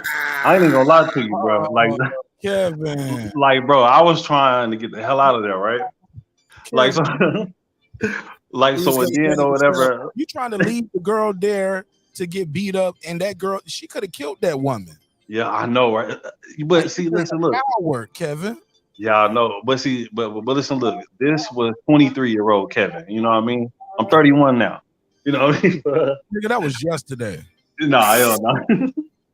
But yeah. So long story short, they ended up fighting and shit like that. You gave that girl. You got tired of being in the bathroom. You gave that girl enough. It's like, yeah, I'm gonna just just open the door, you know what I'm saying? I ain't gonna let nothing happen, blah, blah. And you let her dog walk that bitch and while you trying to get your shit and get the fuck up out of there. Yeah, All man. you You know, grabbed was PlayStation. Look at him. Yeah, that's That pretty nigga didn't much grab, what hey, happened. girl behind the mic, that nigga ain't grabbed nothing but his PlayStation and his extra controller. I was terrified, bro. I don't think I've ever been that damn scared before. But long story short, man, I had ended up getting my fucking motorbike, get kicked out, and now until this day, her and that girl have became best of friends. I don't know how it happened or what happened, but they are like best friends today. How would you know? Are you still with one of the women? No, well, the girl that I was living with is my kid's mother, so yeah. Oh, so y'all are still in touch, and yeah, she was like, yeah, I just saw Samantha the other day. She said, how your stinking ass doing? Pretty much, yeah. Pretty much, yeah. So they basically sit around randomly, just be drinking, talking about how you ain't shit. Yep. They right, but they are right. I get that too. They know this nigga. KB, Kevin Broward. Oh yeah, we know this nigga. He ain't shit. KB, you let her dog walk that girl. Yeah, yeah, man. You know what? She did beat her up. He was like, "Well, I was trying my best to get the hell out of there." I was like, "Oh hell no!" Hey, look, I'm gonna let me ask you, KB, who had the best? Who had the best box? And baby mama.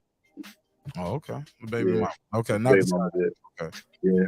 See, I heard you tell the story the other day. You told the story different. You was like, I was mad too because she had some good ass. I mean, the coochie was good. You know what I mean? But you know, baby mama, man, she was something else. Yeah, that's why she the baby mama. She went raw. Now, unless you the boxing scientist, he just go raw on the first date. Oh hell no. Who doing that? The boxing floaties. Oh no. The boxing. Go ahead, Puerto. Puerto, you ever got caught cheating? Wait, I was just gonna say something real quick. Go ahead, Memory. To be fair, I became really close friends with one of the girls that my ex-fiance had tried to mac on and lied to, Ebony. That's my girl, Ebony. Her and I became so close. Why did y'all how close? How close, Memory? No, not into. She's a beautiful woman, but not that close. Let me see a picture of her. I don't have a picture of her in front of me. I could probably Chop her head off. We it's okay. Just chop her head off. No. Chop her head off. You just want to see the body. Remember, I ain't gonna put it on air. I just want to see how pretty she is. Like y'all are cool like that. Like, how does we that became really close because like once I discovered like when all that stuff happened, and then I started going to because we also had a landline, and I started going through the voicemails and whatnot and all the stuff, and I had access to his emails and stuff like that. I started to contact all these women asking what their relationship was, and they were divulging the information. Now, we went to the gym together. We were going to Gold's Gym together as a couple, so people knew us as a couple in Gold's Gym. And so even after that breakup, that's when Ebony hit me up. I don't see Steve here no more. And I was like, girl, this is what happened. She was a stranger. And she said, I didn't know how to approach you and tell you, because she was married at that time. I didn't know how to approach you and tell you. But because, there was, we had an athletic size swimming pool and a hot tub in Gold's Gym. And so I guess they started talking at the hot tub. And he was trying to pursue her like hard and stuff like that. And so I was like, it's okay, no worries. We're not together anymore. And every time I see her at Goals, we just, work out together, talk, we exchange numbers, and we just stayed in touch. Heck, we were on the same kickball team and everything, so crazy. Did you guys share the hot tub? We didn't get a chance to share the hot tub. No. Yeah, but that's how that worked out. Girl behind the mic, just know in my mind, y'all made up in the hot tub. Hey, she was a beautiful girl. I didn't think about it at that time, but she's definitely just the super chocolatey sister. You know what I mean?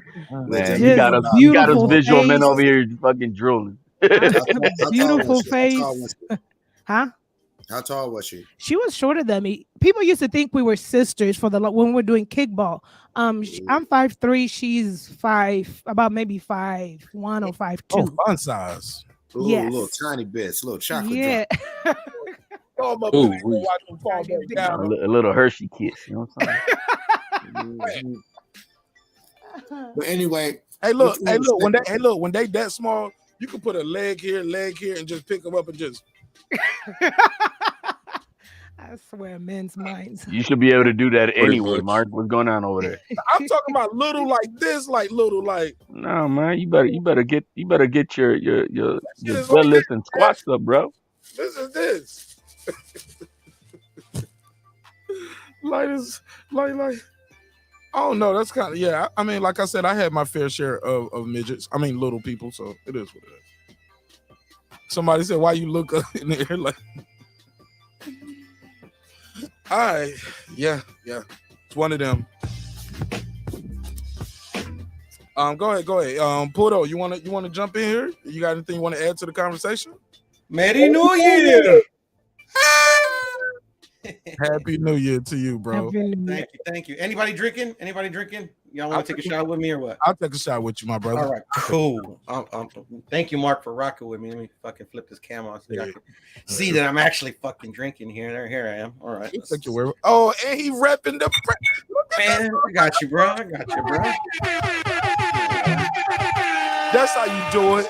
There's a method to the madness, bro. Look, he got the hat on, looking like DJ Vlad over there. He look like Vlad TV on this motherfucker. I got the little noisemaker. I don't know if I can. Go ahead, do it. Go ahead. The garage messy as hell. Hey, look, now Pudo. Yeah. I'm doing. You wondering what he's wearing? He's wearing this hoodie, this sweatshirt right here. It says, "What can I say?" You can click the link in the description block. You can get the T-shirt, the hoodie, and the merch. Support the show. Pudo's wearing one of the items right here. Shout out to the homie, man. Yeah. Shout out to the homie. Shout out to Mark. That shit is fire, man. And it's a conversation piece. Whenever you out, people gonna start reading all the languages on it. You get what I'm saying? They're gonna, they'll find their language up there. They'll be like, let me see if you got mine up here. But go ahead, Pudo. Let me cam up with you and come on, let's do it. I'm drinking too. Let's do it. Girl, Y'all ready? Grape juice. Get your grape juice. Yes, sir, man. Got my grape juice. My red grape juice. All right. Because right now it's New Year's everywhere except in the UK, right? I think I gotta wait to Hawaii. They told me Hawaii. That's the latest. That's the last one. I think. Yeah. And what time is Hawaii's New Year? I think it's 3 hours before us, so they're at 10:30. I think. Yeah. Oh no! I ain't got no fans in Hawaii. All my support. I think my latest is on the UK and then Australia. So I got time to go to sleep and wake up and do it again for Australia, right? Hold on. Oh, did they already have theirs? Or was theirs? Australia already had it. So yeah, so shout out to my Australian supporters out there. We got some members from Australia. Kelly and Stephen Bateman. So shout out to them. All right. Here we go. Let's do it. Yeah. Do it. Damn, hold on. We're gonna make a toast. Make a toast. Somebody make a toast. I'll do a toast to Mark Nash. Excellent show. Man, a good homie. I'm glad to meet him. And everybody on the panel. I was glad to meet you guys. I ain't prepared for y'all today. Look at me. I mean, I work hard on this shit today, man. Oh man, my man wearing that JC Penney suit, man. Come on, man. That's the Steve Harvey one that they do over here in California. 3-day suit broker. He don't got no pants on up under this. All he got on is just the top. He just got on the top. That's why we can't see his hands while Memory's over here. Now hold up. Now I want to know which one of the men started talking about my pants and want me to stand up to show off my who want to see my print right here? Who said that weirdo shit? Nobody. I don't remember. So instead of It's embarrassing, a challenger because when he gets up and you can't see a print, you know that he all full of shit. Yeah. It's actually the suit he's gonna be buried in, bro. It has no back. The guy right here with the purplish pink avatar right here. Question my manhood. Out of all now it makes all sense. He don't pick the pink and purple. He don't pick the Little Nas and Zaza Wade color waves. All right, let's do this toast. I'm fucking with y'all. I love All right. y'all, man. Who toasting? Oh man, I got it. I got it. I want everybody to make a quick go Okay, around. all right. Something real quick. All right. I'll start it then. We just doing one or just like one thing or How many shots y'all trying to take down? no, I meant like, are we just saying like blessings and then somebody else go or what? Just say whatever you want to say, and then Okay, cool. All right. What you want to say? So 2023. This nigga taking the right side route. Right. All right. 2020. You're a little long-winded. All right. So look, 2023. More money, more blessings, good health, and just being happy. That's mine. Good shit. Go ahead, Memory. 2023, I don't know, prosperity and mental peace and mental health and all that comes with it. Cheers. Yeah. Okay. Go ahead, Rob G. Business goals, more sales, more money, and more freedom. Big one. HLD, talk to us. Make 2023 that the past memories are nowhere near as important as your future dreams. He got philosophical on us, didn't he? Let's go. That was deep though. I like that. Let's go. Happy New Year, my people. Nigga, I might put that on a shirt, HLD. Yeah. HLD Da Vinci, man. That's up there with my dreams require sleep, goals require. I was like, this nigga been studying, man. He been studying my shit. Hey, I'm gonna have to get one of them sweatshirts though. Real Mark. Fuck with us, man. Yeah, I don't think no content creator do more merch than me, bro. Cause we out here grinding, bro, and people fucking with it, man. It's some good shit. I got some fighters gonna be wearing some shit in 2023. This shit gonna be dope. I got a couple fighters gonna wear some shit. You know what I'm saying? And I'm gonna shoot the little training video for them. So it's gonna be a little trade off. You know what I'm saying? But this shit's gonna be dope. Good for the fighter, but it's also gonna be good for me too. Get seeing the fighters in the merch, and once they see somebody in it, they can see themselves in it. So shit gonna be dope. Look for that shit. Go ahead, Porto. Give me something. All right. Well, I'm gonna say to the most unknowledgeable boxing fans on YouTube. No, I'm just playing. to one of the top 3 shows on the YTBC, to Mark and to everybody here, man. Glad to have met you guys. Cheers. Hey, look, look, top 3, man. I'm top 3, and I ain't number 3 or 2. Mark already knows. Huh? Go ahead, Cliff. Are you saying that you're a superior Negro? I'm a superior black. Your favorite put on a suit for y'all today, even if it's just a jacket, shirt, and a tie. You know what I'm saying? I'm good from here up. Look what I did for you from here up. Kevin Brower done told all the secrets. Right. Nigga, the cat's out the bag. I'm wearing some Nike truck. Nigga, I'm wearing the Nike shorts, nigga. The cat's out the bag. All right, man. Cat's out the bag. Real nigga. Waist up on y'all hoes out here. Let's go. Hell yeah. I hate you, Kevin Brower. But go ahead, Clips. Give us. I ain't gonna lie, when I came off early, I was like, man, I don't even need the pants shit. I did have the whole shit on early because my wife took a picture of me. You know what I'm saying? We did some New Year's shit early, but coming in here fucking with y'all, I was like, fuck them niggas. Just want to relax now a little bit. The picture's over. But thank you, Kevin Brower, for telling us how the sausage is made. Oh man. Damn. Yeah, wow, yikes. Hello. Go ahead, Clips. Make a toast. Man,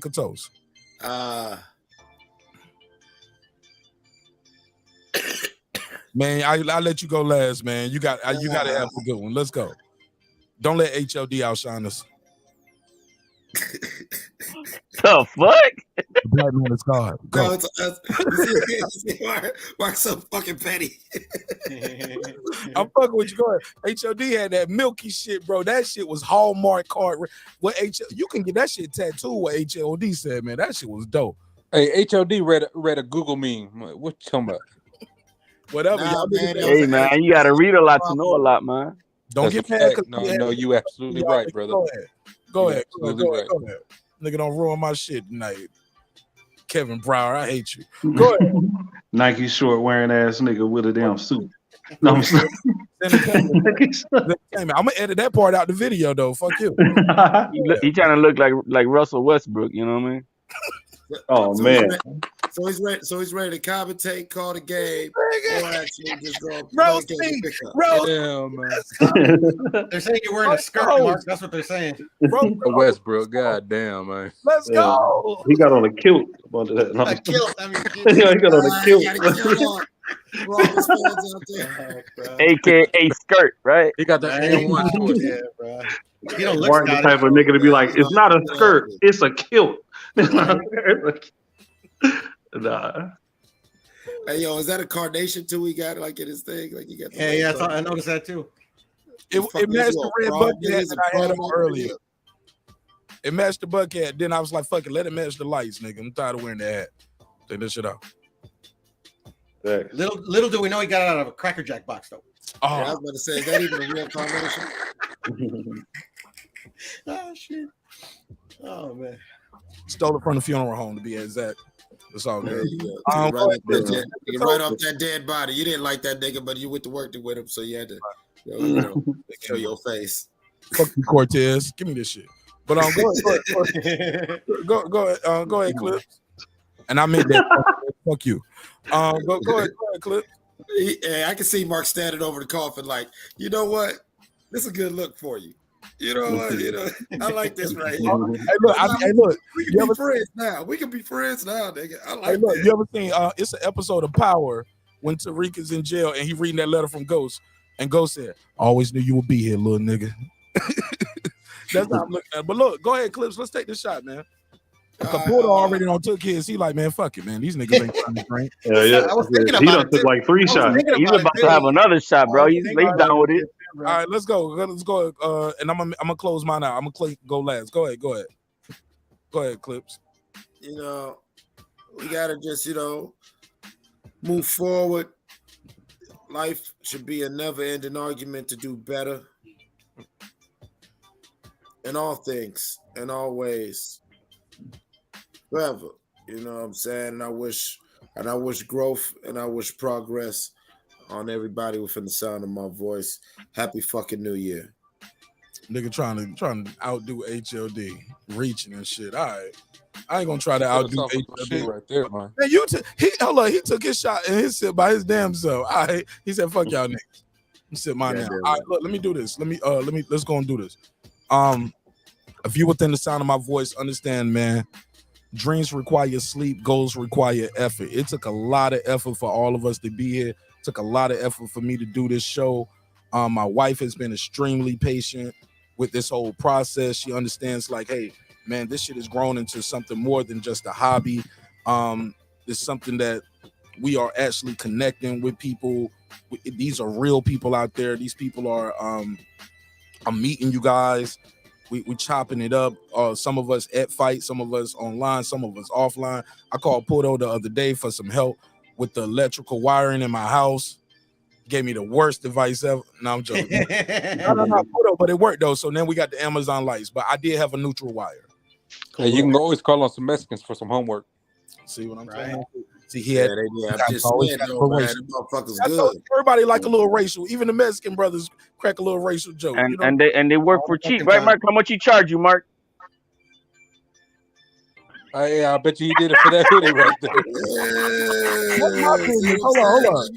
That's my business, and that's it. That's it. I'm just throwing bullshit, bro. Shit. Thou shalt not pocket watch it. Yeah, look, damn. I get it though. I talked over all y'all toes too. But I just want to say, man, I love y'all, and I hope you love yourself. If not, guess what? God, man, I'm saying all my quotes for the end of the show. Damn, HLD, look what you got me at. Trying to top HLD. What can I say?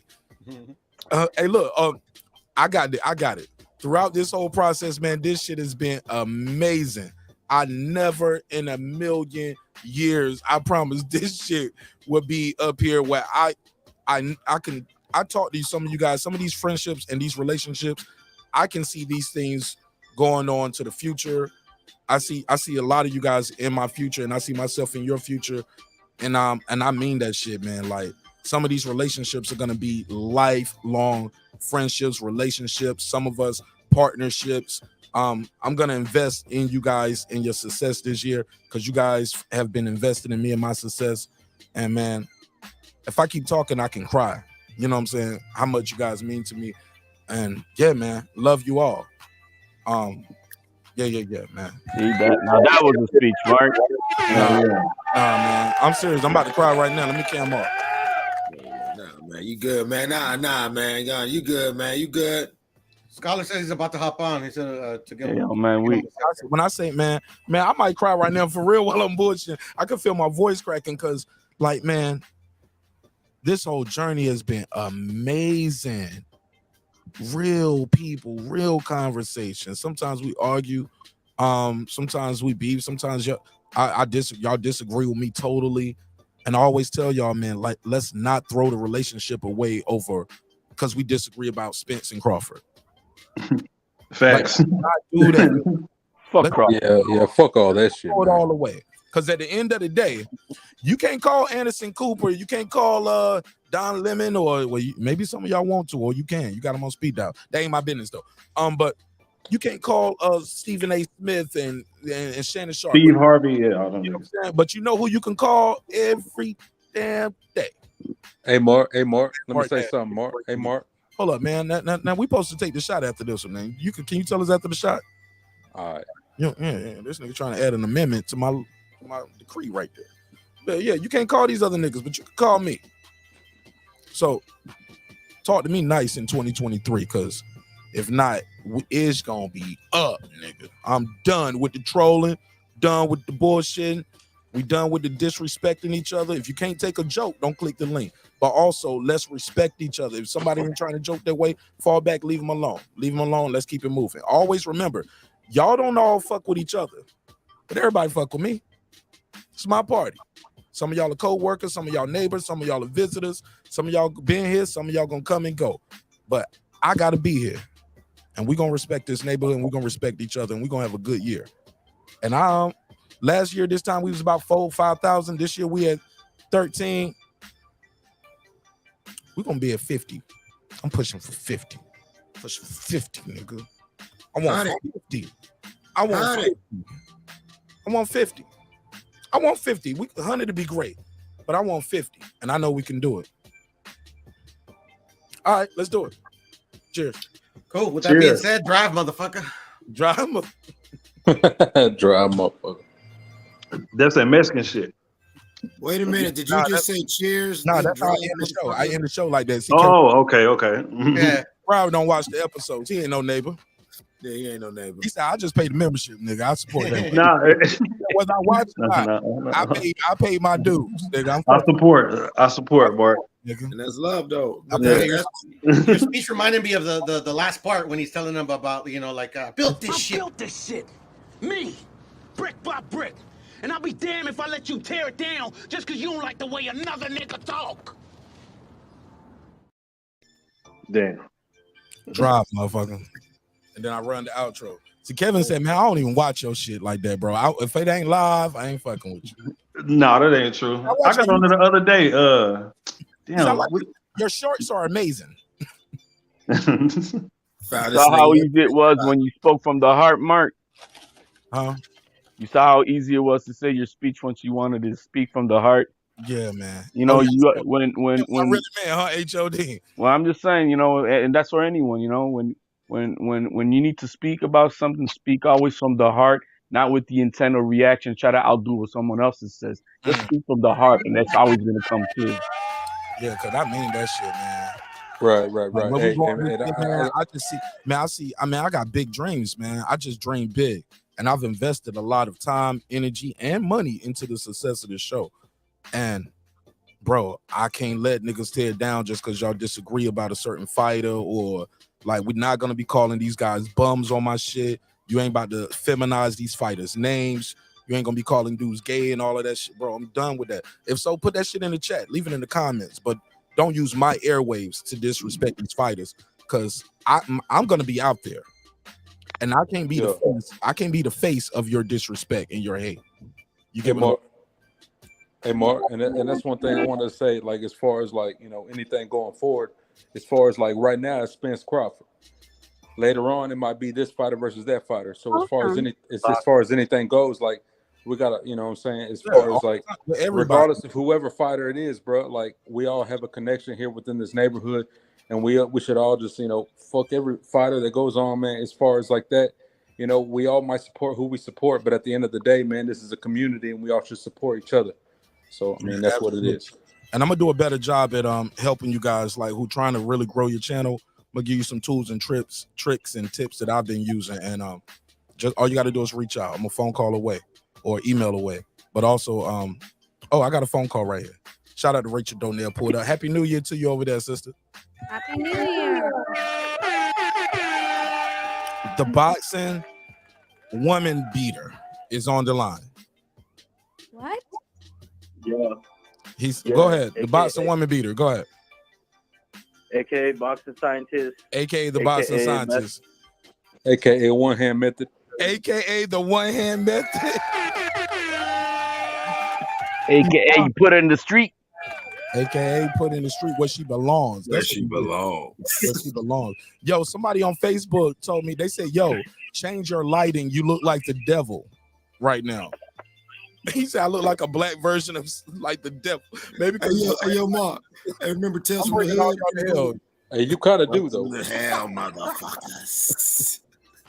Somebody said I look like a mortician. I'm reading these comments. Somebody said I look like the Undertaker. Somebody said I look. This is what you look like when you just left court. Oh man. Somebody said I had a job interview on a Saturday. Like who gets a job? Like yeah, I'm reading these comments. You had to go see your probation. That's funny. You had a job interview on a Saturday. Somebody said, yeah. So like I went to yeah, these comments are crazy. They said he looks like he does what did it say? Executive Uber Eats. Okay.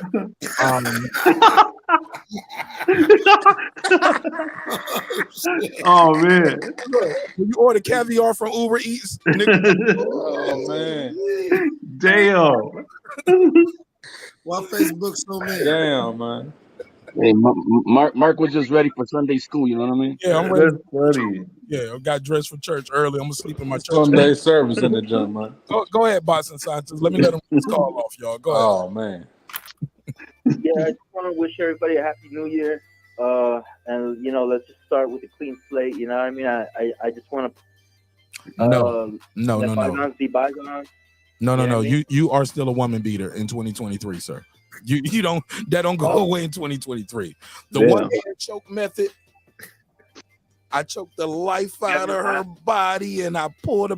No. You're still that guy in 2023. Can we all agree? Church say amen. Amen. Church say happy hand year. Yeah. But go ahead, my brother. Respectfully. All right, whatever. I'm whatever. No, I'm fucking with you. Yeah, we'll just try to unhear that story going forward. At least she had big old titties. So.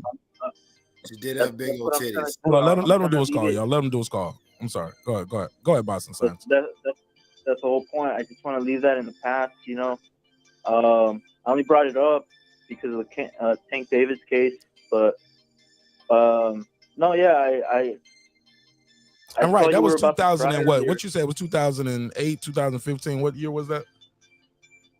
Yeah, 2015. Yeah, so yeah, people change in 7 years. Okay, I get it. I haven't choked anybody since. Yeah. I was trying to get okay, brother. Go ahead, my brother. Please land your plane. Go, anything else for tonight, please? Yeah. Let's all. We're gonna disagree and stuff. Like the other day, I was calling HOD a simp and stuff. But he's a very profound simp. He has lots of wisdom. So yeah, I just want to wish everybody a happy New Year. And Mark, it's okay for you to cry, bro. I almost cried. You saw I was about to cry, right? One single tear. But one tear. One single tear. Yeah. The 1 tier method. Yeah, just like Denzel in Glory. Yeah. Yeah, One like tier. Denzel in Glory. Yep. 1 tier. Out of bed, you drag her and put her in the street where she belongs. Okay. Y'all, Yeah. this show is going crazy. Y'all the motherfuckers are crazy. All right, Boston Scientists. Thank you for calling in, my brother. All right, later. Happy New Year. All right, Happy New Year, man. Wow. That guy's, man, I fuck with the Boston Scientists. And that's one thing I love about our show over here. And I say our show because I know the drop says I built this shit. But nah, we built this shit, man, as a team, as a unit. Lisa Bell sharing the links, you guys becoming members, whether you send a donation, whether you bought a t-shirt, whatever, whether you just click the like button, like whether you sent me topics while I'm live and you be like, oh, no, you're wrong here. Correct this. Because we believe in fact checking the fact checkers. Like, you guys all made this show a success, man. And like, man, I'm humble. I'm grateful. And like I said, I'm so excited about 2023. It's going to be epic, man.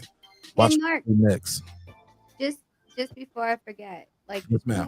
we went on so late last night, and I told you, like, you know, I picked up a sweatshirt. I don't know if I hit the you know, the submit button or not, because I didn't get like a confirmation. Can you check on that on the back end for me?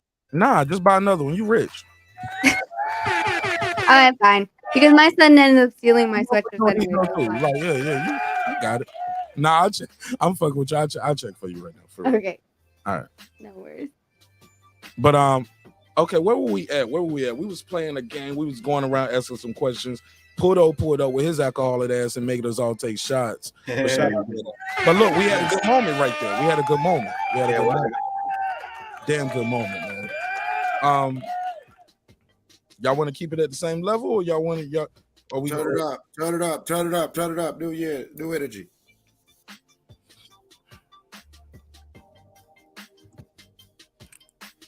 Anybody ever got away with a crime that's beyond statute of limitations that you can? Oh man. Okay. All right. Go ahead. I got a couple. Wait, skip me because I don't want to fuck up. And No. It ain't no way. You jumped in quick. I don't want to say the wrong shit. Make mistake. Hey, look, now I feel like the Reverend in the suit now. My brother, God, don't make mistakes. You need to tell the truth. Let us know on breaking news how you feel. Who'd you kill? Who'd you kill? No. Hold on. Don't tell us who you killed, because it's no statute of limitations on that. No. Going to prison. But you can tell us about some shit though. All right. So man, damn. All right. Easy as hell, Kevin. Go ahead. But you too. Yeah, I am. So me and a friend of mine, so a friend of mine had got a job working at Wendy's, right? And his mom, she got tired of taking him to work. I was probably like 16, 17, somewhere around there. So we had got the bright idea, let's go and steal a scooter from Walmart. Steal an electric scooter from Walmart, right? So I don't know if Walmart does this in y'all city, but how they like close off one side and then they leave the other side open. Like, you know what I'm talking about? Like, yeah. Shutting down that entrance. Yeah, right.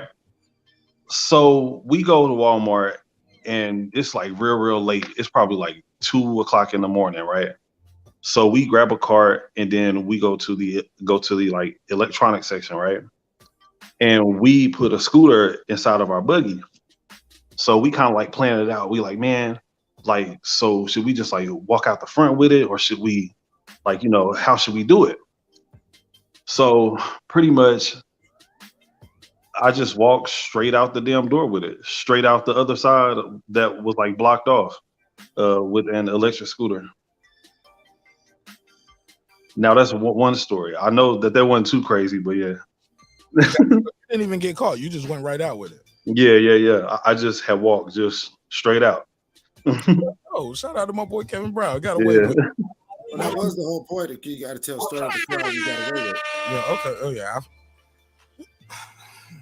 I didn't know it was. I thought it was gonna be more to it, where it might have been like They called him and he had to tell a story. Nah, he just walked straight out the door.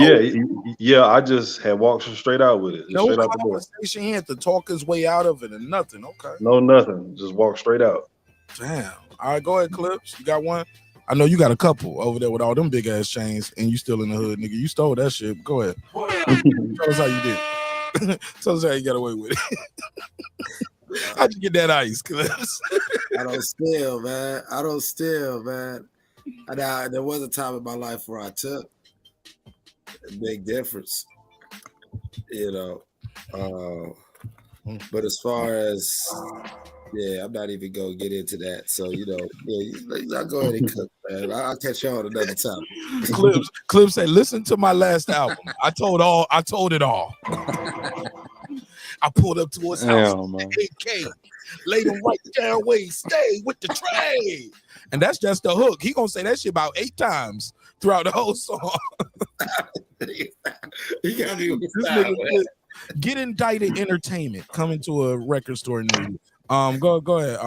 Rachel, you got one? You ever got away with it? I mean, Or you almost got away with it? How about that? No, I mean, like the only thing, of course, stupid, right? Like drunk driving home from the Vegas Strip, straight shot. You sound a little low. Let me see if I can turn your volume up. Hello, can you hear me? There you go. Now you sound like you're standing right. Stupid ass mic. Okay, got it. All right. No, I mean, like it's literally, those times where you get on the strip and you're like, I'm good, because literally our house is a straight shot. Like it's not, we don't have to go on the freeways or anything like that. Just drinking and driving, which is dumb. I get it for sure, but I've never been caught. And there was one time that this cop pulled me over, but he went on No Nito's side when I was driving, so he couldn't, of course, smell me. And then he was like, "Oh," and we were driving the kids van, right? This big ass friggin' passenger van. So I look like a soccer mom. And he was like, "Oh," he's like, "These vans look nice." I was like, "Yeah, they look really nice." And he's like, "Well, I think you might have ran the red light." I was like, "Oh, I thought I was gonna make it. You can never figure out the turns when you're doing a left." Oh, And you he's played like, the woman. I'm a woman and I don't know how to drive that good. "Yeah," and I'm Asian, so I mean, I got 2 parts. I didn't want to Yeah, I know. I was about to say that, but then I was like, I don't know. Double up, man. Double up. It is People for talk sure. about their own culture. I'm good. Yeah, no, so You played the whole. Did you hit him with an accent? No. But my eyes are look like they closed, so it's all good. I can't see. Sorry. Super Asian. Super fucking Asian. There is no doubt that I'm Asian for sure. Yeah, but you was drunk though, so they was Yeah. hard going. Yeah, no, these nights with the boxing fights and then going out, I'm coming home 6, 7 in the morning, and I'm like, oh, Like fuck this red light. yeah. Well, no, I thought I could make it because it was a left turn. When you could you're trying to decipher if you went straight, totally would have made it. But because of that curve, I was trying to figure out the timing. I was like, fuck it. And then I took it and he pulled me over, but he was more interested in the van than he was of my driving habits. And then we went away. There was one time that that cop was a jerk. He was like, "Shit, what kind of gas mileage you get on this motherfucker?" Seriously, I was like, okay, all right. In the joint, he was like, "I'm gonna follow you motherfuckers home." But Dude, okay. So I think we were late to Jarrell's doctor's appointment. It was 6 months old. It was just a checkup.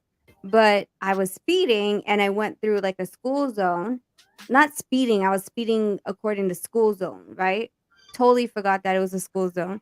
And so a female cop pulled me over. And I'm like, oh, fuck. I can't get away from female cops, right? I can't just bat my eyes and be like, oh, sorry. But what was crazy is that she was actually a fan of No Nito. She's like, who's in the back seat? I was like, my son and my husband. And then she's like, roll down the window. She was a super fan of him. So she let us go. So, I mean, I got lucky on that one because I definitely was speeding in the school zone. Man, that's called using your celebrity right there. But you would have. For me, I just thought like, I'm super screwed. Like female, yep, she's gonna make a deal an about example out of me. Mm-hmm. I would have never thought that she watched boxing for sure. That's Never thought that. crazy. It I sounds got like one question you though. probably could have batted your eyes to her. She would have let you go. If what? I'm saying you probably could have batted your eyes at her, and she would probably let you go. I mean, it's possible if she swang that way. Never Never know. This is Vegas. I'll be right back. Y'all cook up. So without getting yourself in too much trouble, it's New Year's. Fuck it. All right. Tell me about one of the parties you and Nonito were at in Vegas where you both looked at each other like, we gotta fucking go. Oh, there's a lot of those. These niggas is getting weird. This shit's getting out of control. This shit's about to grow legs. Let's go. Oh, there's a lot. There's a lot. I mean, like, because there's so many house parties out here, and there's so many underground parties, where you think like, hey, like I just want to hang out and all this stuff, and it's cool, right? Up until about 2-3 a.m., which is the after hours. And then I think just people like start to become werewolves or whatever. But we were at this like big ass party. There was like A 3 lot of different skinwalkers in ballrooms. Vegas, by the way. Huh? A lot of skinwalkers in Vegas too. Yeah. Oh yeah. Yeah, for sure. But so it was like 3 a.m. and we were contemplating, well, we ended up leaving, but we were, like just having drinks and stuff like that. And then at like 3 was like this weird witching hour. Then all of a sudden everyone started taking off their clothes and fucking. And I'm like, is this a swingers party? Like, what the fuck did we just walk into? Like, and it wasn't that until 3 a.m. It was like everyone got like a text message that was like, everyone take their clothes off now. And I was like, what?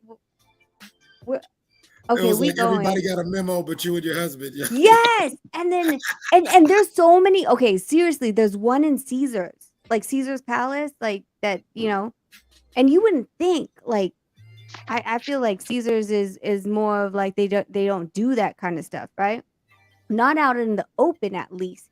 So, Forum Shops is here, and then there's the casino.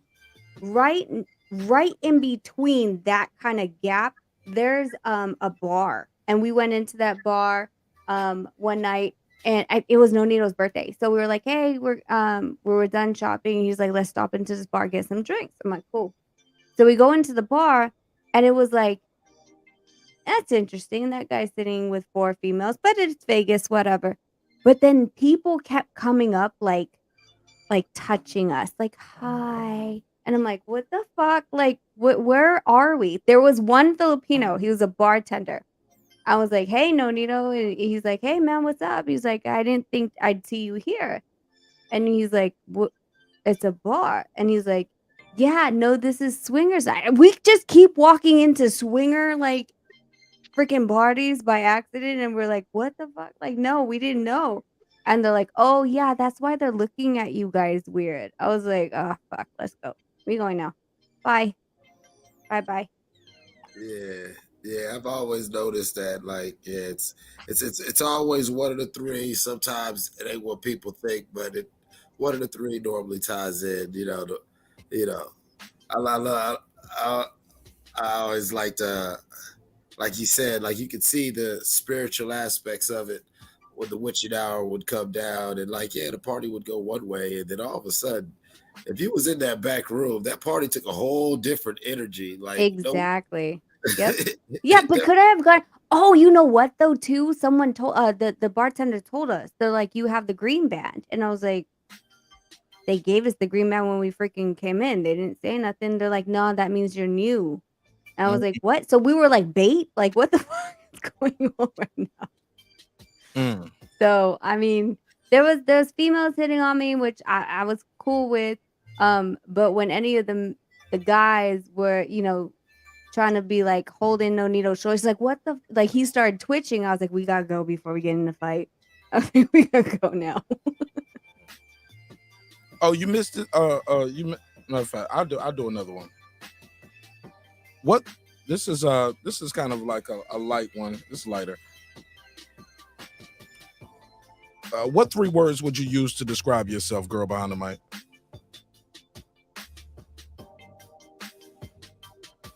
I'm gonna think about that, but I wanted to answer the criminal one. Oh, go for it. Go ahead, Thug. No, I just want to get it off my chest. No, I'm just kidding. So Ready to confess. Look at him, Reverend. we're in the confession booth. So of course, this was when I was super young and thinking I was in love, and I moved across country, and it's nowhere special because my best friend at that time lived in the state of Kansas. So when I visited her, I met a dude that I liked and found it in one summer. I said, you know what? I'm going out here. We had been talking on the phone, blah, blah, blah, blah. And I thought I was in love. And child, my best friend came and got me. We did a road trip from Southern California all the way back to Kansas where she lived so I could be with this dude. And so at the start, I was, of course, my stuff was at my best friend's apartment, but then I would go and hang out with him. And it was just like you could sense it was nefarious things happening. But this other thing, the reason why I really want to talk about this is if there's any young ladies out here that may find themselves in the situations, because one of the things that I was bad at when I was at a young age was asking questions. I guess you want to be that ride or die chick. So you're not going to be like, who are they? What you doing? Da, da, da, da. So, and I can only speak about this because he has already done his time with the rest of the people involved in the incident. But I could have came a hair close midget to this mess that I didn't know I was involving myself in. So I remember one night, the living room, walking into the living room, and then no disrespect to any races, I have to tell the backstory, but there was a whole bunch of like Mexicans in there. And he was over there, and I knew he always spoke Spanish too. And they were chopping it up in Spanish, da da da da. But there was guns on the table. And there was big bags in the living room. And this is Kansas, not Kansas, Missouri, but this is the state of Kansas. I'm like, what are all these Mexicans doing out here? No, just kidding. But then it's like, so I'm like, okay, just go to the room. I'm just kidding. So I went to the room and I minded my business because that's that ride or die mentality where you're like, I don't know what they're about to do. But I saw big bags in the living room, money, so guns. And I just went into the room. So when I was in the room, I was trying to hear what they were saying, but they were speaking in Spanish, da, da, da. And so lo and behold, I dozed off into the night, probably like 1 or 2. He had been like, I woke up to go to the bathroom. People were gone, but he was like pacing and looking outside the window. And then at around like 102, he came shaking me aggressively. Hey, I need you to go with me somewhere real quick. And I'm like, where are we going? So mind you, I had driven my California tagged car into the state of Kansas. I'm like, where are we going? He's like, I just need you to, come with me real quick. I need you to drive. I just need to do something real quick. The whole entire time I'd been with him, and this is me also trying to chase the thugs, you know what I mean? Because the whole entire time I knew him and I was with him, I knew there was some nefarious things about this person, but I wanted to be that girl. And so I said, okay, all right, so I honestly thought I'm about to go take him to his friends. I had no idea. I'm half asleep. I get my car keys. I have a few of my belongings there. We get in the car. He's telling me where to go. Turn here, turn here, turn here, turn here. We get into this big apartment complex. We go around the roundabout, and he says, turn your lights off. Turn your lights off. So I turn the lights off, and he says, keep your engine running. I'll be right back. So I thought, okay, he's gonna just go do a drop, And so I'm sitting up there, minding my own business. And the next thing I know, in a matter of minutes, I heard gunshots. Pow, pow, pow. And then I saw the dude running, and he jumped into the passenger seat, and he was like, go, go, go. And now I'm shaking. I'm like, oh my God, I've just been involved in a crime, and I'm driving. And I thought maybe he the one that got shot at. I don't know the situation. And now at this point in time, I'm saying, ask. And I'm like, dang it, how do I ask and not act like a popo? And I'm driving, and I'm scared. I'm thinking maybe he got shot at. Something went bad. He got robbed. And so we drive right back to his apartment. and he's like coming out the car pacing, and he's like, come on, come on, come on. And we get out the car, and he's like shaking, and we run into his apartment, and he's like, I need you to get all your stuff. Look at me, look at me. I need you shaking, like he's got me by my shoulders, right? And he says, I need you to get all your stuff that you need to take from here, and I need you to go to California, back to California tonight. Okay, you don't know anything, you were not here. And I'm like, okay, so now I'm shaking, I'm scared. I just pack up all my stuff, and I'm feeling like the less information I know, the better it will be for me. And clearly he was probably robbed, I'm thinking. And so I grab all my stuff, put it in the bag, and he says, I'll call you, don't call me, da, da, da, I'll keep you posted. He had introduced me to the homies, Angie at the trap house, da, da, da, da. She'll talk to her, blah, blah, blah, blah. And so I get in the car, I go to my best friend's apartment in the wee hours of the night. I don't even tell her what's going on. And so now I'm up there, and I'm like, what the heck happened last night? So I'm like, I didn't plan on going back to California. I planned on doing the whole summer there. So I say, let me go. The next day, I had to go downtown for something, because then I tried to call his number, and it was disconnected. I said, let me go downtown and go and kind of like ride around by his place, but not go to his place and see what's going on or whatever. And so I took my car right around there, didn't go into the apartment complex, but right in the community. And right when I was leaving that community, I had gone into, he lived in the Kansas, Missouri part, the KCMOPD, one after the other. I was like surrounded by them. I still don't know what happened. And so one of the officers approached, license and registration. And now the whole entire time I had been living there, though, which I used to think was suspicious. And once again, you're not asking questions. You're wanting to be a ride or die. When I'd go to his apartment, he would, instead of using his car, he would say, hey, let me use your car real quick. And I'll just give him the keys. So now they got me all like, I think they call the whole entire department. But the guy comes up close to my window. I give him license, registration. I'm like, cool. We don't know nothing. And he says, you know what? I pulled you over, and I'm thinking it's a whole bunch of people. Like, they're surrounding me. And I was like, I'm not sure. And he says, well, for one, you got your tires low. In my mind, I'm like, okay, enough for the whole entire police department to be here. And I says, oh, okay, I'll go to the QT and get some air in it. And then he's kind of looking in the car. I had tinted windows. He's looking in the car. And then he says the guy's name. Like, let's say he says, where is Bob Smith? He said like his first and last name. I said, my eyes just grew wide. And I was like, I don't know what you're talking about. We don't fuck with no Bob Smith. Tell his name. I can't, because he's out now. Don't say his name.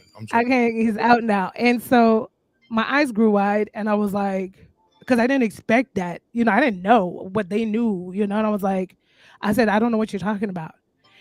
And he says, oh, okay, well, and then that's when it was like, well, we've seen him driving this car, because my car had California plates on it, He says, so I guess he was under surveillance. I didn't know, but he said, we've seen him driving this car. That's why we're asking. And then, reflex wise, I was just like, why, is he in trouble? And they're like, you didn't know him. I was like, I don't know. I'm just asking. They're like, here, they gave me back my driver's license and insurance. And I left. So I was so scared. When I got a moment, I called, because I was like, oh my God, this is deep. This is real. And so I called Angie, and I'm like, Angie, do you know where he's at? Because I'm nervous, because I was there that morning. And I'm like, Angie, do you know what happened? She's like, I can't talk to you on the phone. Come to the crib. Da, da, da, da. So I go to her crib, and then we sit on the porch. I'm like, what happened? And she's like, and then they had picked up her dude, who was his friend. And she was like, he's on his way to Mexico or something. He's on the run. I was like, on the run? And I was like, what happened? And that's who told me. She was like, he went in there it was all about, drugs and whatever, like the people that he dealt with and who he had handed it out to, and somebody owed him money. And so what happened was he had gone out there to execute, but he didn't die. He actually paralyzed the guy. And so come down the line to find out that his charges were attempted aggravated murder with something, but the moral of the story is I could have been an accomplice to something I had no idea for. They wound up catching him. He wound up doing time out there in Hutchinson, Kansas. So that's a part of my criminal story that I would never forget, never participate in, ever. Damn. No more thugs. Yo, that was the longest story ever. Like 8 minutes or less. Oh my God. I think you set a record. I was looking at the clock. I wasn't gonna damn. I think you took the record, girl. Hey, look, and normally I wouldn't even let nobody talk that long, but we just love you so much, and I love your voice. Like, yeah, you should do audiobooks. I was just like, it's a great story. What's gonna happen next? Will he get away with it? Will his brother go to the NBA? Right, like what's gonna happen? Okay, I'm fucking with you though, yo. But it sounds like he didn't get away with it, but you got away with it though. You could have been. He kept it G though. He didn't implicate you in the crime. Right. Kelsey. Because I could have been implicated. I could have been behind bars as the getaway driver. Yo, shout out to Bob Smith. Bob Smith took the Tory Lanez route. There you go. Oh, man. Yo, I'm Man, ain't no shout out to that motherfucker. How you gonna shout out to him? He took the Tory Lanez route. He did Nah, man. He brought a girl to do some stupid shit. It was a HOD. It was a joke. Dog. I know I HOD. know, Tony. I'm just trying to- It was like, HOD ready to turn up. is this when I do it? HOD, don't tell me push that button, Martinez, because I turned up on this motherfucker. Hold on, I got a phone call. Real quick. HOD, All I got some good questions of you. I got 80 pages of rhymes in this motherfucker. Y'all gonna love it. Boston Scholar, talk to me. What's up, bro? Oh, damn, you said my name already. I was trying to be anonymous. Oh, no. Say, My bad. You should text me first. Thank you, Mark, for helping me. I'm gonna get a goddamn promotion off these goddamn confessions on this. Hey, the nigga that sold the scooter, would that happen around like maybe the last year and a half? Would you say? Nah, bro. That was probably like nah, bro. That was like 12 years ago, bro. Don't pass go. Scholar, you wild as hell, man. Hey, I'm still working on my case against the boxing scientist. Whenever I get promoted, man, I'm gonna tell that nigga around. I'm gonna find out where the meth house is, and we're gonna raid that bitch. I'm gonna get a promotion off his ass. And he's abusive too. God damn, man. I'm gonna retire off that motherfucker alone. The boxing special. The boxing. Just want to call in. You got Mark, damn, all your stories, man. I've never done a crime in my life, man. So I don't know none of that shit. I never even stolen a pencil. You never done a crime, period, like ever. No, never, man, never. Your crime is sodomy, man. You was trying to look at that man print earlier. Oh no. Cut it out. Small head. Yeah, cut it. Never heard of it. Hey, listen, man. Let's just not do this. Y'all don't know nothing about that. No, I got it. Go ahead, Boston Scholar. Talk to me. What's on your mind? Yeah, I just wanted to call in, man, because I wasn't on the panel to bring in a new year with no quote or anything. I just wanted to say, man, I ain't gonna say no corny shit. I just wanted to give you your flowers, man. I met Mark by accident, man. It was like shit. The algorithm took me to his show, and ever since then, I've been hitting it out, man. He's a good dude, man. He'll give you the shirt off his back. He's a real one, man. So I just want to call in and give him his flowers. A man trying to get a man. man. That nigga might not even answer your call. You better stop. Hey, look, Boston Scholar. Yeah. I appreciate that, man. I appreciate that. It means a lot to me. No problem, man. I was joking while you were saying that. I was shaking my head. I was like, no, I won't. No, I won't. No. I won't give you a shirt off my back. Shit, I'm gonna buy you a shirt. We're gonna go shopping, homie. Get your whole wardrobe. Man, don't let Mark fool y'all. Mark's a good nigga, look, you're gonna have a whole closet full of this. You're gonna have a whole bunch of these. You're gonna have some of these. Rep the set. The black ones. We're gonna get you the Breaking Bees t-shirt. You're gonna have the Dreams Require Sleep. You're gonna have a Martinez t-shirt. You're gonna have a YouTube deck. Yeah, we're gonna hook you up with all the shirts.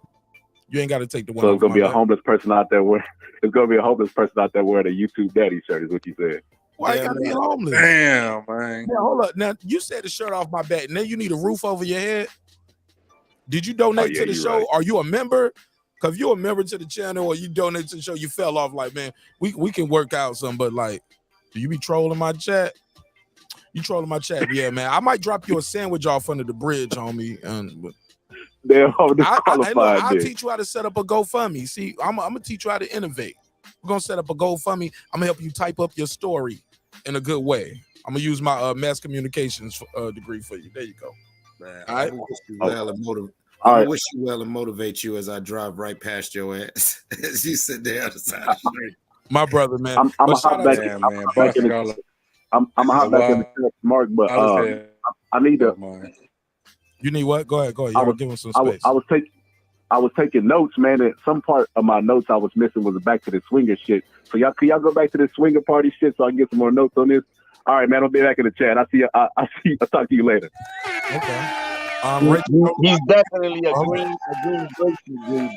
We can't hear you. Hold on, HLD. It's a little choppy. Say it again. That he's definitely a green bracelet dude. A True newbie? neophyte. A newbie. Hey, the newbies all get the love and attention though, so I wasn't gonna hate on it. It's just Nonito wasn't liking it very much. Yeah, but the newbies are also the fresh food to where all the creatures come out, even the ones from the back room to try to get first dibs. But let's be honest, like when it All the comes to a freaks come female out at night, approaching man. a female, it's different than a male approaching a male, right? Like so when the females were coming out and hitting on me, like he's like, yeah, like totally like completely happy about it. But then of course when a dude came up to me, he's like, what? No. He was twitchy. So, it is what it is. I mean, like I said, like they don't, it's not like they put on the damn, like in the middle of Caesar's Palace, like swingers club tonight. No, that wasn't like a thing.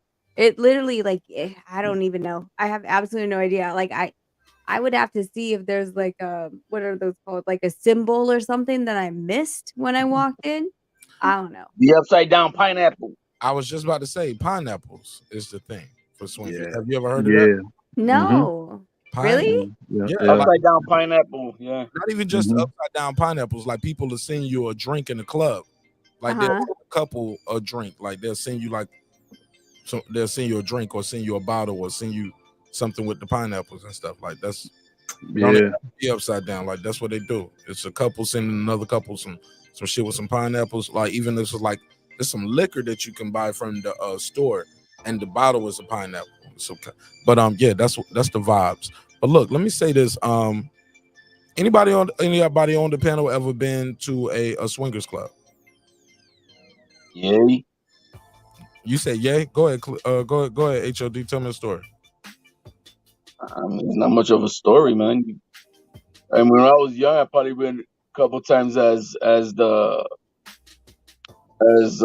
what they call it, the husbands be bringing their wives and shit. I'm one of them single dudes hitting up on all the married women and shit. Okay. There's other times you go, and I've gone with the other women. Okay. I mean, it's almost like what Rachel was kind of basically explaining. You go in, there's like a meet and greet, there's a bar, the audio, everybody drinking, bring your own beer. HLD, your audio sound like you moving around, or it sound like you moving the mic like this, like it's No, here, let me fix my mic up. Give me a second. Appreciate it. Yeah, you have that sound like you doing something strange with the mic. Like, Hey, I'm an asshole. Hey, look, it's a hip hop political sports show with a comedy twist, man. We're gonna let the jokes fly. And don't forget to roast the host. Y'all gotta roast the host. Y'all gotta roast me in the chat tonight. But go ahead. Go ahead, Rob G. Okay, so like I said, man, I told this story before on your channel before. So I'm gonna say it again. One time, it's back when I was in high school. Me and my buddy were smoking some weed. Is it me or is audio choppy? No, like all their audio is weird. Is that audio weird? And we decided to spin the block. Their audio is weird. You guys are both of you guys are breaking in and How out. about? Am I loud and clear now? You good now? How's my audio? You good? Go ahead, HOD. Let's hear it. No, I mean there's nothing much to it. I mean, Oh when you yeah, go to you the already said your part. You said you just go to a club, you got your meet and greet, you go with your girl, and you at the beginning of the party, everybody just kind of get to know each other. There's a little dance floor, you dance around, you kind of scope out who you like, who you don't like, and who you probably want to relate to maybe for later on at the night at a specific hour. There's a lot of back rooms with a lot of either swing sets or big old room for all the orgy shit, and it depends on what you're into. all right. I get it. I get it. I get it. I mean, we went to one that was in San Francisco, like intentionally because it was fucking San Francisco. And it was one of those ones where like they kind of interview you at the door. And they're like, "Okay, well you're attractive enough to come in."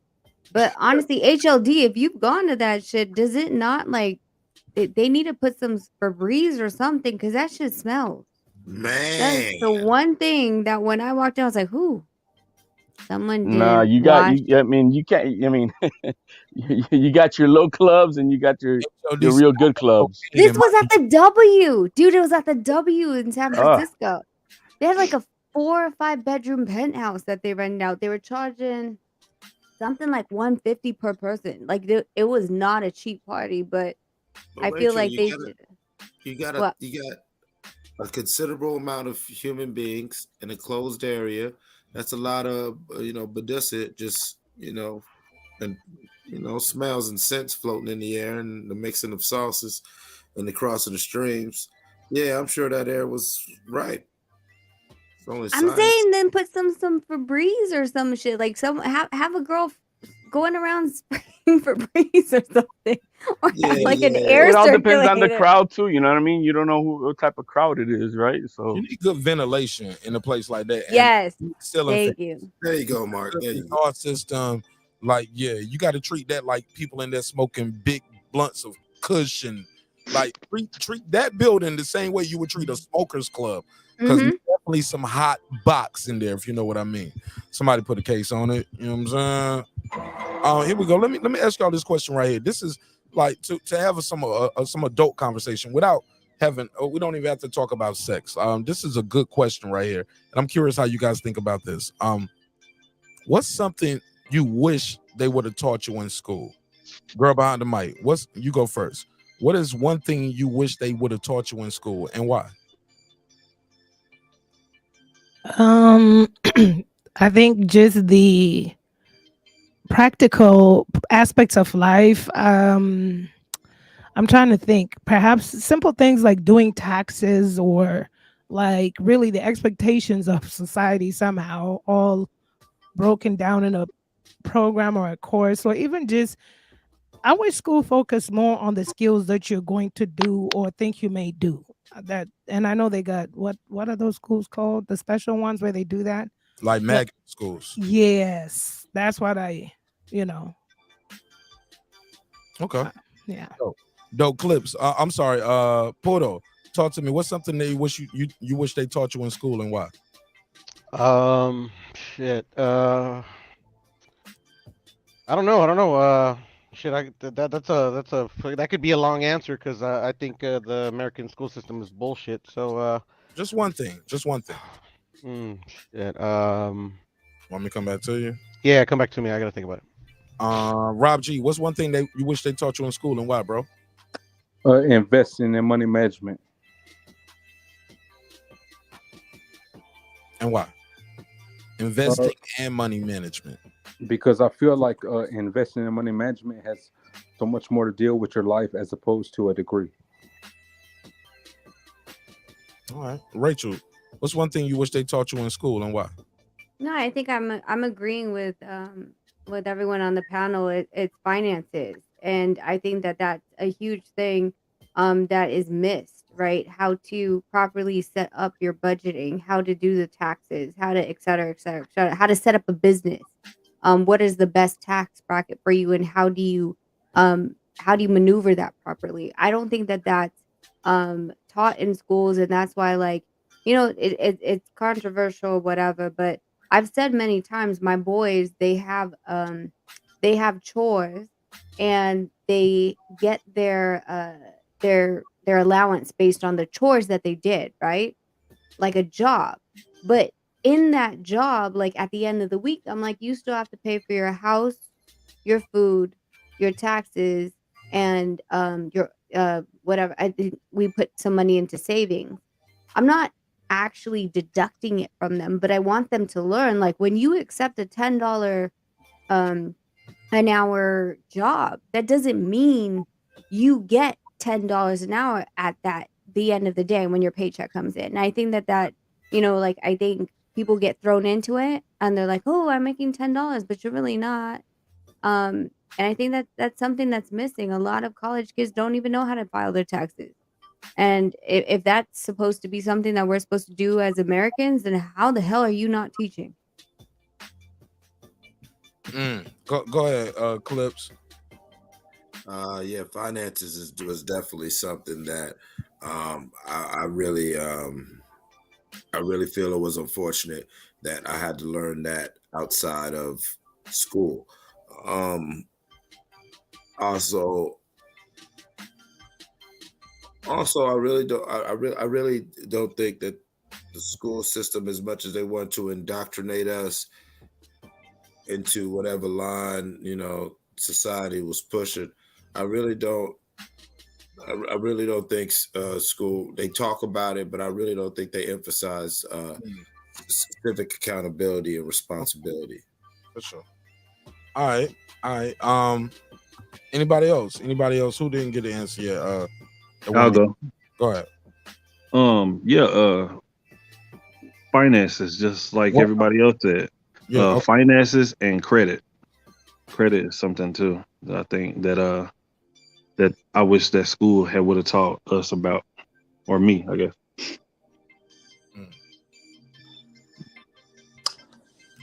Question: do y'all think that's by design that they don't teach you about that?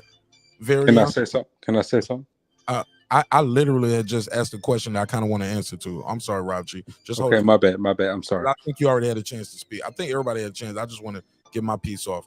Do y'all think that's by design that people? Because I see it's a trend here. Everybody here is saying it's people should know about finances. Is it by design that by the time you turn 18 and you start signing over for credit cards, you're able to join the army? You're able to do things like that. I think at the age you're able to start signing your shit away, you don't even know nothing, but you've been in school for 12 years. What do you guys say to that? So I feel like there's a reason why you can get a big business loan for education, but you can't get a business loan, because I feel like a lot of that shit is just so you can get that education loan, so you can get a degree to work in the workforce, and you can get in the work field. But at the same time, man, they are not trying to support independent business because they want to support the workforce and just the industry. Good answer, Rob G. Same question. Rachel, you want to jump in on that? You think that's by design?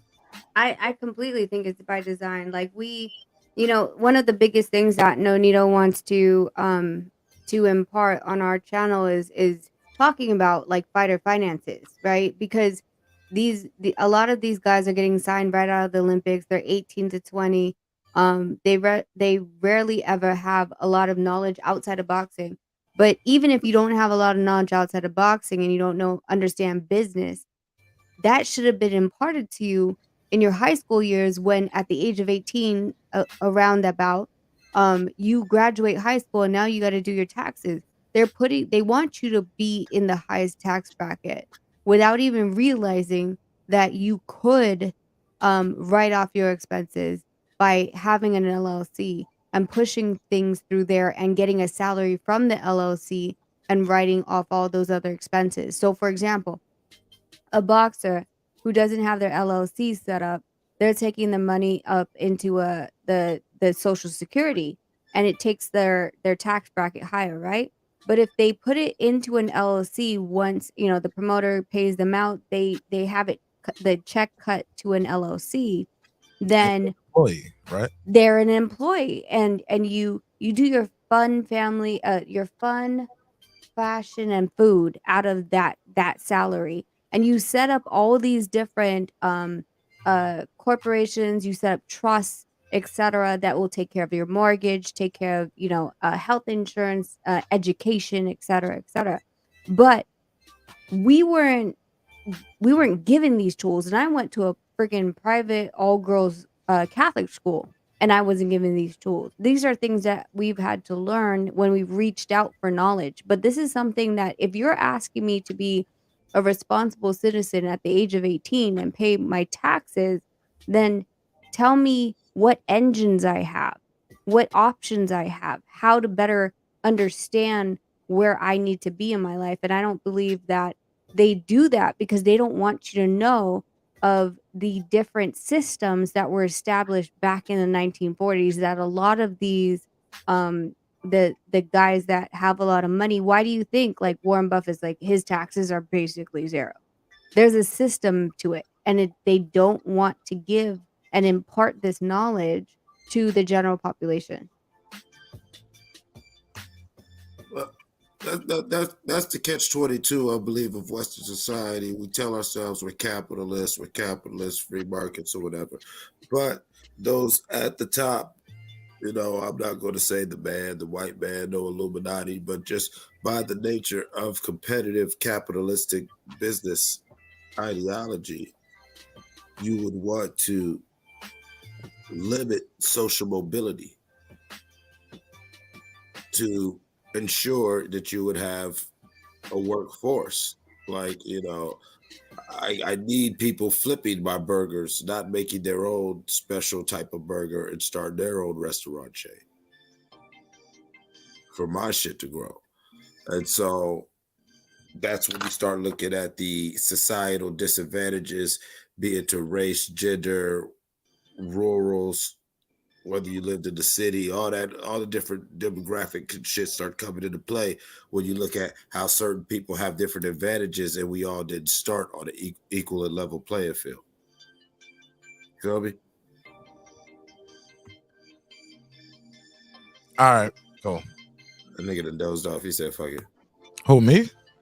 Yeah. No. I said, all right, cool. Pass it around. I'm trying to let everybody else get a chance to speak. Well, I didn't get to answer the original question. Go for it, bro.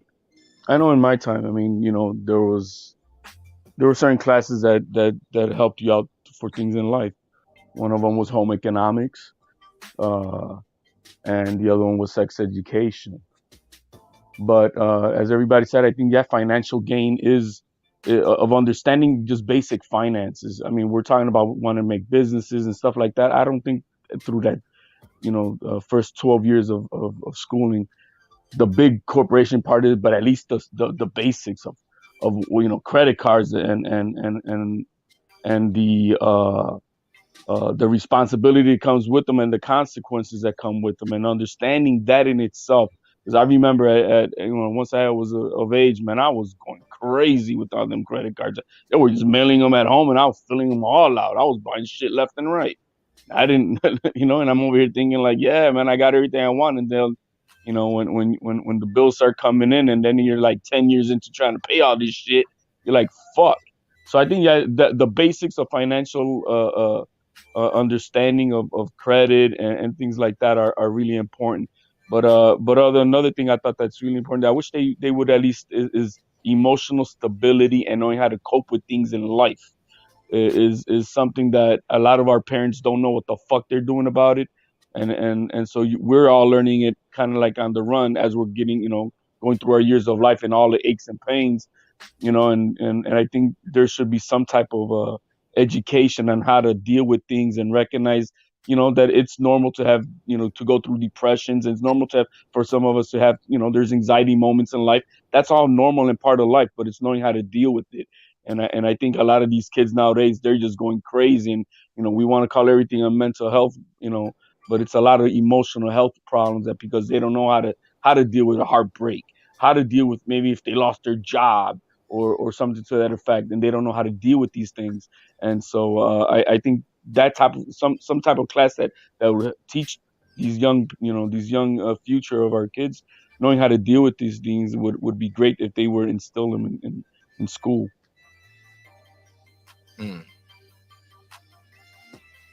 All right. All right.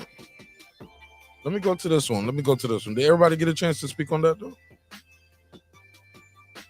Let me ask y'all this. Where is it at? I thought I moved it around. This funny. But I'm gonna save that one. Hey, when it comes to parenting, do you think strict or easygoing is a little bit of both, or what do you think is best when it comes to parenting? Any of the parents want to speak? I'm a weird kind of in the middle. Like with my son, I'm very like I got him to a point where he's his own man and he does his own thing, but whenever he starts to color without the lines, I don't have to say too much, and I'm proud to say I never had to put my hands on him because he always, even from a young child, the most I might have to do is I always joke. I say if he knows if I say his name, and if I say his name followed by God damn it, he'll even still he'll probably just stop everything he's doing. To probably stand at attention because I'm not going to repeat myself. I didn't beat him though. What I used to do is if I had to repeat myself, I just, without saying a word, when he fucked up, I would just walk in his room and just start taking toys. No explanation, no words. I'm just taking toys out of his room. Wouldn't say shit. If he keep doing it, I start taking more toys. You feel what I'm saying? How did that work for you? Was your parents strict or easygoing? Oh, my mom was, I was getting that ass whooped, so that's why I don't believe in violence, passing the violence down to the kids. Ass whoopings was a must, and they was daily, and so I feel like you don't need to do that.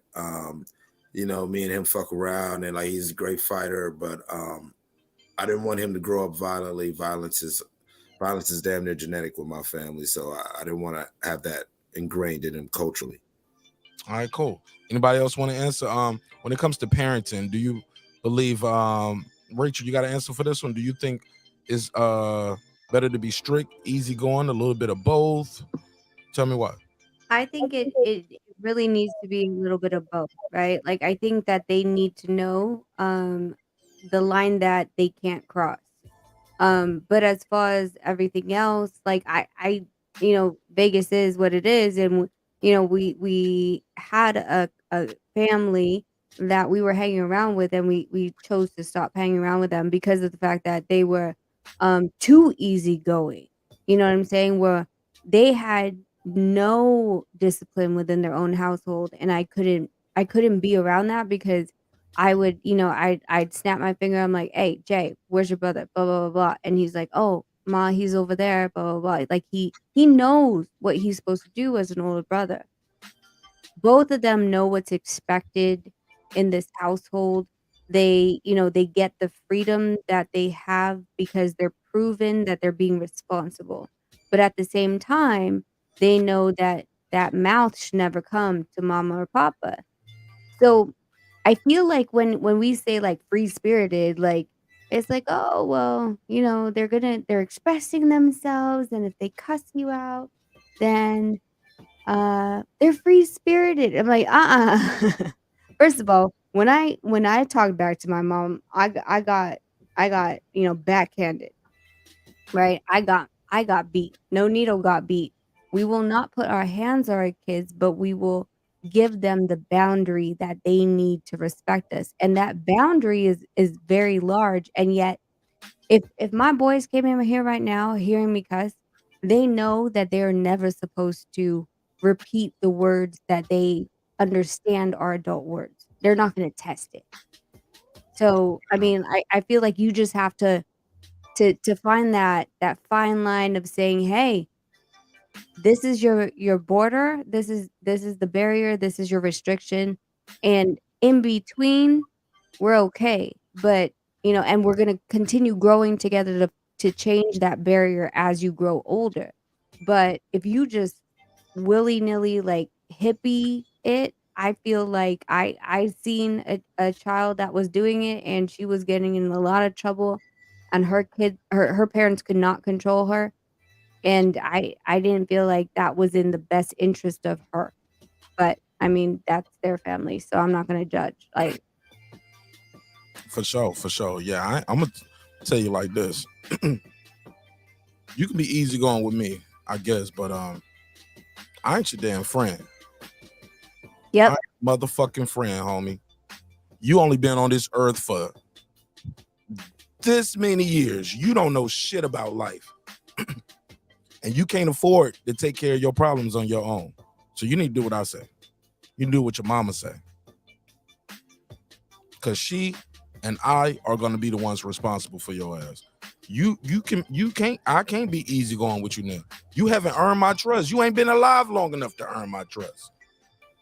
You were still peeing in the bed when you was 3. You know what I'm I saying? can't even trust you not to piss yourself. I can't even trust you to wipe your ass good every day. I can't trust you to take a bath every day. I agree with you, Mark. If you floss, because that periodontal surgery is expensive. Braces are expensive. Did you wear your retainer? No. I'm strict on your ass. You got to earn my shit. You got to get a black belt in my trust, and you won't get that until you get out of my house and you're on your own. That's what I'm like. Yeah. I mean, my parenting, because my parenting ain't done. The parenting is never done.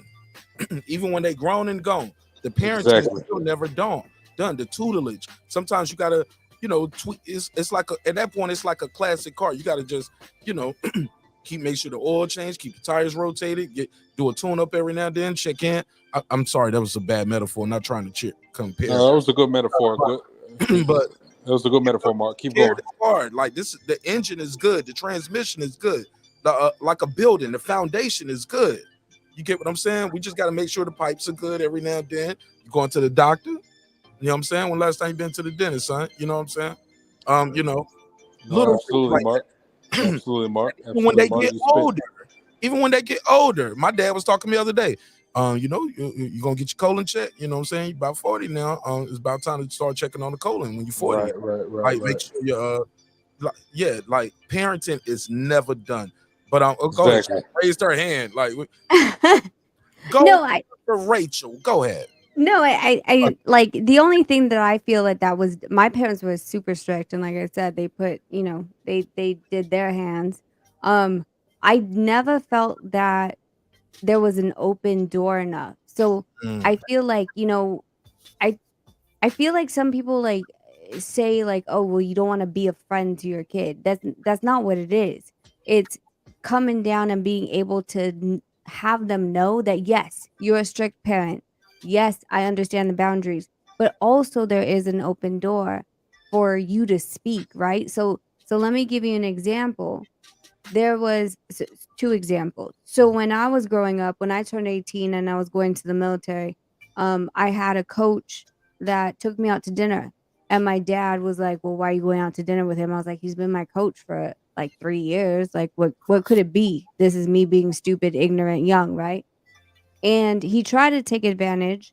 And when I came home crying, it was my fault, right? Like, that was his reaction. My dad was like, I told you. And that's not something I wanted to hear, right? Right. Fast forward to where I have Jay, who is a 9-year-old who accelerated in his grade. So he's a fifth grader, and he's the youngest one out of them, especially with COVID, because some of the older kids had to repeat 5th grade. So there's a 2-year gap in his class. They're talking about sex right now. And I will tell you, my son came home one day so uncomfortable, but he knew he could approach me. And I wanted to make sure he knew that door was open, because he told me, he's like, Ma, he's like, they're teaching me about anal sex. And I'm like, what? And he's all, I told them that's not how my mama told me a baby is born or how they're made. And he got in a fight with some of his classmates and all this other stuff. And he was like, listen, I don't know what, I think one of his classmates has like 2 dads. And he's like, but that's not how a baby's made. And you're talking about anal sex. That's not what my mama told me. And so I'm happy that he knows the boundaries that's going to piss me off. Like, your grades don't drop. You don't talk back. You don't cuss. You don't disrespect. You don't lie, steal, and cheat. Right. But this balance of what we have in our relationship. I'm happy that he's able to tell me, what's going on in school and not be embarrassed of this damn topic that I'm literally thinking of pulling his ass out of school. Because if you're gonna teach my son that, oh my God, I can't. But that's a whole different topic. That's a whole different topic. They really told you. Hey, hold on. They really tell you. They really taught your kid by some anal bullshit. Yeah. There's I think Jersey, it's actually a law that it has to be in the sexual education curriculum. Oh man. Yeah, we gotta support. We gotta support them. No, we ain't gotta support that bullshit. But that's I'm what's sorry. going on. Hell no. The official position of the Zadaki Kingdom Hell is no, man. we don't condemn, we don't condone. Hell no, bro. I think when as far as the strict and I think it's stages when you're raising your child, and you're not gonna be one way at this point and the same way at another point. I think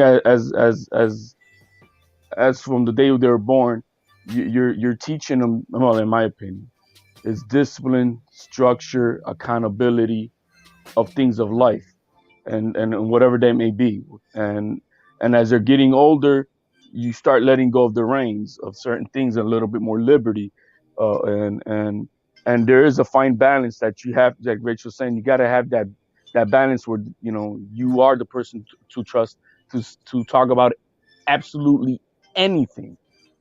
Nothing's off the table. You could talk to me about anything, and that they have that trust with you. So that's that friendship part. But you're not friends, because if you fuck up, yeah, there's gonna be accountability for those things. But as they're getting older, they become 8, 9, 10 years old. You start, and then as parents, one of the toughest things for us to learn to do is that you've been teaching this child all that you kind of know, the disciplines, what's expectations, what they should be doing, how they should be doing things. But they're still human beings that you got to know that they got to go through some bumps and bruises, and you can't helicopter them from not doing those mistakes. You know what I mean? So there's a fine balance where you got to let them, all right, that this is what's going to happen if you do it this way, and if they still choose it, you got to let them get burned sometimes, and let them then learn from those bumps and bruises too. So it's a real big balance between always being strict, disciplined, being that confidant, and at the same time, allowing them to still be, hey, that's where most of us learn our shit from. You know what I mean? Hey, you're not supposed to go, whatever, down this hill on this bicycle, because you're going 30 miles an hour. You're gonna scrape up if you fall and fuck yourself up. But maybe they're gonna do it, and they're gonna have to learn. You know what I mean? And so there's things that you gotta let them learn on their own a little bit. Couldn't agree more. Caller, go ahead. Oh, this question is really, really complex, man. It's like, because everybody has different personalities. You It's have the a Boston kid Scholar. that, I thought I didn't know if he was gonna do a character. Like he'll call in with a character, but this is the Boston Scholar. Boston Scholar, holler. Yeah. Go ahead, homeboy. Everybody's so unique, and different. Like me and my brother, for instance, he was always in trouble. I never got in trouble. You know what I mean? Like, I never required a whooping. He was always getting his ass blistered. But I mean, every kid is different. I think it's more importantly to have friends that you can call for certain situations. Because I mean, as a parent, you're gonna second guess yourself all the time. Like, man, should I have did this? Should I have handled this? Like sometimes even just thinking about disciplining your kids makes you nervous because you love them. You know what I mean? And you don't want to do anything to harm them. So like parenting is really, really tough. But I would never ever say that, my mom didn't do this, because what tends to happen with kids is they look at the stuff that they didn't get growing up, and they always blame their parents for what they didn't get because they're spoiled, right? So they don't realize the sacrifices because the parents never going to say, I did this for you, I had to sell drugs for you, whatever it may be, right? They're never gonna tell the kids that. A prime example of that would be like Floyd Mayweather, right? Floyd Mayweather's daddy used to beat him, and Floyd Mayweather hated his father. But when Floyd got older, he was crying in the corner, and he told him, I realized everything you did for me. He gave him discipline. So, I mean, there's different strokes for different folks. Another kid, that might have been abuse. He might have resorted to being in the shell and had a mental breakdown. So there's no one size fit all. I would just say, try your best as a parent and get canceled from other parents. That's the best course of action. Anyway, that's my time. Good shit. Shout out to the Boston Scholar. All right. You know what? Hey man, hey, I agree with the Boston Scholar, man. One thing about the Boston Scholar, bro, is he always come through with logic information, bro. It's just logic knowledge, bro. Shout out to the Boston Scholar, man. Hey, So look. in your cultures, do you guys have like godparents? Because Yep. okay, cool. They don't be Yeah, doing because shit no more. They fall off when you ain't no kid no more, and them clothes start getting expensive. Like I don't even know who my godparents. I ain't seen them. I ain't seen them niggas in years. They ain't came to the wedding. They don't know my like. Yeah, it falls off at the wall. It's cool when you're a kid, but that for some of us, for me, I don't know about everybody else, but the shit kind of fall off after a certain age. well, I feel like I mean, if they really do have a connection with a child, right? One of the things that like my one of my best friends is my eldest's son, his best friend is we're mom and son's best friends, right? And so like I know she parents like me. Like that's why we connect so well and I can trust her with him. And I try to, you know, if he doesn't if he wants to talk to her about something that he doesn't feel like he can't talk to me, that she's going to at least be there, right? She can be there to give the guidance because she knows how I would parent. I get it because my godparents were gone as soon as I turned 18.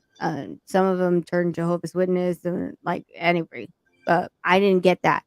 Um, I'm hoping that you know if there's a question that they're still too shy to ask me, that they would at least ask someone that I trust with them, because the whole reason for them to be a godparent was if I passed, I trust them with my child. Good shit. Let me say this. I want to move to anybody had anything else on this one? Girl behind the mic. How do you feel about parenting? Strict, easygoing, or a mixture of both? Um, so this is my opinion because I know like the boxing scholar was saying it's not a one size fits all, and I know that it's not easy. But I'm a firm believer for myself in retrospect with my nephews. Um, I think the most that a parent can do is that somebody said it, give them structure, give them discipline. And I think my take is in the middle. Because here's always been, even when I talk to my best friend who's having a children now, when we talk about it, I'm like, you are setting, I could be wrong. I could look at things wrong. That's just the way I look at life because I've had to deal with the adults at the end of it. And so, like, when I talked to her, I said, you are having these children to set them up for society.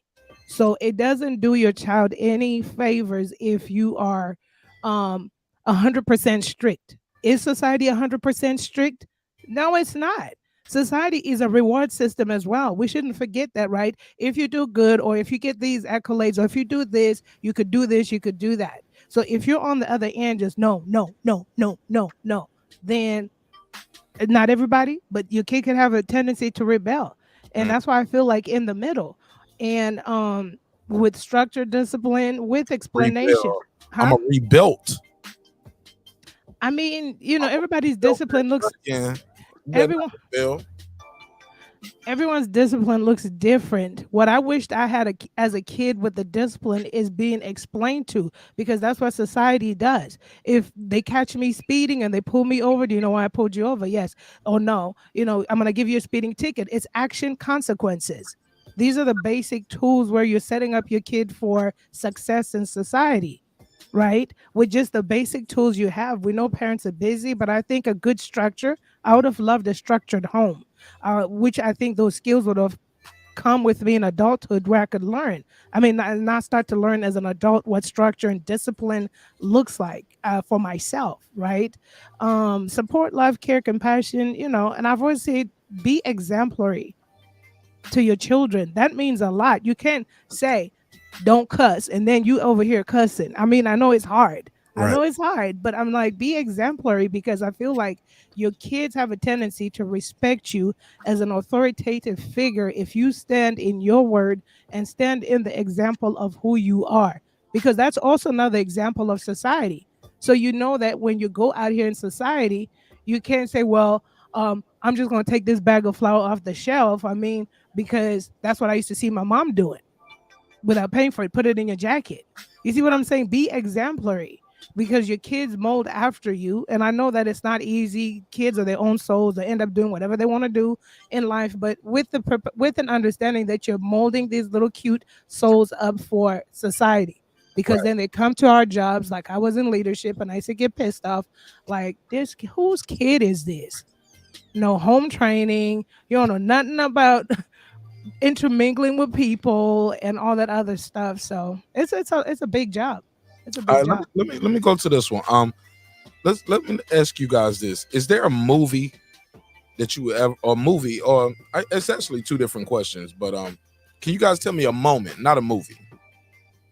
Matter of fact, let's do it like that. Give me a movie. Let's share that, because somebody probably has never seen that movie, right? And we can all watch it. Is there a movie that changed your life, like yo, or like changed your life, and if so, and why?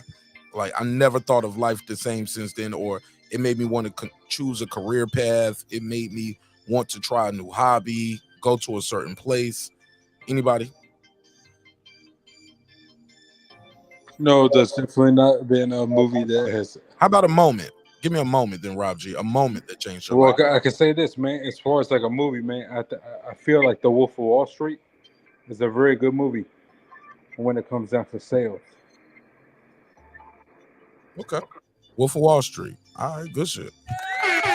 Anybody got a movie or a moment that changed your life?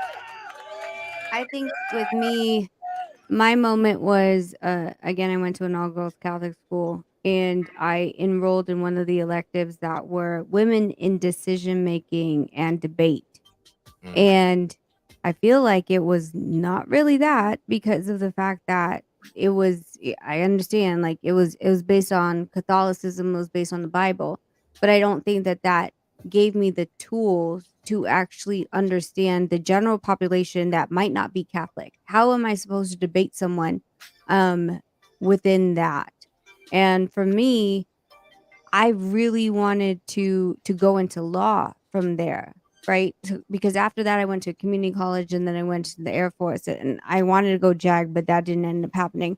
But in the community college, when I went back into debate, there wasn't religion was separated from it. Yes, that is your foundation, but you have to also back it up with science and things like that. So for me, like that's where I felt like, wow, like I need to not be too much into this realm, because I might be talking to someone else who's Jewish, Muslim, whatever, Jehovah's Witness, that isn't going to see what I grew up with, and they might not respect it. So let's go back to rationale. Let's go back to logic. Let's go back to what cases have been already founded and what their outcome was. So for me, that was the women's in debate in Catholic school that didn't really teach me anything, was my thing.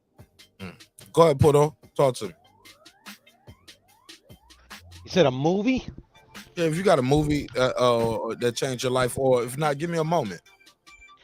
A moment that changed my life, or a movie? I would have to say, shit, man. Fuck, man. I don't know why I'm drawing a blank right now. Maybe I'm a little loaded. I don't know. Shit. I mean, fuck, man. I guess right before the pandemic happened.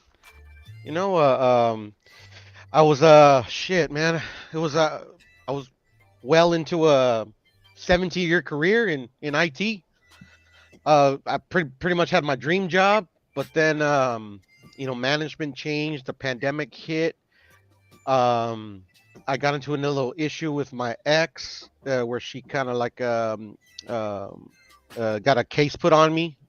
She lied on me, and it all kind of went to shit. And I ended up quitting that job without knowing what I was gonna do. I had a newborn, but I was having panic attacks and shit. You know, I was just miserable at work. And at the end of the day, like, I don't believe in, like, you know, like taking your life and shit. But I also was thinking in my head, man, every man has his breaking point. So that job just became toxic, man. But like, shit, man. I always tell people that I stayed there a year longer than I should have, and that's because I just became a brand new father. You know, like diapers ain't free, formula ain't free, none of that shit is free. But at the end of the day, man, like I was just miserable, man. I mean, I was just like literally like full blown, and I'm assuming that's what it was, panic attacks in the morning, because I dreaded going into work because of how hostile the environment was. They made it there. So, but the pandemic, even though it fucked up a lot of shit for everybody, it was actually kind of a blessing in disguise because I was able to access my 401k without penalty, and I was able to quit my job. Um, you know, maybe spend like a month or two thinking what I was going to do if I was just going to get another job in the same field or switch careers. So I ended up switching careers and I ended up going to electrician school, and now I'm an electrician. Dope. Go ahead, Clips.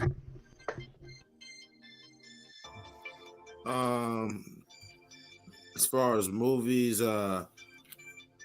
Colors, when Colors dropped in 89 or whatever, that just 89, 87, whatever, that sent my brother on a journey that he drugged me with, kicking and screaming. And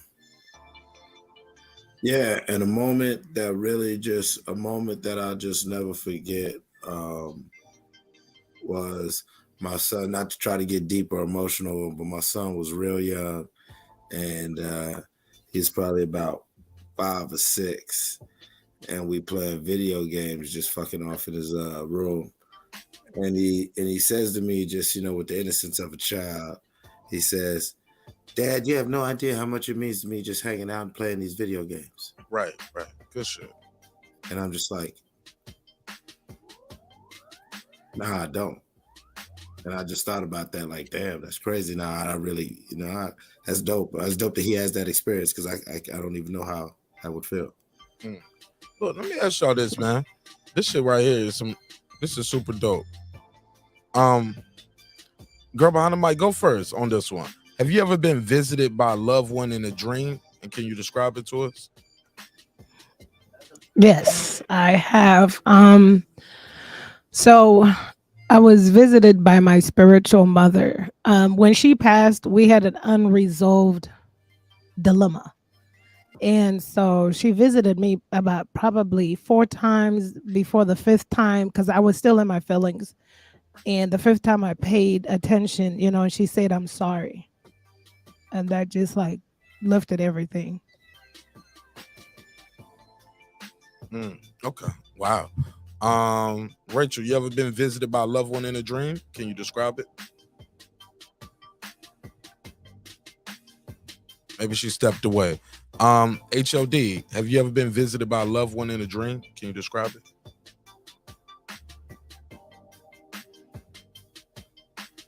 Did everybody fall off, or can y'all still hear me? No, here we go. Can you hear me? Okay, yes, sir. Define loved one. I mean, what are we talking about? Anyone. Somebody who passed away, or Anybody, man. It could have been your girl. You could have been dreaming about your child in your dream. I mean, throughout life, definitely. I don't have a specific story, Mark. I mean, I can say, yeah, I've dreamed about my own son. I've dreamed about those that I've loved very much that have passed away, specifically my grandfather. Anything you remember he like gave you advice about anything, or you remember like yo, it was just a dream about a memory, or did y'all in your dream y'all was doing something new that y'all never did together? You remember? My grandfather was, I mean, to me, my life, the wisest man I known. And the one thing that even especially when you going through some tough times or whatnot, is that no matter how hard it is, it's really not that hard, man. Laugh it away, because it's gonna come and go. Whatever the trials and tribulations you coming through life, it's gonna go away. Just a moment in time, and it's not that serious. I remember while he was alive, is that he, I was going through some shit, and he would, he would kind of chuckle, as he saw me kind of like stressed the fuck out, and he's and like, man, that's nothing, man. You're gonna live through it. And you're and you're gonna, and like every in the cliche saying, yeah, you're gonna look back at it and kind of laugh at it and like, damn, that was fucked up time, but it wasn't as serious as I thought it was,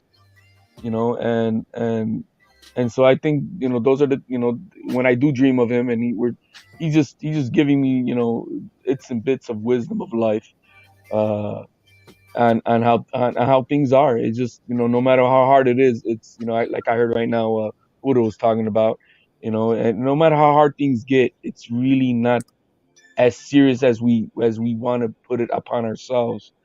Because what is serious is, you may be going through hell for whatever amount of time it is, but if you die of a heart attack, you were suffering through those years, stressing and bullshitting, and it's all gone. It's done. You know what I mean? You were stressing and worrying about things, and so when I do dream about my grandfather, he's just repeating those type of things to me, and having those one-on-one conversations. All right, let me ask y'all this one. This is a little different. Did everybody get a chance to answer that one? Did you hear that one, Rachel? No, sorry. I had to lock Have up you the ever been dog. visited by a loved one in a dream? I was visited by a loved one when I died. So with my second born, I hemorrhaged, and they didn't have time to give me an epidural, so I was cut open like the Saw movie. If y'all ever saw Saw. And they slashed me from left to right, and pulled everything out. I felt everything. And at the time, because I was hemorrhaging, I didn't have they didn't have enough time to, like, the IV, the blood transfusion that was going through my vein wasn't enough to sustain my life. Passed out a couple times. I had seen my grandparents, but it wasn't like it was your time. Like, it wasn't it wasn't like they were holding out their hand and saying, "Come with me." It was like, just calm down, because the faster my heart was beating, the more blood I was losing. And interestingly enough, that night, 3 a.m., is when in the hospital, when I recovered, I kept hearing voices. And our priest came and did a blessing and just said, well, she touched the other side, so there's souls that think that she's supposed to be like the light, right, to go. Did a blessing and went away, but that PTSD and the what they said was, because I had other people's blood in me for a couple, I don't know, a couple weeks. They said, like, whoever's blood was going through me at the time of when I was confronting an issue. For example, when Onito said something, I would react completely out of my nature. And he was talking to these people. He's like, what the hell is going on with her? And he's like, well, how many people's blood went through her? Like, and I think we hear horror stories a lot about people who, get implanted, like, eyes, livers, whatever. And they get the history of the blood, right? Or the transfusion or whatever that they had taken in from the person that they actually got it from. So, I mean, that's my story. And that's kind of why, whenever anyone says, like, well, this is gonna hurt, I was like, is it gonna hurt as much as you opening me up and taking all my organs out? And they're like, why the hell would you even compare it to that? And I'm like, because that's where I've been. But I do miss my grandparents. And I thought I saw you post something about if there was an illness that I don't know if you talked about it, if you haven't. I hadn't got to it yet. Okay, I'll leave that there. Okay, yeah. I'm gonna let somebody else take the lead on that one. Go ahead. I got 2 more questions and I'm gonna end the show, man. Like, so try not to get dropped off because I'm not. Hey, Rob G, I'm trying to land the plane, my brother. So I'm gonna let you back on, but please try not to get kicked off. This link is only for Rob G. And please don't call. No more calls tonight. This is it. Where we at with it? If you can cure one disease, what would it be, and what would it be? You don't even have to tell me why. HOD, go first. Cancer. Cancer. Porto, you can cure one disease. What was I gonna say? Shit. Like dementia. You know? Yeah. Rachel, you can cure one disease. Same dementia. Yep. Clips. Jealousy and greed. Girl behind the mic. It would be cancer. And by the way, they have a treatment for cancer. The first recipient they tested on just passed. So they're going to release it in like 3 years from now or something like that. So they have a treatment for it. Treatment. They were working on, you know, how the scientists are working on cures, a cure, I should say. So through the trial experiments, they've had a breakthrough. And so they plan on rolling out the treatments or the cure in like 3 years from now. But so far, the recipients it has gone in and demolished the cancer cells. I don't know. But you talking about dementia? No, cancer. The doctors and scientists were not specific as into which cancer, but it made it seem like cancer cells. You could probably Google it. I saw this at the start of this week, where they've had a breakthrough with cancer treatment, cancer cure. No, I'm sure. Most definitely, I know I can. Whoa. But you talking about dementia? Whoa, Rob G. Uh-oh. Oh yeah, I'm pretty sure they're working on that I know too. that tone. I know that voice. I know that tone. Okay. Oh yeah, Rob G about to be on Demon Hour right now. I know that voice when I hear it now. You're like, what do you mean? So dementia. You said dementia. She did not say that. Okay. Somebody sounded like they got dementia. Respectfully, I'm just kidding. I'm just kidding. Bad joke. It's okay. Okay, so who's the research company? Girl behind the mic, just so I could Google. My mother has dementia, man. It was a news story, so try to Google cancer cure. Okay. Latest developments or something like that. My mother was just diagnosed with dementia. I heard you. And that's why I feel that way. Yes, sir. Ain't nothing wrong with that. Salute. Hey, look, low key, my aunt had dementia. My aunt had Alzheimer's. I'm getting it confused. My grandmother and my aunt, they both started having it at the same time. I'm just trying to remember which had Alzheimer's and which had dementia. I want to say Marie had dementia and grandma had Alzheimer's. But look at me. Look at me. I can't remember. It sucks, brother.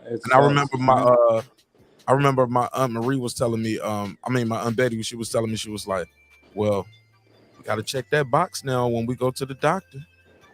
I was like, what you mean? She said, you know how they ask you, does this stuff run in your family? She was like, I was like, yeah. She was like, it runs in the family now. And then I looked up and now my dad is forgetting stuff. I was talking to my dad today. He asked me about the weather 3 times in our conversation today. So, yeah, man. So that's shit crazy. Yeah, that shit crazy. But let me ask y'all one more question, man. We can land this plane, man, because this has been a good show. It's been a damn good show, and I really enjoyed everybody's company. And yeah, I really enjoyed. Why are we leaving? I just poured another drink. Oh, you better go. Chug it and go. Look at I got some more questions, but shit, we could just chop it up and kick it. I got some more questions. I just don't want to hold people too much longer. Plus, I got shit to do in the morning. I get it. Hey, Mark, I wanted to tell you too, because my dad, he passed from it was called vascular dementia, what he was diagnosed with, and the way the doctor explained it to me is that Alzheimer's is a form of dementia. It's like the kind of like the ultimate form of dementia, or like end stage dementia. So yeah, it's I just don't know if you knew that. Yeah, I know that part. I just know my grandma. I just know my grandmother, and she had it real bad. But my Aunt Marie, she was younger, and it just the dementia hit her hard and it hit her strong, and it was like they were down. They were the rest of the family was down here for my wedding, and she showed up at the neighbor's house. Yeah, it was shit was crazy. Yeah. Yeah, You know, my grandfather, my dad was still my dad's dad. When I gave birth to my firstborn, my aunt, because my dad and his sister ain't even talking because of, financial things that they were arguing about within the family. So she called me and said that I had to take in my grandfather, which I have no problem with. That's my second parents. And dude, he would wake up, Nonito would come down, he's like, babe. He's like, your grandpa doesn't have pants on. I'm like, then tell him to put pants on. Like, I mean, what's the big deal? He's like, no, he doesn't even have underwear on. His whole junk is walking around the house. Um, and when my grandmother passed and we had to go to the hospital and stuff, like that repeat every, God, I want to say every 3 to 4 minutes when she passed, he relived it every 3 to 4 minutes. Yeah, And that was yeah. that was fucking heartbreaking for me. Let me go here. Let me go and get this other question out. What's something about your life right now that you really appreciate that you may not have 10 years from now? Let me say that again. What's something about your life that you appreciate and you love it right now, but it may not be here 10 years from now? Shit, my motherfucking life. You know what I'm saying? Like, Of we course, don't know what's living. going I get that. I mean, other than living, of course. Like for me, I'll say right now my daughter's 3. She's not gonna be the same person at 13. Like she's a baby once, but she's gonna be a woman forever, right?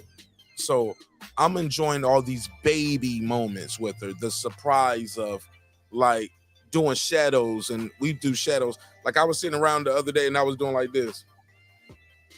Like I just kept trying to come. She had some Cheetos. I was like, I'm gonna get it. And she would put her arm out there and I would jump over her arm and I would kick her arm like, let me in. Let me in. Jump on her arm, crawl over her arm. So we play those little moments of she doesn't even know how to hold her hand right like that. She's trying, and I'm teaching her how to ride her bike right now. This shit is amazing. So that right there, I know it's not going to be here 10 years from now. So that's what I mean right there. Other than the answer of living, of course, living. But Okay. There we go. Go ahead, Rob G. I don't know, man. I guess I was touching on the fact of dementia, bro, because my mom was recently diagnosed with dementia, and You told us 3 times now, Rob G. Well, goddamn. All right, man. I'll just shut up then. No. I'm trying to ask you a question about this. I'm trying to be respectful to you, but like we're on to the next question. Like, give me something specific though. Something like the moments with your mom. Yeah, man. My mom is a very hard working woman, man. She's a tough woman, man. She teach children with disabilities, and she always taught folks with disabilities when it come down to peoples with that had disabilities, as far as when it comes down to what's that bullshit? What are you talking about? Man, I don't even know, bro. I know. That's why I was trying to move the show forward, Rob G. See, you my man 50 grand, but over the course of 2 to 3 years right now doing this show, with 2 years going into our third, where we at now? Yeah, almost. Yeah, we moving right along. Yeah, my mother would. So I'm trying to save you from yourself. I'm trying to move the show forward. No, you don't have to save it. You don't have to save it for myself, man. Let me preserve my show the way I do it, then, my brother. Let me keep hosting. All right, because we got the show might got to go on. Here we go. Rachel, what's something you appreciate now that you might not appreciate 10 years from now? Oh, not appreciate. I thought it was no, something you appreciate now, like me. I was talking about parenthood, being a dad. I might not see, I'm not going to be able to do these things with my daughter 10 years from now. I mean, I think I feel you on the kids. I feel like my, of course, God's blessing, my kids will die at a very old age, right? But I think with my parents, like I'm seeing them get older. I'm seeing them do the same things like we were talking about dementia. I feel like my parents are starting to get that, and it's scaring me because I don't know if the person I'm talking to that I talked to 5 years ago or 10 years ago is the same person I'm talking to today. And I feel like as time goes by, it will get worse. And I'm just trying to, appreciate them and not be short-tempered with how they're acting right now. Like, and just appreciate the moments we have because I lost my grandparents and I wish I had more time with them. And sometimes when of course when we all don't expect it, you really wish you had more time. So I'm working on, being patient with my parents because of this weird, like it's not full on dementia, but like I said, we talked yesterday and she's like, "What, you didn't tell me that." I'm like, "I totally fucking told you this." Right? So I think that's one of those things that like in 10 years, like I'd super appreciate these moments that I still have with them. Mm-hmm. So I didn't even think about that like that. That's a good way to put it. A good way to put it. Porto, you got an answer for that? Let's see. That's a tough one, man. I get fucking some hard ass questions, Mark. Making me think and shit. I'm getting all fucking like sentimental and shit. But anyways, Look, you missed the icebreaker questions we was doing earlier. I was like, "What's your best ice cream flavor?" You missed that part of the show. You shit. Yeah, no, I was having dinner, with the family and shit, I'm family. fucking with you. I'm fucking with you. No, it's all Absolutely. good. It's all good. Damn, man. I gotta go get something to eat my damn self, man. I Food. mean, I'll say something corny just to kind of liven it up a bit. I mean, YouTube. I don't know if like in 10 years, like I'm sure YouTube will linger on, but I don't know if I'll like, maybe I'll get too busy. I plan to like, once I get my hours in to have my own business, my own electrical shop. Maybe I won't have time to be on, talking boxing and talking shit all damn day. I'm gonna miss you, man. Shit, who knows? I won't be here. Yeah, man. 10 years is shit, man. Like Clips made a good point. In 10 years, none of us might not be on this planet. Shit. Yeah, the comet Speak for apocalypse. yourself. I'm Well, beard. well, technically, the comet apocalypse is scheduled to come April 29th, 2029. I mean, tomorrow's not promised. That's the only thing I'm saying. This nigga Clips don't put a date on it. Yeah. I didn't put a date on it. Astrophysicist did. He said, "Fuck cleaning up your credit and buying a mansion, man, and putting that pool in. You ain't gonna be here but 7 more years anyway." Damn. Yeah, here's my thing, though. All right, so bring us all. If you found out that bring us everything down on New Year's, Clips. No, man, if you found out that everything was going to be fucked up within 2 to 3 years, regardless, globally, would that really change how you live your life? And if that does, what does that say about how you live your life? I take shit for granted. I'm human. I take shit for granted. I think shit gonna be there sometimes tomorrow. You know what I'm saying? Yeah. I'm an American. How about that? I'm American too. We definitely are. We take everything for granted. Yes, sir. Shout out to America. Shit for granted. I'm talking about little bullshit we complain about. There's somebody in Asia or Africa or India that will kill 4 people just to even have that for 2 days. Even the internet. Look, we had Young Africa over here today. He said he got to go through all kind of shit just to get the American internet to watch my show. He don't even get American internet though. He said, "Man, I got a box, man. I got some hooked up shit. I'll be on the dark web. That's how I can get the American internet and see your show." Shit crazy, man. Like, and that's definitely right. And I think that's back to also you try to let it play the final thought thing. No, man, we're kicking it, man. We got a couple more minutes, man. Shit. If not, I'm gonna leave y'all here. Y'all know how I do it. I'll leave y'all up here and All right, cool. Like, call me when the show over. I got you, I got you if that's what you want to do. But I really like the spirit that's been like moving in me over these past couple weeks into this year has been gratitude. Like I'm just really, really grateful. And it's like, not to try to sound all soft or some bullshit, but I really am grateful. I'm grateful even Cry, for the motherfucker. I want to see you cry on camera. Take the Come glasses. on, nigga. Shut Glasses off, nigga. Stop being all up, nigga. cry, man. I want to see your eyes. Oh yeah. Let us know Mom, it's real. girl, Now man, tell me the story right now. Let me see your eyes. Let me know it's real. man, but nah, for real, like I'm just like really grateful, especially for the adversity. I feel like there's been a certain success, like I say 1,000 times. Like I really am grateful for the fact that I could say that certain motherfuckers who ain't, they got kids. Motherfucker, we got kids, we got grandkids, and damn, that shit dope. You know what I'm saying? That shit dope. The plan was longevity. Hell yeah, we still here. That's dope. Good answer. Girl behind the mic, anything you appreciate now? Because I like your answer. She's like, I don't know what y'all talking about.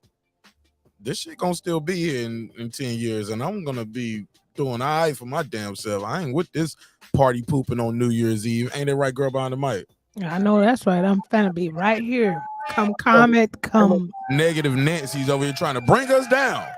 Girl behind the mic, like, man, I got too many swinger parties I gotta go to still. Right? Shit. Too many experiences to go and experience in life. Hello. Hey, and she's there every week, but still she got the green band, so everybody's gonna hit her. It's got Velcro, so you can just attach it, what I'm saying? Different colored wigs. Right. Different colored wigs. She pay extra for the green band. She was like, I'm gonna give you extra. HLD be keeping his green band and it's already white. Like he be taking showers with it and shit. Be like, I'm gonna keep my green band. Shit, I'm Hey, yeah, look, come on. he coming there to the club. That shit is a teal band. That shit ain't green. Nah, man, it's bled into my skin. It looks like a tattoo already. The color, the green on my. One of them infrared shits and everything. You just put your arm like this past the scanner as you walk through the door. Y'all are some fools, man. Y'all are some damn fools. I've never been there, allegedly, but I heard it was a good time. See you next week. Yo, man. Yo, y'all some crazy motherfuckers over here, man. I don't know what I'm gonna do with y'all, man. Anybody didn't get answer that question that want to answer it? I think and some of you guys already touched on. For me, it's my parents. Last question. This is gonna be the go. I'm sorry. Go ahead. Let me put it in the chat so I don't forget it. I'm sorry, HOD. No, it's all good. But definitely what I appreciate now and that I might not have in 10 years is it's my parents. They're got one of them going through their first hiccup of shit, and so you start realizing the reality of mortality of life, and a thing that many of us will all have to go through, and it's the missing of our parents, including of that is just that whole generation of those aunts and uncles that I'm still blessed I got my grandmother in her 90s still alive, but you start realizing that life is life starts and life ends, and so you definitely got to appreciate if you have them. Make sure you take care of them, because whatever time you have it's just borrowed, and so just make sure you if you have any indifferences with them of any sorts, and throw that shit in the garbage can, and because regardless of how ugly they were, or if you're blessed that they were great parents, you're only here because of them motherfuckers, no matter what. So that's all I gotta say with that. Hey, look, next week we got a fight coming up on January the 7th, of course, so we're gonna cover that. So I think the week after that, so the second week in January, we're gonna be doing conspiracy theory week, right? So gotta ask you guys, is it a conspiracy out there? Do you guys believe in conspiracy theories, or like, yo, I don't believe it happened the way we were told it happened? And if so, what is your conspiracy theory or your favorite one? Because we're gonna do a week of these. I got moon landings, JFK, 9/11. What else is up there? Somebody told me we're gonna do Biggie and Pac on on the same day. Like that's a conspiracy. Like hip hop murders, basically. That's gonna be the Jam Master Jay and all that stuff. Like all the hip hop murders and stuff. So that's gonna be a topic. That's that. So anybody got any conspiracy theories out there? Rachel, you got a crazy one that you're doing on your show right now. Some would say that's a What's my conspiracy? they saying you're doing conspiracy theory journalism over there. Nah, bullshit. That shit is all 100% true. You know what's funny is once I dropped that shit about John Mayo Casimiro, the same guys I put on that video is talking mess, and they actually stupidly were on YouTube, and they're like, all John Mayo has to do to be in Sean Gibbons' good graces is leave his brother and his trainer, and we'll accept him back. So it's I mean, they're proving me right. I'm like, listen, you're trying to slave drive this guy. So it's Okay. But far as conspiracy theories though, moonlanders, you believe people really walked on the moon? You think they went there ironically during the Nixon era and no other president, and they kicked that motherfucker out of the office, by the way? You think they really walked on the moon? Come on, Rachel. Walk with me. Say no, Rachel. Come on, go with me. Come on, go with me, Rachel. Go with me down this lane. Let's go. Don't let me down. I'm chewing on a watermelon. Oh, what's that supposed to mean? No, I'm eating like literally have watermelon and tequila. That's literally what I'm eating. Tequila watermelon? Yeah, it's bomb. Fucking champion, man. I never heard of it, but I need to try that one day. Oh my Come god. on, you never infused a watermelon with any type of liquor? Man, Ooh. Never did that, boy. Come on. Look, she's eating it like she does this often, man. You talking about party favors at a nice place, at a wedding or something. She's sitting there like confused in her whole body right now. They don't know if they want to be healthy or be drunk. They like, No, we're hydrating at the same that we're dehydrating. So it balances out my system. That swinger party appetizers. Oh, her body was like, I don't know if I want to be healthy or die. Do this go to the liver or does this go to the stomach? It's like, hey, look. Never mind. I'm just going look at I was about to say something that was going too far. Shit, now I want to go off cam every time I put the watermelon in my mouth. No. That's no. It's all entertainment, man. Now I got to can back up. I was up in wow. I got a crazy conspiracy. Look, hip hop political sports show with a comedy twist. Keyword on the comedy twist. I'm the comedy twist of the show. All right, I'm the court jester and the king of the tank at the same damn time. So we're gonna have a good joke session every now and then. So please don't run off on the jokes. All right, go ahead, Clips. What you got for me? My conspiracy theory. We'd probably have to break this down to a couple shows. The myth of reality. What's in this cup? Oh, you was drinking the same shit I was drinking tonight. No, man, I'm trying to tell you. Listen, it's all sound. It's all sound. We all just streams of consciousness floating in ether. All right, the sound is vibrating and the atoms are vibrating. Our minds are interpreting this fake physical plane, and we are subconsciously agreeing. What, brother? Hold on. I'm gonna let you cook. But just know that's a lot to put in the YouTube title, my brother. I don't even know how to. Reality ain't real. Is what the title is. Is reality real? That's a lot. I'm just saying that's a lot to put in the keywords for the algorithm. I'm just saying. What's crazy is someone told me about that with the whole the COVID thing and stuff like that. That basically we're avatars. That's all it is. We're floating someone.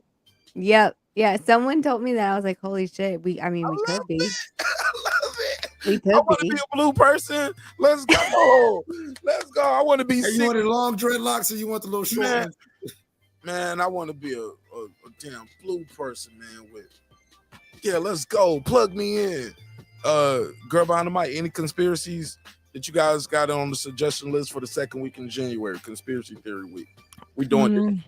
Because I'm going to do some research and I'm going to have some shit ready for everything. But I got some good ones already. Like I said, I got JFK, 9/11, moon landing. What was the other one? Hip hop murders. So that's 4 days right there. Don't forget, Jim. I want to do the Morgan Freeman. Jimi Hendrix is Morgan Freeman conspiracy. What? I never heard that. Y'all ain't ever I've heard that? never heard Oh that my one. goodness. Hey, Yeah. yo, hey, son. Man, people are breaking it down out here. When he died, then Morgan Freeman arose. I'm just saying, look at the pictures. And then go look at Morgan Freeman's picture back in 1977 or whatever year he died, that Jimmy died. And then they're saying that he's music person died, then he became Morgan Freeman. The pictures look alike. Morgan Freeman has a picture of him back in the day looking just like Jimi Hendrix. So they faked his death, and then they motherfucking They killed his. They say they freckles on the nigga face. And oh, fucked us all up. Speckles The came freckles later to on in Speckles. life. Look at it. Go look at Jimi Hendrix's picture. It's entertaining. I don't know. I'd never heard of it either. Hey, it's until like when Michael Jackson passed away. Then we got Sammy Sosa. You know, who knows? It might be the same person. Sammy Sosa. Bro, That's don't do funny. that. That's good. Okay, look, hold up. I did hear this. Look, look. I don't know about. Nobody said this, but you saying that made me think about this other conspiracy theory that I saw. But I don't want to get Alex Jones out the game. You know what I'm saying? That might be too much. But they was talking about what's the space shuttle that crashed? Like when the people went with the teachers, the challengers. Yeah, and people showed me these pictures of people that was in government. Yeah, they're still alive. The pictures, the conspiracy. Oh my God, that shit blew my mind. Y'all about to get I yourself was like, in trouble. yo, so it's on YouTube. They have this crazy. somebody on YouTube has a video with allegedly the people that were. Don't give it all away. Don't give it all away. You want to put that one on the docket? Put that one on the docket. All right, challenge one. So that's 5 right there. So that the people that were on the Challenger are thing. alive. Allegedly. Sorry, man. Do the whole thing about COVID-19 and who funded that project. They won't let us do that one. You know they won't. Trouble. You know they won't let me do that Trouble. Okay, fine. Man, Ashley. I got a great documentary. I'll forward to you, Mark. On that. I don't even think they flag you for that shit no more. I don't think they give a fuck no more. Facebook did. Don't be. There was a time where we couldn't even say COVID. We had to say all these keywords around like C19 or the jab. We couldn't say vaccinate. Yes, like the jab, baby. Got to get the jab. Anything that has to do with conspiracy theories that's gonna like denounce the COVID thing will get you flagged. Yeah, they'll take me back. It's still too hot. It's still too hot. They don't give a damn about JFK though. But go ahead. Or the moon lanes. They're like, fuck you. We already got all our money off of that we was gonna get. Ooh, Bob Arum is an avatar, and it's a hologram of him. He's not really real. Is he like Chancellor Palpatine? He's somewhere on the Death Star floating in space. How are you going to tell me this guy is still like he has lived through freaking everything? Like how is Don King though? And Don King look younger than him. Because black don't crack until you smoke it. Yeah, that doesn't count. Him and Don King the same age. Ain't nobody getting no standing ovation when he walking. Because they guarding their wallet. Yo, Don King is 91. Bob Arum is how old? 92, right? Hold up, Bob Arum is. That was 93. 91. 91. Okay. But Bob Arum looks it. Okay, is that wrong to say? I'm sorry. He's Mr. Burns. I'll just mute my He Mr. Burns with a belly from, you know what I'm saying? Smithers, you mean? No, Mr. Burns. He the old rich white guy off The Simpsons. But he got the belly. Never mind. I shouldn't have said that. Let me cam off. Yeah. All right. Let's put some sound effects to cover up this awkward moment. All right. I said Mr. Burns. Right along. All right. Yeah. This was fun. Hey, look, if you had a private island, where would it be? What would you do there?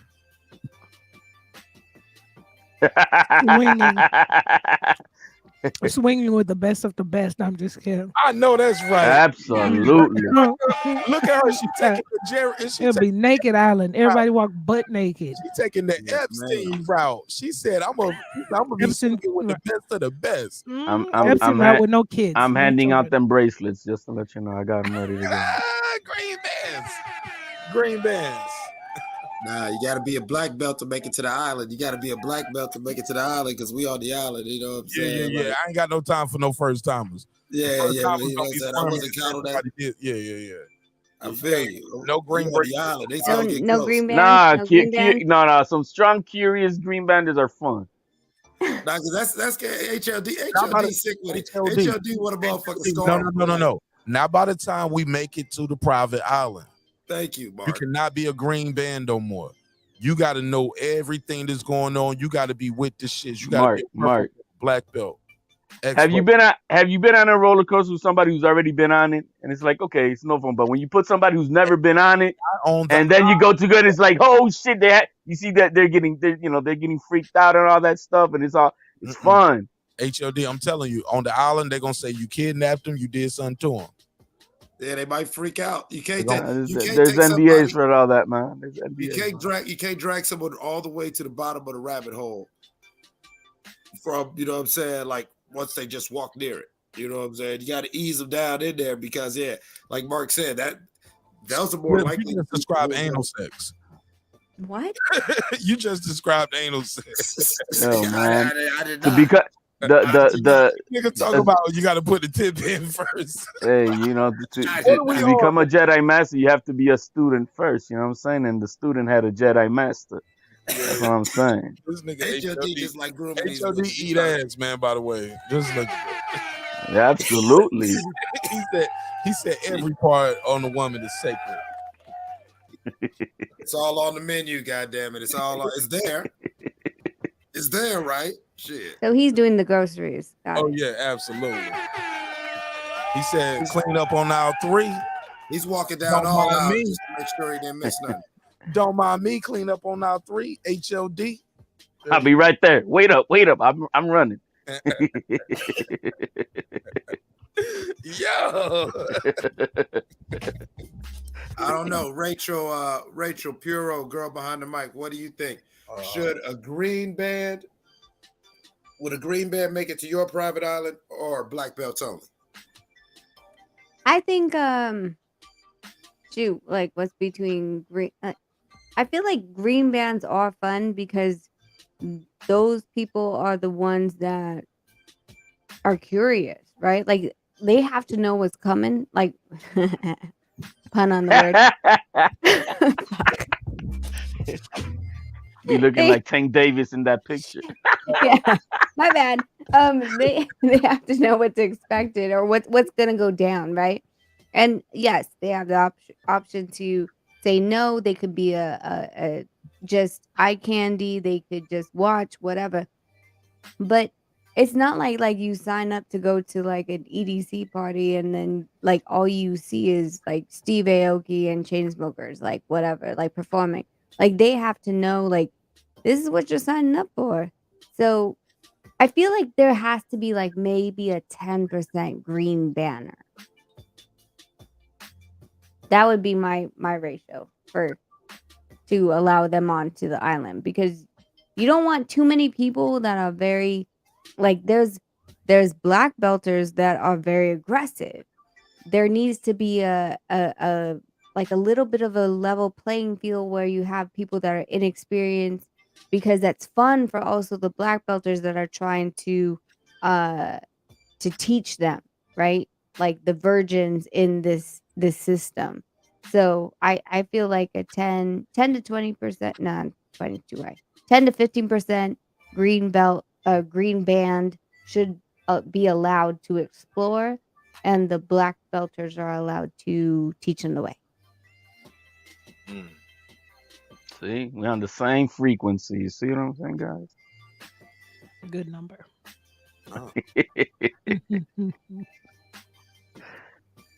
Learn, my pupils, learn. Can I ask a question, Mark? Go for and it. I don't know if you guys asked this question earlier. What is the one thing you won't do in the bedroom? A man. Make some noise for the real man.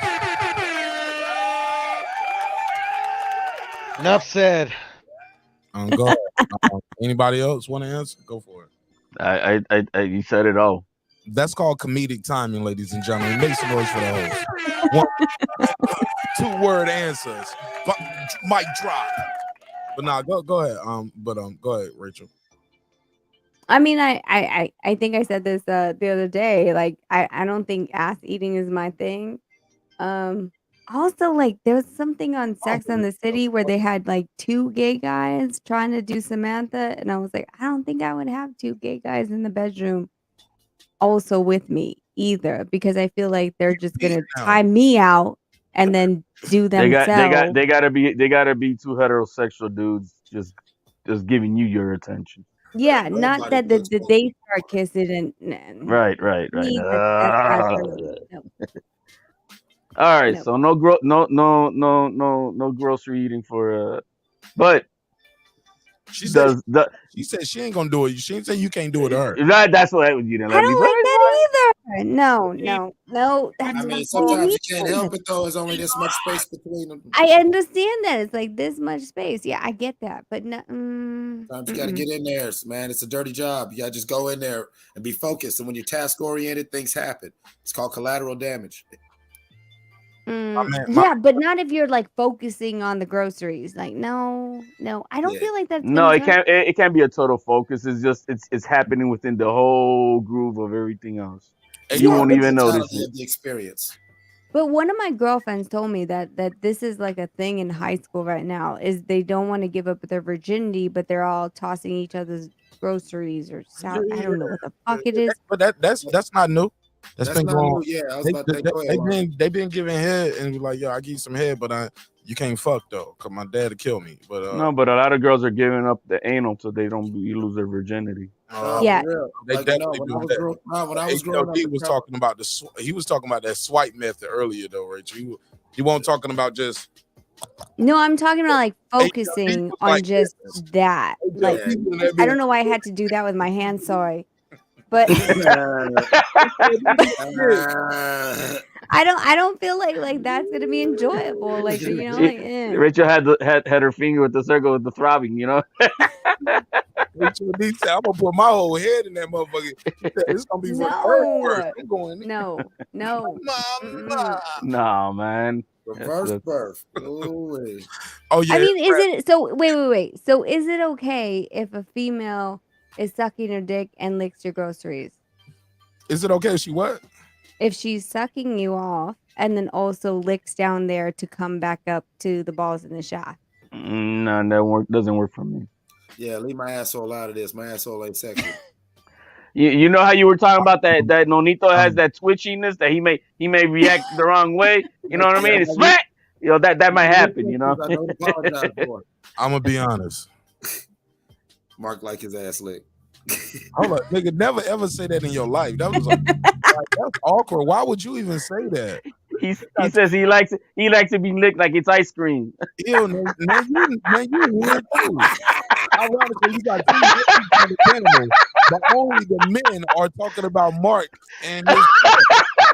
You know, now, I thought a long time ago how you ask questions and what you answer questions. Like a soft more about you than me. But also, when questions are asked to other people and you jump in, it say a lot more about you than me. Like, why are y'all thinking about Mark? I'm just saying, because we're talking about like, you know, like okay, a guy eating, and then like it's just, you know, there's that little gap and stuff like. So I'm asking, like, so if it was changed over and it was a girl giving a guy head and she just licked all the way down, let's just say she had a big tongue and she licked all the way down up, like would you tighten up? Like, would you be like, whoa, that's not where you're supposed to go? Reaction, but it is that spot under the testicles, and I'm just saying, man, accidents happen. Accidents it'll get me tightened up.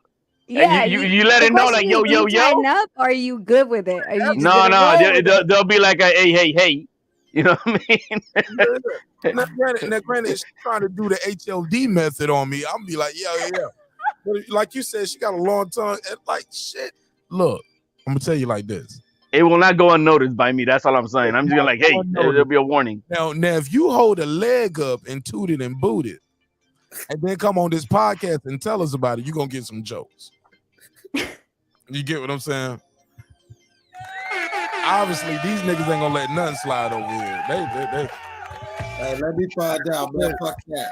these motherfuckers, they want. You can't even have honest moments with these people over here, Rachel. Never mind. Let's just.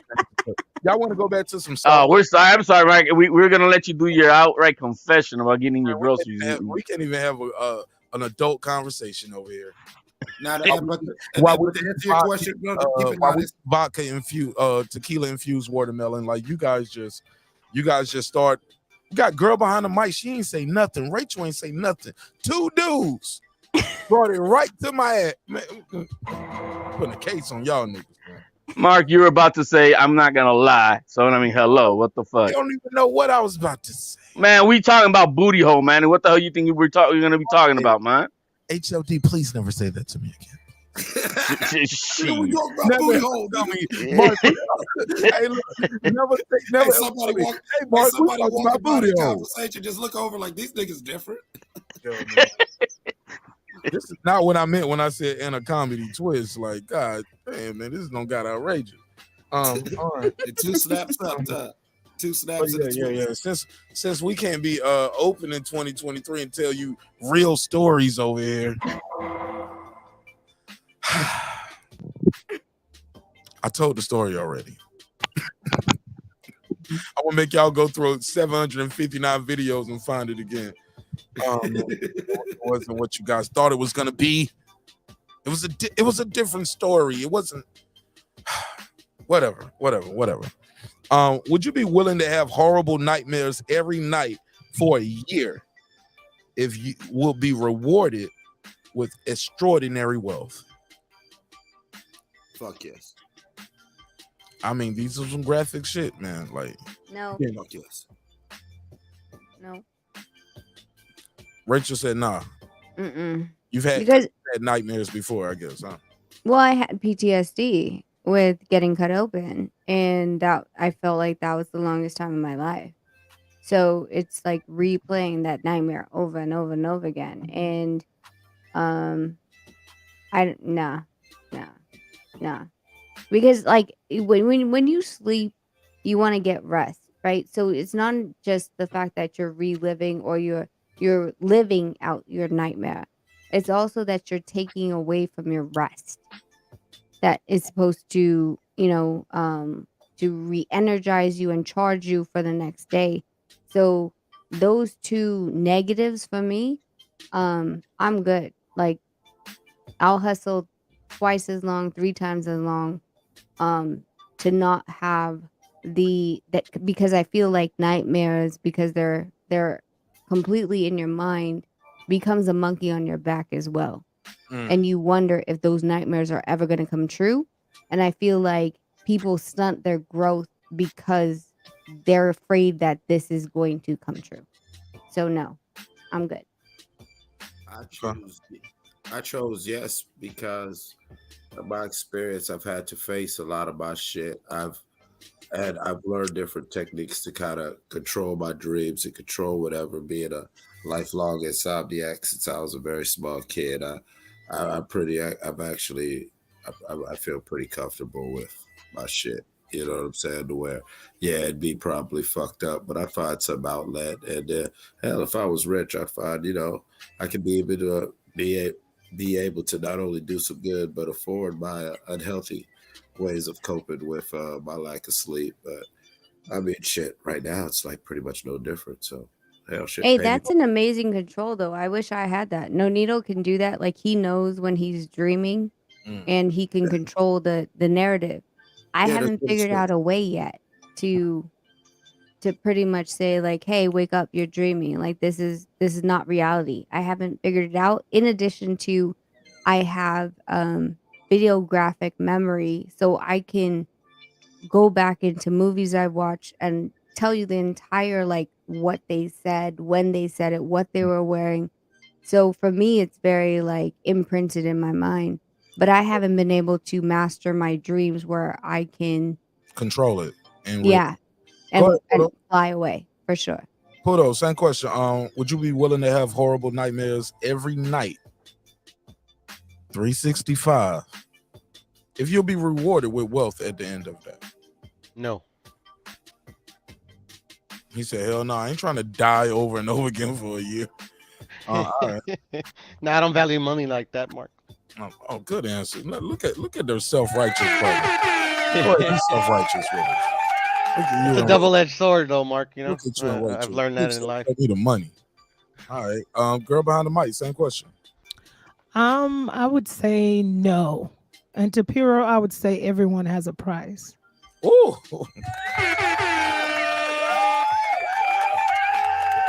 She said, "You'll fuck a man for the right money, Pudo." That's what. See that? We just got out of that neighborhood. Yeah, man. Mark over here talking about guys on guys and shit. Oh no. That's a diss. When somebody tell you like that, everybody has a price. She said, you'll strap it. She'll let her strap it on for you for the right amount of bread. She just put a price on you, Pudo. No, Piro, that's not what I meant. Yeah, Everyone just has a price. Cuss Let's out. be fair. Free smoke. No, I'm joking. I'm joking. Don't do that. I mean, I agree and I disagree with you. Oh shit! I mean, Piro, if somebody said, "I'm gonna pay off, let's say your house, and give you $5 million, but you have to do this one quick favor for me," you wouldn't do it. Nothing criminal, something work related. Maybe work you've never done before, but they'll pay off your house and give you $1 million or $5 million, whatever. You would turn it away. No, but I mean that's not the same thing. That's just like, to me, that's me providing a service. You know, I'm not like degrading myself. So that means everybody's a hoe then. I mean, I'm just saying it's like everyone has a price. This is what people don't understand. No. Everybody is a hoe. Everybody is a hoe. Right. In a Everybody capitalist does. society. Yeah. That's why I always say, people always say celebrities sold their souls. We all have a price. When we wake up and go to work to make whatever we make a year, you're slaving away for a price. It's a price. We're selling our souls. We're selling our souls for the cash. Now, unless if you tell me you live in a place where you don't rely on money at all and you're on a farm somewhere, but you still need money to buy the seeds. So that's why I always say everyone has a price. It's easy to say. That's why I always say, people, for me, I had to, the biggest thing is overcoming challenges with money. But money is what makes everything flow.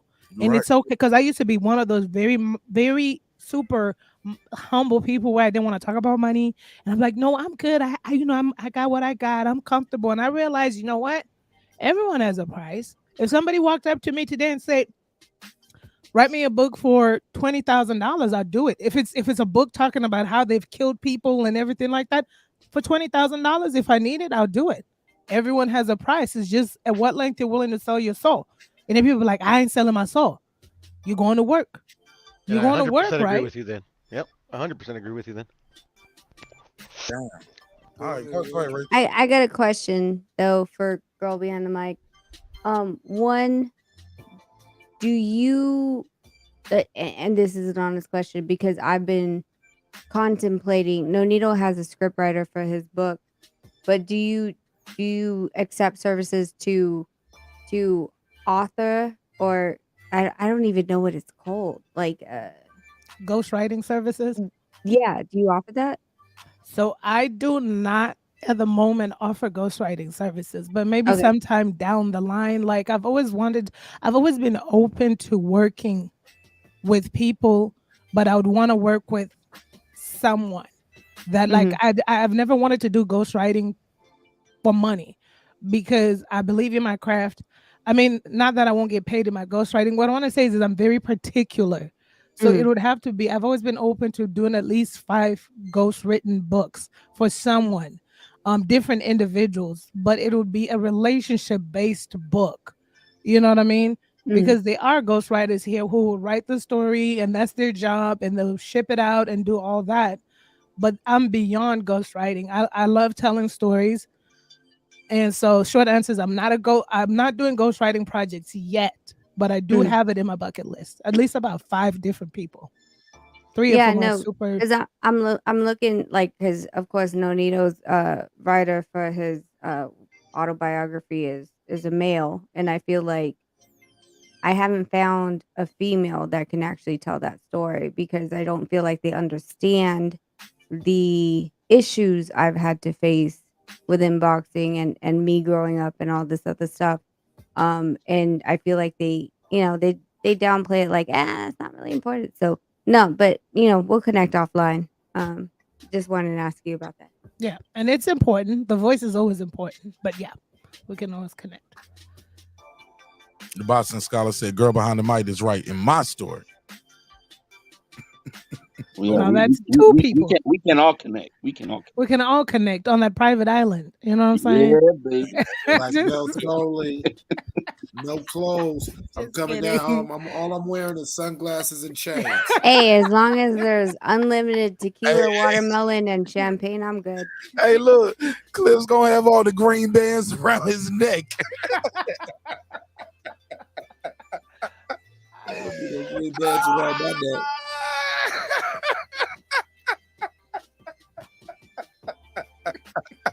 Mark, you wrong. Click. Yo, with the tester, I don't care. I'm good. I'm sorry. That's great comedic timing. That was good timing. Okay, whatever. All right, man. Final thoughts, man. Anybody got any final thoughts? New Year's resolutions, things y'all leaving behind. I think we already did that. Rachel, did you give me your New Year's resolution? Nah, I don't believe in New Year's resolutions. And that's what I always ask people first. I started with that. Everybody was like, "Do you believe in New Year's resolutions? Do you don't?" Anything you want to leave behind in 2022? Like, I'm not taking this shit with me. Like, fuck that. I think in 2022 and 2021, like both of them, I gave myself to my culture, being an Asian woman, and I'm supposed to be quiet and be obedient, especially on these YouTube channels. I'm gonna just stand. That's why, like, a lot of the stuff that we keep saying is it's raw. Like, I'm done trying to play a part. I'm not playing a part no more. So if you want to hear what I have to say, or if you want to hear the truth I have to say, then great. If you don't and you want to turn a deaf ear, then that's on you. But I'm not gonna keep hiding myself to please other people on these YouTube channels. So that's what I'm leaving behind. Niggas hating out you? What, they hating on you out here? Not okay. So because of the fact that I'm Filipino, is the fact that, like, in American YouTube, 100% they give me the respect, right?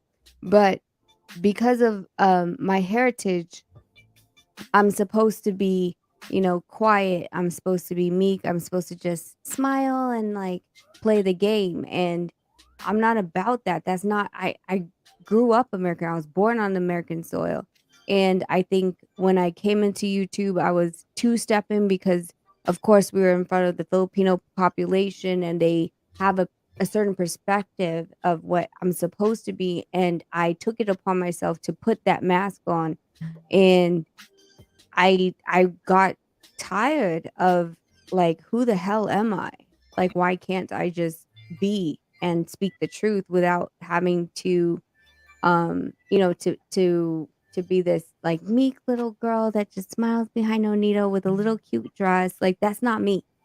And so for me, it's leaving people behind that don't support me in speaking my truth, and allowing myself to just grow and be powerful in who the hell I am in front of this camp.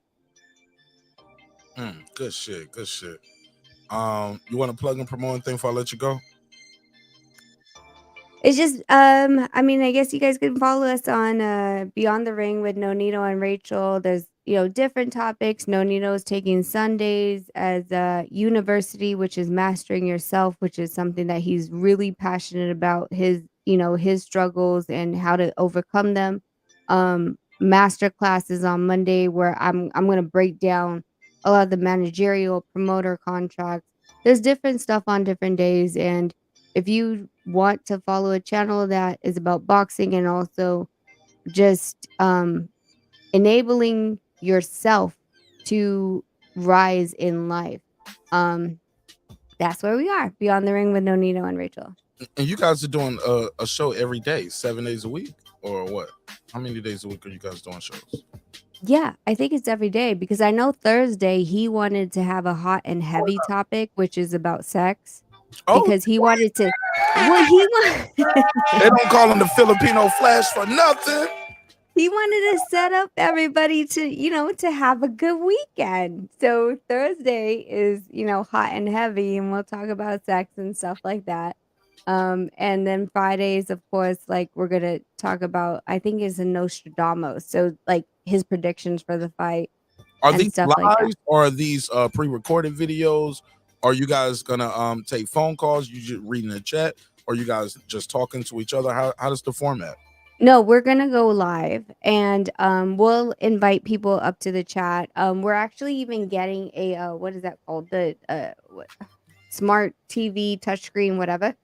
And he's going to, I believe it's Mondays, like after the fights, like he's gonna like almost like ESPN stuff. He's gonna bring the TV out here and then like freeze the frame and be like, "Do you see this?" And then like circle it on the screen. So boy shit. Some big boy shit. He trying to take over the game. I see him. Trying to take over the game.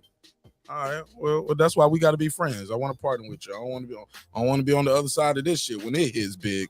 Woo. Let's go. No Nito Donaire, the Filipino Flash. He's gonna be doing his analyst breakdowns. Love it. I love it.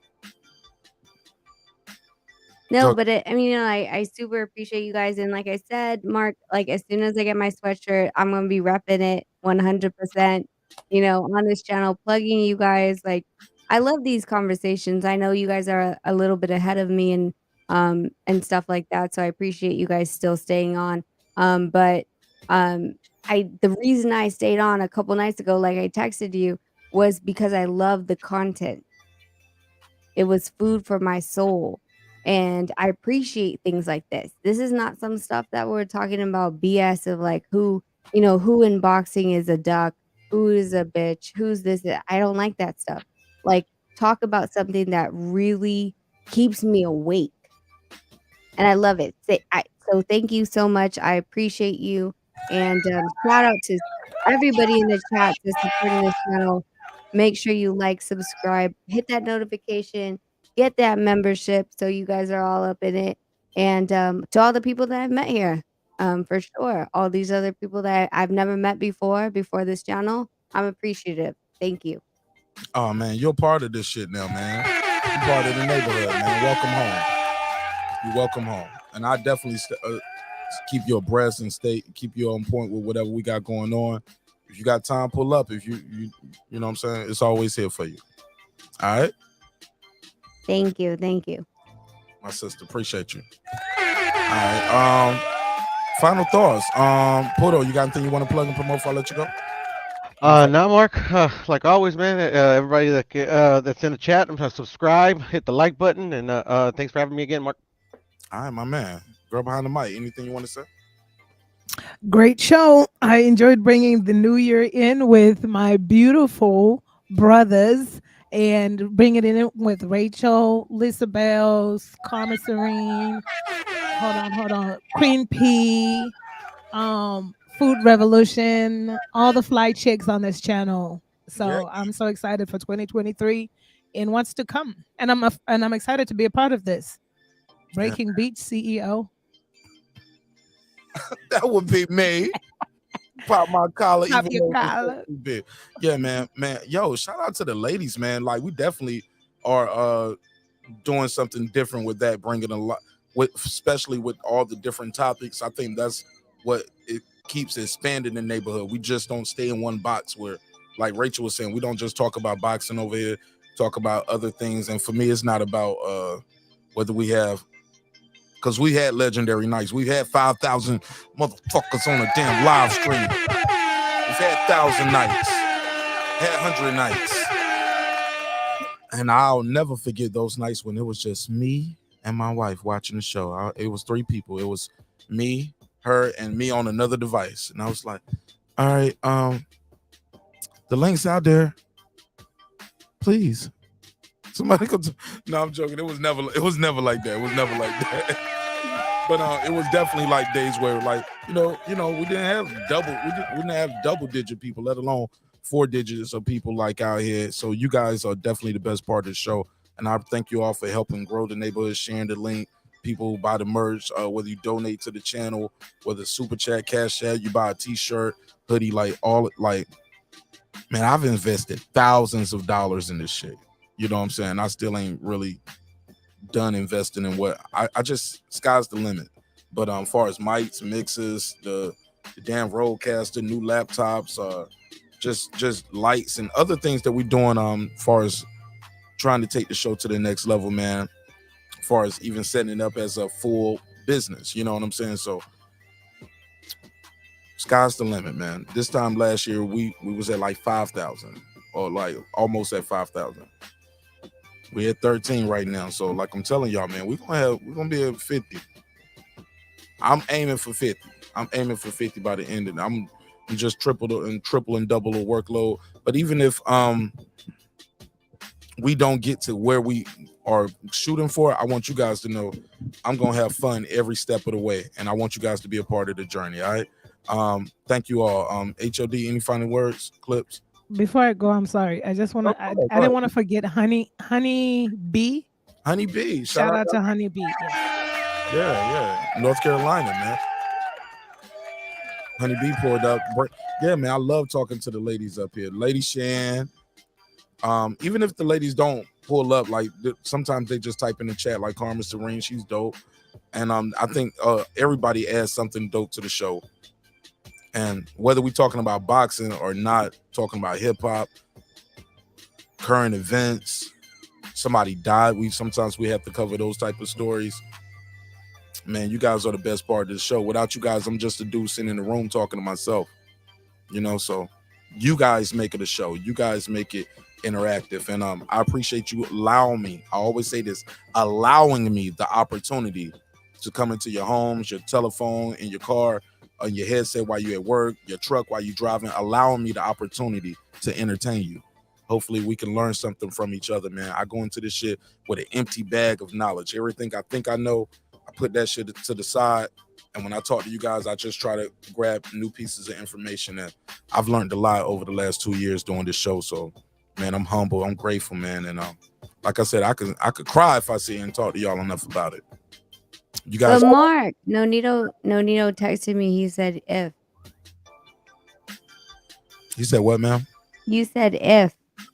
If it what? will grow. Oh yeah, you will do everything. I don't want Nonito to talk to me about growth after you got up here talking. No, I'm just saying. He's like, no, not if. Speak it out. Pray it out. Telling me nothing Speak about it into the universe. Mister. You will. And I feel like this is the best channel to do so. You will. You will. I just don't want people to get discouraged. I don't want the people to like, oh, we didn't hit our goals, so it's bad. Like, man, I'm enjoying the ride. That's all I'm saying. This ride is incredible, man. And I just know sky's the limit, man. But yeah, you're right. We are gonna do it. We are gonna do it. Amen. Amen to that. This shit is dope, man. Go ahead, HLD. Give us some positive words, my brother. Man, positive. It was a great night,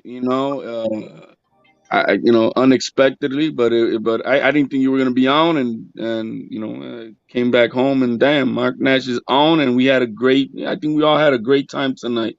No drama, right? We can have a no drama, man, and we also, I'm gonna put out there to three resorts. We got to see if they're gonna sponsor the Mark Nash Breaking Beats vacation tour to Temptations in Cancun Resort, or it could be Desire in Riviera Maya, or we could go to Hedoism in Jamaica. They gotta sponsor they gotta sponsor the show and get us all here in the neighborhood over there. Doctor's Nights in the DR. I like this guy HLD. I knew I liked Doctor's Nights in the DR.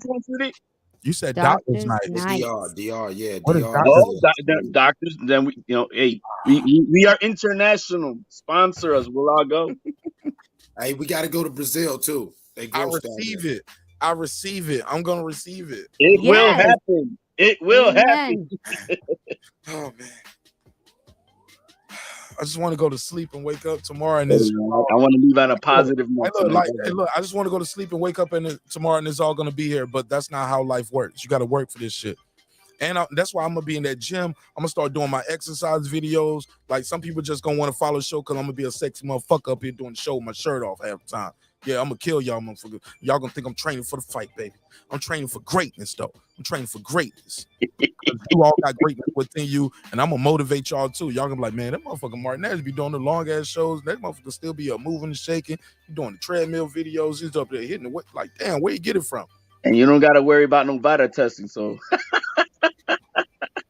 yes, I do. Hey, HLD, say you gonna jump on a quick little regiment real quick, nigga. You're gonna get on the 8-week program. Man, you think I'm taking the Victor Conte route? Come on, man. Little Conte one time. Little clenbuterol ain't never hurt my steak. Clenbuterol makes my steak taste great. It make my muscles not shake. But you don't make your boars meat like this.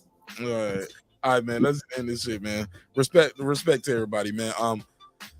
Man, I love y'all. Y'all got anything else, man, before I let y'all go? No, man. Much love. Thank you for joining the panel, Rachel. Happy New Year's, everybody on the chat. Happy New Year's, Mark.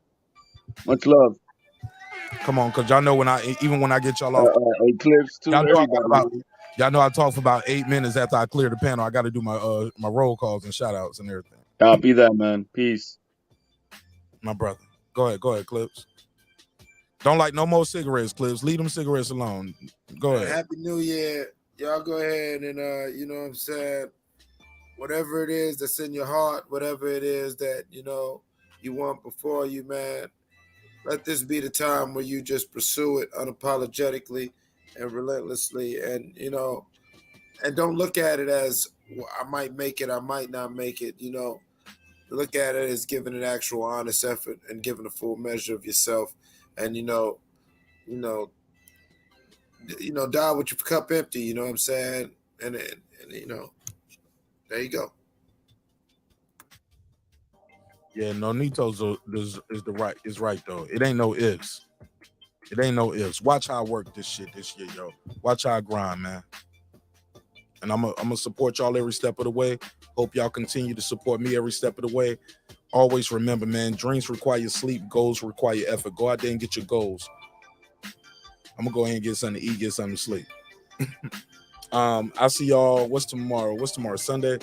We ain't got nothing planned tomorrow, but if the mood hits me after I do my daddy duties and put my daughter down, y'all already know I'll do a pop-up on y'all, because we ain't gonna get no days, we ain't gonna get the greatness taking too many days off. So we gotta stay consistent. Greatness comes with consistency. So consistency is the key. So look for me tomorrow. Keep that notification bell on. But y'all see me on the late night tip tomorrow on the pop-up, all right? And we're gonna have a good topic for you. Final thoughts from everybody is good. HLD, Rachel, appreciate you. Everybody else, Clips, girl behind the mic. Let me do this neighbors only roll call. We got to do the neighbors only roll call. Got to do and girl behind the mic. You sent me that clip about the cancer thing too. I'm gonna put that on the members only video. I'm gonna do a members only about that. So let me do this neighbors only roll call, because without the neighbors, the show wouldn't be the show at this level. Shout out to Adam Kelly. What up, though? What up? KP from KC5. What up? TJ. What up? Matt Wade. What up? Kevin Brower. What up? Puto. What up? Kevin Brower, you wrong for having that lady in that shower like that and then letting her come out naked and get beat up. Oh, man, you wrong for that. Got beat up butt naked in the lady house. You wrong for that. Puto. What up? Thanks for joining the show, my brother. Wanda Villa, DJ, Tony Boswell, Karma Serene with the Serene Saturdays, Kansas City Mac, Ill Status Boxing, Ace Retro, that guy Clips 330. Appreciate you joining the panel. Tank the Sweet Signs Examiner, Beyond and Above Media, Pittsburgh T, Wani Poxy Magic, SF City Slicker, I Know Boxing, Stephen Bateman all the way in Australia. Mama, we made it to Australia 2 times. What up, gangsta? Deuce Times. What up? Boxing Lounge. What up? It's Mex. What up? Mike from Boston. What up? Rider of the Storm. What up? Here to There. What up? Miss Queen returns. What up? Taylor Bell. What up? Matty Yoel. What up? C. Jones 0224. What up? Cliff Bailey. What up? Con Shonery. What up? Lisa Bells. What up? Cooking with the Champ. What up? On the mic with Terrence Bailey Sr. Frederick Douglass relative. Facts. What up? True Media Today USA Boxing. That's my guy, Coach Malachi Williams. What up? HLDZ on the panel. HLDZ say he gonna eat up the groceries. What up, gangsta? He does the one head, one neck swipe method. He said, I get it all in one swipe. What up, gangsta? He gonna kill me for that one. Cooking with Sir Senior. What up? Brandon Washington. What up? Born Supreme. What up? Lady Shandundum Season. What up? Dub Right Side. What up? D Bevel the Champ. What up? Rob G Films. What up? And of course the big fish himself, my good brother Derek Lincoln. What up, gangsta? All right, man. Hell of a show, man. Damn. Happy New Year, y'all. Happy New Year. Happy New Year. Damn, man, this was a good one, man. Really enjoyed y'all, man. Thank you so much for your time. Thank you for your energy. I'll see y'all later on this year, man. Sky's the limit for you. Sky's the limit for me. Hey, look, man, respect is free. Disrespect can cost you everything, your family, your freedom, your finances. Most importantly, your life. So let's try to show each other respect, show each other love, because you just never know, man. You never know, man. You never know, man. You never know how far that little bit of respect can go so far, right? All right? Now, sometimes when we doing this show, we're going to argue, we're going to agree, we're going to disagree. But going into 2023, on this airways right here, we're not going to call fighters out their names. We're not going to disrespect these guys. You leave that shit in the comment section, homie. If you can't talk boxing, don't click that link, homie. All right? Now, we're going to agree, we're going to disagree, but one thing for certain, two things for sure, homeboy. I built this shit. Me. Brick by brick. And I'll be damned if I let you tear it down just because you don't like the way another nigga talk. And I mean that shit. Drive, motherfucker. Let's go. This that squad sound.